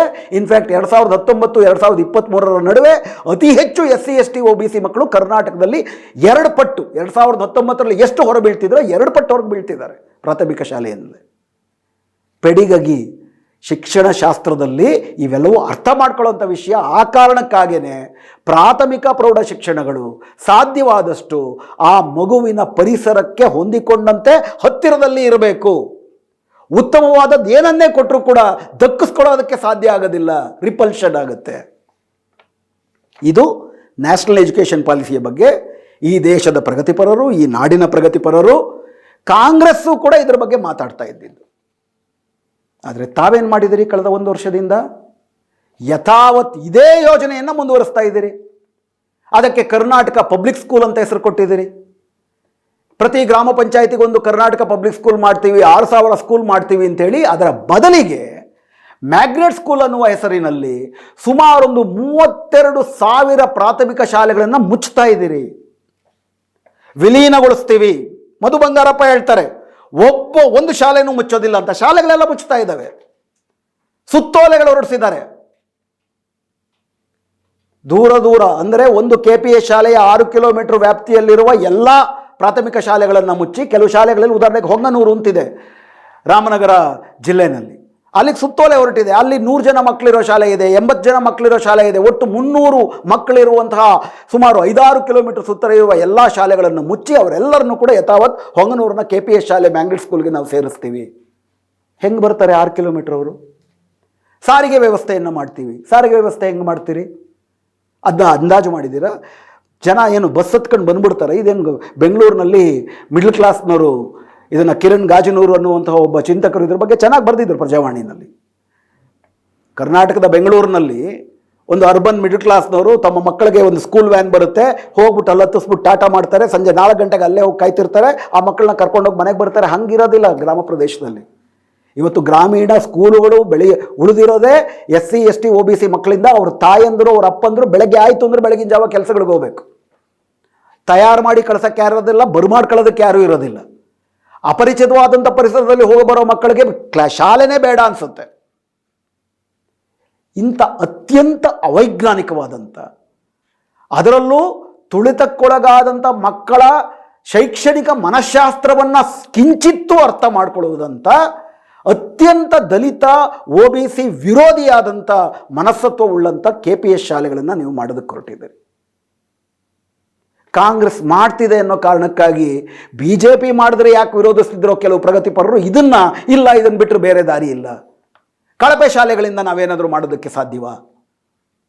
ಕಳಪೆ ಶಾಲೆಗಳಲ್ಲ ಆಯ್ಕೆ ಇರೋದೀಗೇನು? ಕಳಪೆ ಶಾಲೆಗಳನ್ನು ಹೆಂಗೆ ಉತ್ತಮಗೊಳಿಸಬೇಕು? ಶತಾಯಗತಾಯ ಉತ್ತಮಗೊಳಿಸಬೇಕು. ಕಳಪೆ ಶಾಲೆಗಳೇ ಇರಬೇಕು ಅಂತಲ್ಲ. ಆಯ್ಕೆ ಏನು ತಂದಿಡ್ತಾ ಇದ್ದಾರೆ ಸರ್ಕಾರ? ಶಾಲೆನೇ ಇರಲ್ಲ ಅಥವಾ ಕಳಪೆ ಶಾಲೆ ಆದರೂ ಇರುತ್ತೆ. ಅದು ಇರುತ್ತೆ, ಎರಡನೇ ಪ್ರಶ್ನೆ. ಕಳಪೆ ಶಾಲೆಯಾದರೂ ಇರಬೇಕು, ಅದನ್ನು ಇನ್ನೊಂದಷ್ಟು ಉತ್ತಮಗೊಳಿಸಿಕೊಳ್ಳಬೇಕು ಅನ್ನುವುದು ದಲಿತ ಗ್ರಾಮೀಣ ಪರಿಸರದ ಹಿನ್ನೆಲೆಯ ವಿದ್ಯಾರ್ಥಿಗಳ ಆಸಕ್ತಿಯೇ ಭಾರತದ ಆಸಕ್ತಿ ಅಂದ್ಕೊಳ್ಳೋರು ಯೋಚಿಸಬಹುದಾದಂಥ ರೀತಿ. ಹೇಗಾದರೂ ಇದು ಮುಚ್ಚೋಗುತ್ತೆ, ಏನು ಮಾಡೋಕ್ಕಾಗುತ್ತೆ? ನೀವು ಸಾರಿಗೆ ವ್ಯವಸ್ಥೆ ಕೊಡಿ, ಅದರಲ್ಲಿ ಏನಾದರೂ ಸಾರಿಗೆ ವ್ಯವಸ್ಥೆ ಕೊಡೋದು ಹೋರಾಟ ಮಾಡ್ತೀವಿ ಅಂತಂದರೆ ಅದು ಸರ್ಕಾರ ಏನಕ್ಕೆ ಇದನ್ನು ಮಾಡ್ತಿದ್ದೇವೆ ಅಂತ ಅರ್ಥ ಮಾಡ್ಕೊಳ್ದಿರುವಂಥ ಆತ್ಮವಂಚನೆ. ADB ಇದಕ್ಕೆ ದುಡ್ಡು ಕೊಟ್ಟಿದೆ, 2,500 ಕೋಟಿ ರೂಪಾಯಿ. ಸರ್ಕಾರ ಇನ್ನು ಮುಂದೆ ಸರ್ಕಾರಿ ಶಾಲೆಗಳನ್ನು ತೆಗೆಯೋದಿಲ್ಲ, ಸರ್ಕಾರಿ ಉಪಾಧ್ಯಾಯರಿಗೆ ಕೆಲಸ ಕೊಡೋದಿಲ್ಲ. ಸರ್ಕಾರ ತನ್ನ ವೆಚ್ಚ ಕಡಿಮೆ ಮಾಡ್ಕೋಬೇಕು. Physical responsibility and budget management act 2003 ಪ್ರಕಾರ ತನ್ನ ಕಮಿಟೆಡ್ ಎಕ್ಸ್ಪೆಂಡಿಚರ್ ಕಡಿಮೆ ಮಾಡ್ಕೋಬೇಕು ಎಲ್ಲ ರಾಜ್ಯ ಸರ್ಕಾರಗಳು. ಕಮಿಟೆಡ್ ಎಕ್ಸ್ಪೆಂಡಿಚರ್ ಅಂದರೆ ಸಂಬಳ, ಪಿಂಚಣಿ, ಸಬ್ಸಿಡಿ. ಪ್ರಧಾನವಾಗಿ ಸಂಬಳ ಪಿಂಚಣಿ ಕಡಿಮೆ ಮಾಡ್ಕೋಬೇಕಂದ್ರೆ ಹುದ್ದೆಗಳನ್ನೇ ಕಡಿಮೆ ಮಾಡಬೇಕು. ಈಗಾಗಲೇ ಮಾಡಿದ್ದಾರೆ. ನಿಮಗಾಗಲೇ ಗೊತ್ತಿರೋ ಹಾಗೆ ಬೆಳಗಾವಿ ಅಧಿವೇಶನದಲ್ಲಿ 2,84,000 ಸರ್ಕಾರಿ ಹುದ್ದೆಗಳು ಕಡಿಮೆ ಆಗಿದ್ದಾವೆ, ಭರ್ತಿಯಾಗಿಲ್ಲ, ಖಾಲಿ ಇದ್ದಾವೆ. ಅದರಲ್ಲಿ 70,000 ಉದ್ಯೋಗಗಳು ಸರ್ಕಾರಿ ಉಪಾಧ್ಯಾಯರುಗಳು. ಈ 70,000 ಉದ್ಯೋಗಗಳನ್ನು ಭರ್ತಿ ಮಾಡ್ಕೊಂಡ್ರೆ ಅಷ್ಟು ಸಂಬಳದ ಖರ್ಚು ಬರುತ್ತೆ, ಮತ್ತೆ ಆ ಸಂಬಳದ ಖರ್ಚನ್ನು ಕಡಿಮೆ ಮಾಡೋದಕ್ಕಾಗೋದಿಲ್ಲ. ಅದಕ್ಕೇನು ಮಾಡ್ತಾರೆ, 32,000 ಶಾಲೆಗಳನ್ನೇ ಮುಚ್ಚಿಬಿಡ್ತಾರೆ. ಉತ್ತಮವಾದಂಥ ಗೆಸ್ಟ್ ಟೀಚರ್ಗಳನ್ನ ನಾವು ಅಪಾಯಿಂಟ್ ಮಾಡ್ಕೊಳ್ತೀವಿ ಅಂತಾರೆ. ಎಲ್ಲಕ್ಕಿಂತ ಮುಖ್ಯವಾಗಿ ಇನ್ನೊಂದು ಸುತ್ತೋಲೆ ಏನು ನಡೆಸಿದೆ ಇದೇ ಸಿದ್ದರಾಮಯ್ಯನವರ ಸರ್ಕಾರ. ಒಂದು ಬಾರಿ KPS ಶಾಲೆಯನ್ನು ಸ್ಥಾಪಿಸಿದ ನಂತರ KPS ಶಾಲೆಯ ಬಲವರ್ಧನೆಗೆ ಒಂದು ನಯಾ ಪೈಸೆಯನ್ನು ಕೂಡ ಸರ್ಕಾರ ಕೊಡುವುದಿಲ್ಲ. ಅದನ್ನು ಕಾರ್ಪೊರೇಟ್ ಸಂಸ್ಥೆಗಳ ಕಾರ್ಪೊರೇಟ್ ಸೋಷಿಯಲ್ ರೆಸ್ಪಾನ್ಸಿಬಿಲಿಟಿ ವಿತ್ತೀಯ ನಿಧಿಯಿಂದ ಸ್ಥಳೀಯ ದಾನಿಗಳಿಂದ ಮಾಡ್ಕೊಳ್ತಕ್ಕದ್ದು, ಸ್ಥಳೀಯ ಸಂಪನ್ಮೂಲಗಳನ್ನು ರೂಢಿಸಿಕೊಳ್ಳತಕ್ಕದ್ದು. ಹಲವಾರು KPSಗಳಲ್ಲಿ ಸ್ಥಳೀಯ ಸಂಪನ್ಮೂಲಗಳಿಂದ ರೂಢಿಸಿಕೊಳ್ಳತಕ್ಕದ್ದು ಅಂದರೆ ಏನು ಮಾಡ್ತಿದ್ದಾರೆ, ಪೋಷಕರ ಮೇಲೆ ಶುಲ್ಕಗಳನ್ನು ವಿಧಿಸ್ತಿದ್ದಾರೆ. ಯಾರು ಶುಲ್ಕ ಕೊಡಬಲ್ಲರೋ ಅವರು ಒಳಗೋಗ್ತಾರೆ.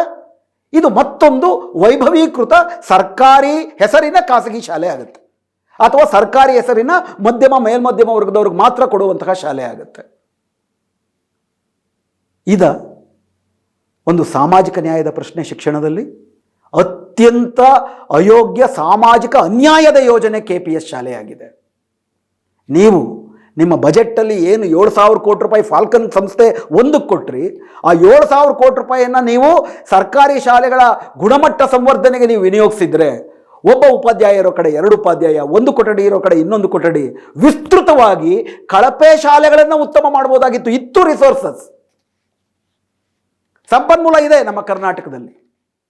ಅದರ ವಿನಿಯೋಗದಲ್ಲಿ ಒಂದು ಉದಾರವಾದಿ ಕಾರ್ಪೊರೇಟ್ವಾದಿ ಹಾಗೂ BJPಯ ಬ್ರಾಹ್ಮಣವಾದಿ ಯೋಜನೆಗಳು ಜಾರಿಯಾಗ್ತಿದೆ. KPS ಆ ಅತಿದೊಡ್ಡ ಸಾಮಾಜಿಕ ಅನ್ಯಾಯದ ಬೃಹತ್ ಭಾಗ. ನಗರದ ನಿಮ್ಮ ಯೋಜನೆಗಳೇನು? ನಗರದಲ್ಲಿ ನಿಮಗೆ ಓಟ್ ಬಿದ್ದಿದ್ದಾವೆ.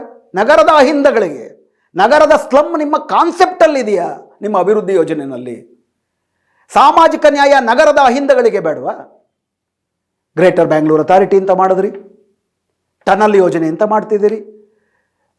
ನಿಮ್ಮ ನಗರದ ಸಂಪನ್ಮೂಲ ಎಲ್ಲವೂ ಕೂಡ ಮಧ್ಯಮ ವರ್ಗ ಮತ್ತು ಮೇಲ್ಮಧ್ಯಮ ವರ್ಗದ ಗುಣಮಟ್ಟವನ್ನು ಹೆಚ್ಚು ಮಾಡುವುದಕ್ಕೆ ಹೋಗ್ತಿದೆ. ಬೀದಿ ವ್ಯಾಪಾರಿಗಳ ಮೇಲೆ ಅಧಿಕಾರಕ್ಕೆ ಬಂದಾಗಲಿಂದ ಬೆಂಗಳೂರು ಮಂತ್ರಿ DK ಶಿವಕುಮಾರ್ ಮೇಲೆ ಬೀದಿ ವ್ಯಾಪಾರಿಗಳ ಮೇಲೆ ಸಮರ ಸಾರಿದ್ದಾರೆ.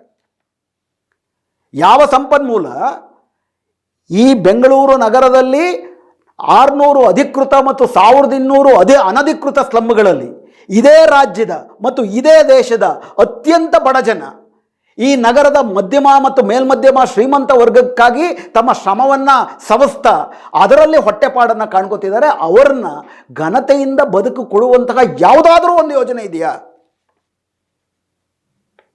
ನಿಮ್ಮ ಇಡೀ ಗ್ರೇಟರ್ ಬ್ಯಾಂಗ್ಳೂರ್ ಅಥಾರಿಟಿನಲ್ಲಿ,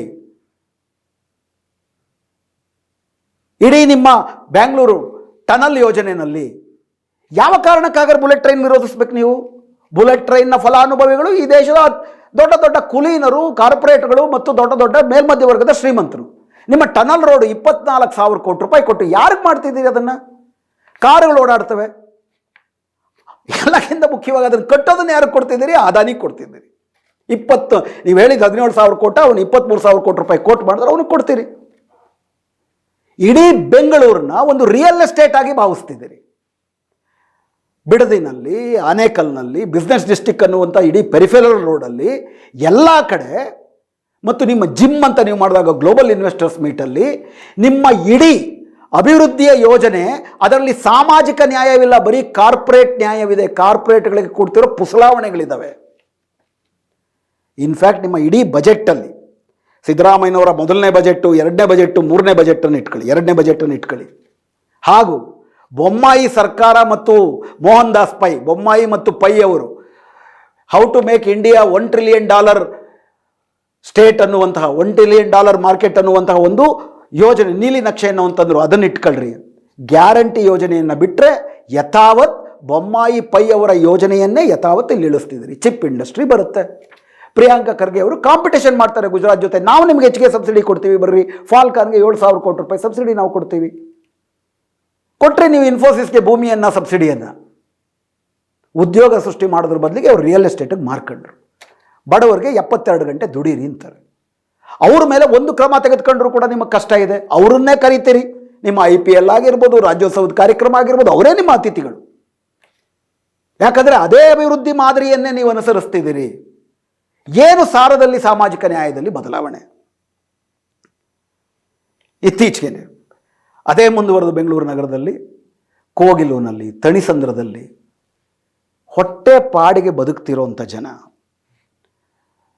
ಚಳಿಗಾಲದಲ್ಲಿ ನೀವು ಒಂದು ಪೂರ್ವ ಮಾಹಿತಿ ಕೊಡದೆ, ಪರ್ಯಾಯ ವ್ಯವಸ್ಥೆಯನ್ನು ಮಾಡದೆ, ಮಕ್ಕಳಿದ್ದಾರೆ, ವೃದ್ಧರಿದ್ದಾರೆ, ಗಾಯಾಳುಗಳಿದ್ದಾರೆ, ರೋಗಿಷ್ಠರಿದ್ದಾರೆ, ಅನಾಮತ್ತು ಅವ್ರನ್ನ ಎತ್ತಾಕ್ಬಿಡ್ತೀರಿ.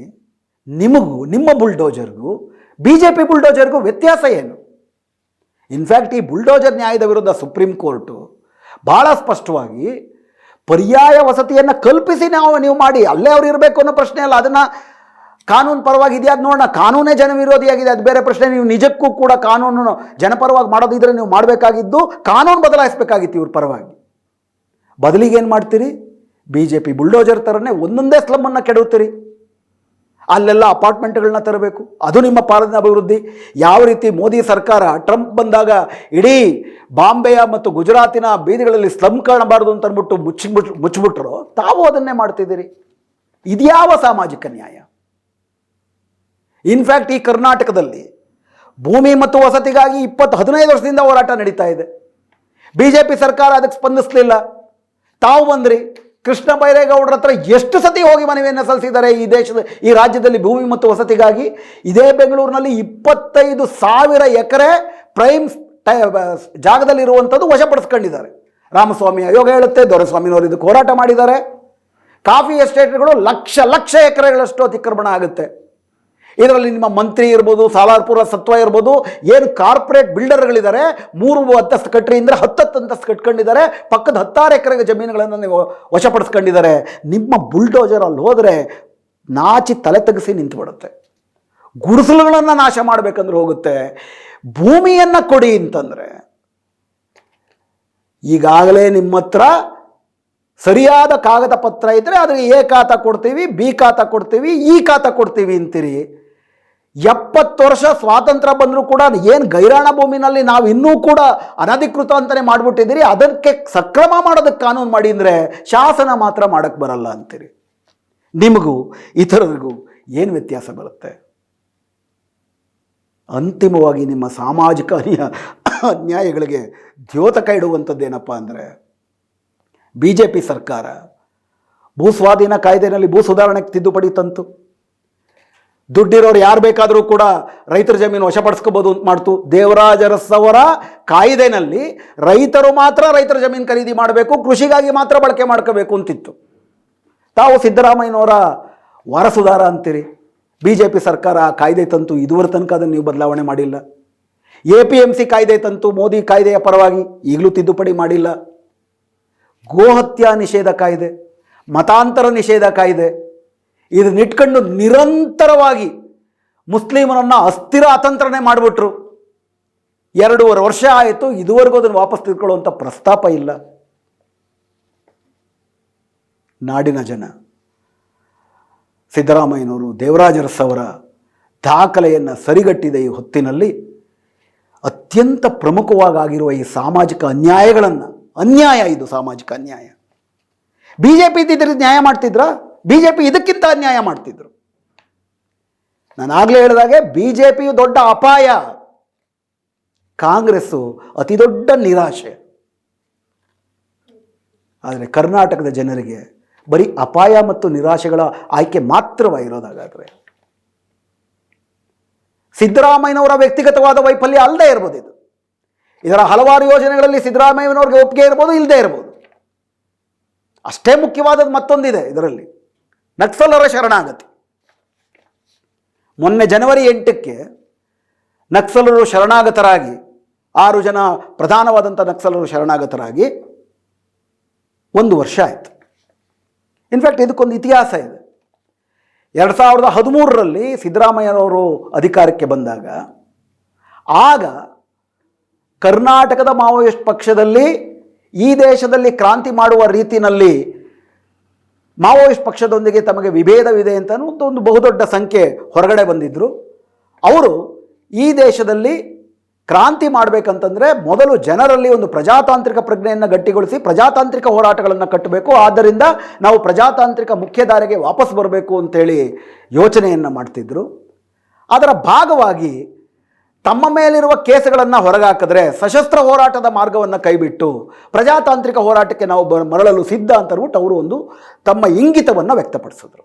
ಆಗ ಶಾಂತಿಗಾಗಿ ನಾಗರಿಕರ ವೇದಿಕೆ ಎನ್ನುವ ಸಂಸ್ಥೆಯಿಂದ ಹಾಗೂ ಕರ್ನಾಟಕದ ಪ್ರಮುಖವಾದಂಥ ಸಾಕ್ಷಿ ಪ್ರಜ್ಞೆಗಳು, ಪ್ರಧಾನವಾಗಿ ದೊರೆಸ್ವಾಮಿ ಅವರು, ಎ ಕೆ ಸುಬ್ಬಯ್ಯನವರು, ಗೌರಿ ಲಂಕೇಶ್ ಅವರು, ದೇವನೂರು ಮಹಾದೇವ ಅವರು, ಬರಗೂರು ರಾಮಚಂದ್ರಪ್ಪನವರು ಹಾಗೂ ಪ್ರೊಫೆಸರ್ ವಿ ಎಸ್ ಶ್ರೀಧರ್ ಅವರು, ನಗರಿ ಬಾಬಯ್ಯನವರು, ನಗರಗೆರೆ ರಮೇಶ್ ಅವರು, professor B T Lalitha Naik ಅವರು ದೊಡ್ಡ ತಂಡ ಮಾಡಿಕೊಂಡು, ಆ ತಂಡದಲ್ಲಿ ನಾನು ಇದ್ದೆ ಅವಾಗ, ಹೋಗಿ ಈ ರೀತಿ ನೀವು ಕೇಸ್ಗಳನ್ನು ವಾಪಸ್ ತಗೊಂಡ್ರೆ ಕರ್ನಾಟಕದಲ್ಲಿ ನಾವು ಹೊಸ ಭಾಷ್ಯವನ್ನು ಬರೀಬೋದು, ಪ್ರಜಾತಂತ್ರ ಇನ್ನೊಂದಷ್ಟು ಗಟ್ಟಿಯಾಗುತ್ತೆ, ಆಂಧ್ರ ಬಿಹಾರದ ಥರ ಕರ್ನಾಟಕವು ಕೂಡ ರಕ್ತಸಿಕ್ತ ಹಾದಿಯಲ್ಲಿ ಹೋಗುವುದನ್ನು ತಪ್ಪಿಸಿದಂತಾಗುತ್ತೆ, ಇದರ ಬಗ್ಗೆ ತಾವು ಕ್ರಮ ವಹಿಸಬೇಕು ಅಂತ ವಿನಂತಿ ಮಾಡಿಕೊಂಡ್ವಿ. ಸಿದ್ದರಾಮಯ್ಯನವರು ಸಕಾರಾತ್ಮಕವಾಗಿ ಸ್ಪಂದಿಸಿದರು. 2013 ಜೂನ್ 9 ಇದರ ಬಗ್ಗೆ ಒಂದು ವಿಸ್ತೃತವಾದಂಥ ಅಧಿಕಾರಿಗಳು, ಮಂತ್ರಿಗಳು ಎಲ್ಲರೂ ಇದ್ದಂಥ ಹಾಗೂ ನಾವೆಲ್ಲರೂ ಇದ್ದಂಥ ಒಂದು ಸಭೆ ಆಯಿತು. ಆ ಸಭೆಯಲ್ಲಿ ನಾಗರಿಕ ಸಮಾಜದ ಭಾಗವಾಗಿ ಹೇಗೆ ಅತ್ಯಂತ ಗುರುತರವಾದಂಥ ಕೇಸುಗಳು ಅಂದರೆ ಸಾವು, ಕೊಲೆ ಪ್ರಯತ್ನ, ದರೋಡೆ ಇಂಥ ಕೇಸುಗಳಿದ್ದರೂ ಕೂಡ, ಉದಾಹರಣೆಗೆ ಪ್ರಮೋದ್ ಮುತಾಲಿಕ್ಕು ಅಥವಾ ಬಜರಂಗ್ ದಳದವ್ರ ಮೇಲೆ ಕೇಸುಗಳನ್ನು ವಾಪಸ್ ತೆಗೆದುಕೊಳ್ಳಲಾಗಿದೆ ಅನ್ನೋದನ್ನು ಆ ಯಾವ ಕೇಸು ಮತ್ತು ಯಾವ ಕೇಸ್ನಲ್ಲಿ ಅವರು ಒಳಗಿದ್ರು, ಯಾವಾಗ ವಾಪಸ್ ತಗೊಂಡ್ರು ಅನ್ನೋದನ್ನು ದಾಖಲೆ ಸಮೇತ ಅವ್ರ ಮುಂದೆ ಮಂಡಿಸಲಾಯಿತು. ಆದರೆ ಭಾಳ ಸ್ಪಷ್ಟವಾಗಿ ಆಗಲೂ ಕೂಡ ಸಿದ್ದರಾಮಯ್ಯನವರು ಹೇಳಿದ್ದೇನು, ಹೀನಿಯಸ್ ಥರದ ಕ್ರಮಗಳಿದ್ರೆ ಅಂದರೆ ಆಸ್ತಿ ಹಾನಿ ಮತ್ತು ಪ್ರಾಣಹಾನಿಯಾಗಿದ್ದರೆ ಕೇಸುಗಳನ್ನು ವಾಪಸ್ ತಗೊಳ್ಳೋಕ್ಕೆ ಬರೋದಿಲ್ಲ. ಹೊರಗಡೆ ಬಂದರೆ ಜಾಮೀನಿಗೆ ಪೂರಕವಾಗಿ ನಾವು ಸಹಾಯ ಮಾಡ್ಬೋದೇ ಹೊರತು ಬೇರೆ ಇನ್ನೇನು ಮಾಡೋಕ್ಕಾಗೋದಿಲ್ಲ. ಈಗಾಗಲೇ ಶರಣಾಗತಿಯ ಬಗ್ಗೆ ಒಂದು ಯೋಜನೆ ಇದೆ. 2010 UPA ಸರ್ಕಾರ ತಂದಂಥ ಒಂದು ಯೋಜನೆ ಇದೆ. ಅದರಲ್ಲಿ ನೀವು ಶಸ್ತ್ರಾಸ್ತ್ರ ಒಂದಿಗೆ ಶರಣಾಗಿ ಮುಚ್ಚಳಿಕೆಯನ್ನು ಬರೆಕೊಟ್ಟು ನೀವು ಈ ರಾಜ್ಯದ ಒಳಗಡೆ ನಕ್ಸಲ್ ಚಟುವಟಿಕೆಯನ್ನು ನಿಗ್ರಹಿಸುವುದಕ್ಕೆ ಸಹಕರಿಸುವುದಾದರೆ ನಿಮಗೆ ಹೊರಗಡೆ ಬರುವುದಕ್ಕೆ ನಾವು ಅನುಕೂಲ ಮಾಡಿಕೊಳ್ತೀವಿ, ಹಾಗೂ ನಿಮ್ಮ ಸ್ಥಾನಮಾನ ಏನಿದೆ ನಿಮಗೆ ಈ ಸಶಸ್ತ್ರ ಹೋರಾಟದಲ್ಲಿ ಅದಕ್ಕೆ ತಕ್ಕನಾಗಿ ಇಲ್ಲಿ ನೀವು ಹಣಕಾಸು ಸೌಲಭ್ಯಗಳನ್ನು ಮತ್ತು ಜೀವನೋಪಾಯವನ್ನು ಕಲ್ಪಿಸಿಕೊಡುವುದಕ್ಕೆ ಅವಕಾಶಗಳನ್ನು ಕೊಡಲಾಗುವುದು ಅಂತ ಅಂದ್ಬಿಟ್ಟು ಒಂದು ನೀತಿ ಏನಿದೆ, ಅದೇ ನೀತಿಯನ್ನು ನಾವು ಪಾಲಿಸ್ತೀವಿ, ಇದನ್ನು ಹೊರತಾಗಿ ಏನೂ ಮಾಡಲಿಕ್ಕಾಗೋದಿಲ್ಲ ಅಂತಲೇ ಹೇಳೋದು. ಆ ನಂತರ ನಿರಂತರವಾಗಿ ಇದರ ಬಗ್ಗೆ ಸಮಾಲೋಚನೆ ನಡೆದಾದ ಮೇಲೆ ಶರಣಾಗತಿ ಅನ್ನೋ ಪದವನ್ನು ಮಾತ್ರ ಬದಲಾಯಿಸಿದ್ರು. ಆದರೆ ನೀವು ಕಾನೂನಿಗೆ ಶರಣಾಗಲೇಬೇಕು. ಕಾನೂನಿಗೆ ಶರಣಾಗಿ ಜೈಲಿಗೆ ಹೋಗಿ ಕೋರ್ಟಿಂದ ಜಾಮೀನು ತಗೊಳಕ್ಕೆ ಬಂದಾಗ ಕೋರ್ಟಿನಲ್ಲಿ ನೀವು ಜಾಮೀನು ತೆಗೆದುಕೊಳ್ಬೇಕಾದ್ರೆ ಸರ್ಕಾರ ವಿಶೇಷವಾಗಿ ನಾವು ಆಕ್ಷೇಪಣೆಯನ್ನು ಸಲ್ಲಿಸುವುದಿಲ್ಲ. ಹೊರಗಡೆ ಬಂದ ಮೇಲೆ ನೀವು ಸರ್ಕಾರಕ್ಕೆ ಪೂರಕವಾಗಿದ್ದರೆ ನಿಮಗೆ ಬೇಕಾಗಿರುವಂತಹ ಅವಕಾಶಗಳನ್ನು ನಾವು ಕಲ್ಪಿಸ್ಕೊಡ್ತೀವಿ ಅಂತ ಅಷ್ಟೇ ಹೇಳಿದ್ರು. ಹೀಗಾಗಿ ಸಾರಭೂತವಾಗಿ ಸಿದ್ದರಾಮಯ್ಯನವರು ಮುಂದಿಟ್ಟಂಥ ಶರಣಾಗತಿಯಾದ ಯೋಜನೆಗಳಿಗೂ ಹಾಗೂ ಇತರ BJP ರಾಜ್ಯ ಸರ್ಕಾರದಲ್ಲಿ ಅನುಷ್ಠಾನದಲ್ಲಿದ್ದಂಥ ಶರಣಾಗತಿ ಯೋಜನೆಗಳಿಗೂ ಯಾವ ದೊಡ್ಡ ವ್ಯತ್ಯಾಸವೂ ಇರಲಿಲ್ಲ. ಅದರ ಭಾಗವಾಗಿ ಕರ್ನಾಟಕದಲ್ಲಿ ನೂರ್ ಶ್ರೀಧರ್ ಮತ್ತು ಸಿರಿಮನೆ ನಾಗರಾಜ್ ಅವರು ಮೊದಲು ಹೊರಗಡೆ ಬಂದರು. ಸಿರಿಮನೆ ನಾಗರಾಜ್ ಅವ್ರ ಮೇಲೆ ಯಾವುದೇ ಪ್ರಕರಣ ಇರಲಿಲ್ಲ. ನೂರ್ ಶ್ರೀಧರ್ ಅವ್ರ ಮೇಲೆ 4 ಪ್ರಕರಣಗಳಿತ್ತು. 45 ದಿನಗಳ ಕಾಲ ಅವರು ಚಿಕ್ಕಮಗಳೂರು ಜೈಲಲ್ಲಿದ್ದು ಜಾಮೀನಿನ ಮೇಲೆ ಹೊರಗಡೆ ಬಂದರು. ಅಂದರೆ ಕಾನೂನಿಗೆ ಶರಣಾಗಿ ಕೋರ್ಟು ಅವರಿಗೆ ಜಾಮೀನು ಕೊಟ್ಟ ಮೇಲೆ ಜಾಮೀನನ್ನ ವಿರೋಧಿಸಲಿಲ್ಲ, ಜಾಮೀನಿಗೆ ವಿಶೇಷ ಆಕ್ಷೇಪಣೆ ಮಾಡಲಿಲ್ಲ. ಅದಾದ ನಂತರದಲ್ಲಿ ಪದ್ಮನಾಭು ಇತ್ಯಾದಿ ಸುಮಾರು ಒಂದು 23 ಜನ ಈ ಕಳೆದ 10 ವರ್ಷದಲ್ಲಿ ಹೊರಗಡೆ ಬಂದಿದ್ದಾರೆ. ಆದರೆ ಹೊರಗಡೆ ಬಂದಂಥ ಇತರರ ಮೇಲೆ ಪ್ರಕರಣಗಳಿದ್ದಂಥ ಸಂದರ್ಭದಲ್ಲಿ ಯಾವ BJPಯವರ ಕಾಲದಲ್ಲಾಗಲಿ ಸಿದ್ದರಾಮಯ್ಯನವರ ಕಾಲದಲ್ಲಾಗಲಿ ಯಾವುದೇ ವಿಶೇಷವಾದಂಥ ಸಹಕಾರ ಸಿಕ್ಕಲಿಲ್ಲ. ಒಂದು ಹಂತದಲ್ಲಿ ನೂರ್ ಶ್ರೀಧರ್ ಅವರ ಮೇಲೂ ಜಾಮೀನು ರದ್ದಾಗುವಂತಹ ಸಂದರ್ಭ ಬಂದಿತ್ತು.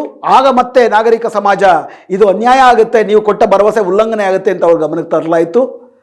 ಪದ್ಮನಾಭ ಅವರನ್ನಂತೂ ಮತ್ತೆ ಜೈಲಿನಲ್ಲಿ ವಿನಾಕಾರಣ ಅವ್ರನ್ನ ಸತಾಯಿಸಿದ್ರು. ಅಂದರೆ ಸರ್ಕಾರ ವಿಶೇಷವಾಗಿ ಯಾವುದೇ ಬಗೆಯ ಒಂದು ಪ್ರಜಾತಾಂತ್ರಿಕ ಸಮಾಜಕ್ಕೆ ಬಂದರೆ ಸಹಕರಿಸುವ ಯಾವ ಸೂಚನೆಯನ್ನು ಕೂಡ ಸಿದ್ದರಾಮಯ್ಯನವ್ರ ಸರ್ಕಾರವು ಕೊಡಲಿಲ್ಲ. 2017 ಗೌರಿ ಲಂಕೇಶ್ ಅವರು ಇದ್ದಾಗ ಸಿದ್ದರಾಮಯ್ಯನವರ ಸರ್ಕಾರದ ಕೊನೆ ಒಂದು ಶರಣಾಗತಿಯ ತಂಡ ಶರಣಾಗತಿ ಆಯಿತು. ಅದರಲ್ಲಿ ಕನ್ಯಾಕುಮಾರಿ ಎನ್ನುವಂಥವರು ಒಬ್ಬರು ಶರಣಾಗತರಾದರು. 2017 ಶರಣಾಗತರಾದರು. ಇವತ್ತಿನವರೆಗೂ ಕೂಡ ಅವರು ಜೈಲಿನಲ್ಲೇ ಇದ್ದಾರೆ. ನಕ್ಸಲರ ಬಗ್ಗೆ BJPಯವರು ಅವ್ರಿಗೆ ದೇಶದ್ರೋಹಿಗಳು, ಅವ್ರನ್ನ ಕೊಂದಾಕಬೇಕು ಅನ್ನೋದು ಅವ್ರದ್ದು ನೀತಿ. ಯಾಕಂದರೆ ನಕ್ಸಲರು ಸಾಮಾಜಿಕ ಅನ್ಯಾಯ, ಅವರ ದಾರಿಯ ಬಗ್ಗೆ ಹಲವರಿಗೆ ಸುಮಾರಷ್ಟು ಆಕ್ಷೇಪಣೆಗಳಿರ್ಬೋದು. ಆ ದಾರಿನಲ್ಲಿ ಕ್ರಾಂತಿ ಆಗುತ್ತಾ, ಒಬ್ಬರನ್ನ ಕೊಂದರೆ ಕ್ರಾಂತಿ ಆಗುತ್ತಾ, ಕೊಲ್ಲುವುದು ಬದಲಾವಣೆಯ ಮಾರ್ಗವ, ಎಲ್ಲ ತಾತ್ವಿಕ ಆಕ್ಷೇಪಣೆಗಳು ಇರ್ಬೋದು. ಆದರೆ ಅವರು ಮಾಡ್ತಿರುವ ರಾಜಕೀಯ, ಅವರು ಮಾಡ್ತಿರೋ ಹೋರಾಟ ಎಲ್ಲವೂ ಕೂಡ ಈ ದೇಶದ ಆದಿವಾಸಿಗಳು, ದಲಿತರು, ಇವರುಗಳಿಗೆ ಬದುಕುವುದಕ್ಕೆ ಬೇಕಾಗಿರುವ ಸಾಮರ್ಥ್ಯವನ್ನು ತುಂಬುವ ರೀತಿಯಲ್ಲಿ ಏನಾದರೂ ಮಾಡಬಹುದಾ ಅನ್ನೋ ಕಡೆಗೆ ಇದೆ. ಏನು ಮಾಡಿದ್ರಿ ಬೇರೆ ಕಡೆ? ಅವರು ಆ ರೀತಿ ಬ್ರಾಹ್ಮಣಶಾಹಿ ಕಾರ್ಪೊರೇಷನ್, ನೀವು ಇನ್ನು ಛತ್ತೀಸ್ಗಢ ಆ ಕಡೆಗೆ ನೋಡಿದ್ರೆ ಅಲ್ಲಿ ಆದಿವಾಸಿಗಳು, ಇನ್ಫ್ಯಾಕ್ಟ್ ಗಾಂಧಿವಾದಿಗಳು ಕೂಡ ಹೇಳೋದೇನಪ್ಪ ಅಂದರೆ, ಬಿಹಾರದಲ್ಲಿ, ಛತ್ತೀಸ್ಗಢಲ್ಲಿ, ಜಾರ್ಖಂಡಲ್ಲಿ ಇವತ್ತು ಅಲ್ಲಿರುವಂತಹ ದಲಿತ ರೈತ ಕೂಲಿಗಳು, ಆದಿವಾಸಿಗಳು ಕಾರ್ಪೊರೇಟ್ಗಳ ದೊಡ್ಡ ದೊಡ್ಡ ಭೂಮಾಲೀಕರ ಶೋಷಣೆಯಿಂದ ಬಚಾವಾಗಿದ್ದಾರೆ ಅಂತಂದರೆ ನಕ್ಸಲ್ ಹೋರಾಟದ ಭಾಗವಾಗಿದೆ. ಅದಿಲ್ಲ ಅಂದ್ರೆ ಇಲ್ಲ. ಕಾಡೇನಾದರೂ ಉಳ್ಕೊಂಡಿದೆ ಮಧ್ಯ ಭಾರತದಲ್ಲಿ ಅಂತಂದರೆ ಪ್ರಧಾನವಾಗಿ ನಕ್ಸಲ್ ಹೋರಾಟದಿಂದಲೇ, ಇಲ್ಲ ಅಂತಂದರೆ ಇಷ್ಟೊತ್ತಾಗಲೇ ಲೂಟಿ ಸಂಹಾರ ಆಗೋಗ್ತಾ ಇತ್ತು. ಈ ರೀತಿ ಕಾರ್ಪೊರೇಟ್ಗಳಿಗೆ, ಬ್ರಾಹ್ಮಣಶಾಹಿಗಳಿಗೆ ಅಡ್ಡಿಯಾಗುತ್ತೆ ಅನ್ನೋ ಕಾರಣಕ್ಕೋಸ್ಕರನೇ BJPನವ್ರಿಗೆ ನಕ್ಸಲೈಟರ ಮೇಲೆ ಸೈದ್ಧಾಂತಿಕವಾಗಿ, ರಾಜಕೀಯವಾಗಿ ಸೇಡು ಕೊಂದಾಕಬೇಕು, ಹೊಸಕಾಕ್ಬಿಡ್ಬೇಕು ಅಂತಿದೆ. ಅದನ್ನೇ ಅಮಿತ್ ಶಾ ಕೂಡ ಹೇಳ್ತಾರೆ.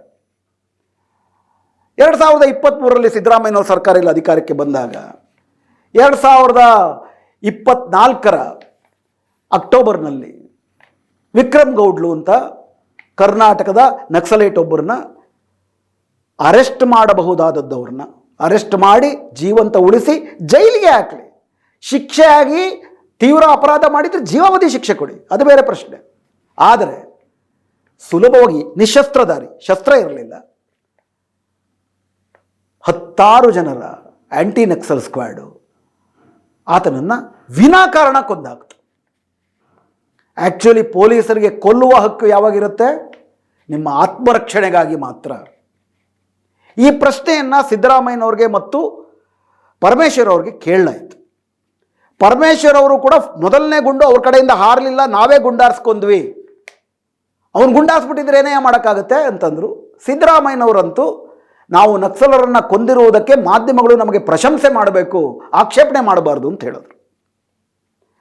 ಕಾಂಗ್ರೆಸ್ ಸರ್ಕಾರದ ನಿಲುವು, ಇನ್ಫ್ಯಾಕ್ಟ್ ಛತ್ತೀಸ್ಗಢ, ಜಾರ್ಖಂಡ್, ಬಿಹಾರ್ ಇಲ್ಲೆಲ್ಲ ಕಾಂಗ್ರೆಸ್ ಸರ್ಕಾರ ಇದ್ದಾಗಲೂ BJP ಇದ್ದಾಗ ಯಾವ ರೀತಿ ಹೊಸಕಿ ಹಾಕುವ ನೀತಿಯನ್ನು ಅನುಸರಿಸ್ತೋ ಇದೇ ಕಾಂಗ್ರೆಸ್ ಸರ್ಕಾರ ಅದರಲ್ಲೂ ಅನುಸರಿಸಿತ್ತು.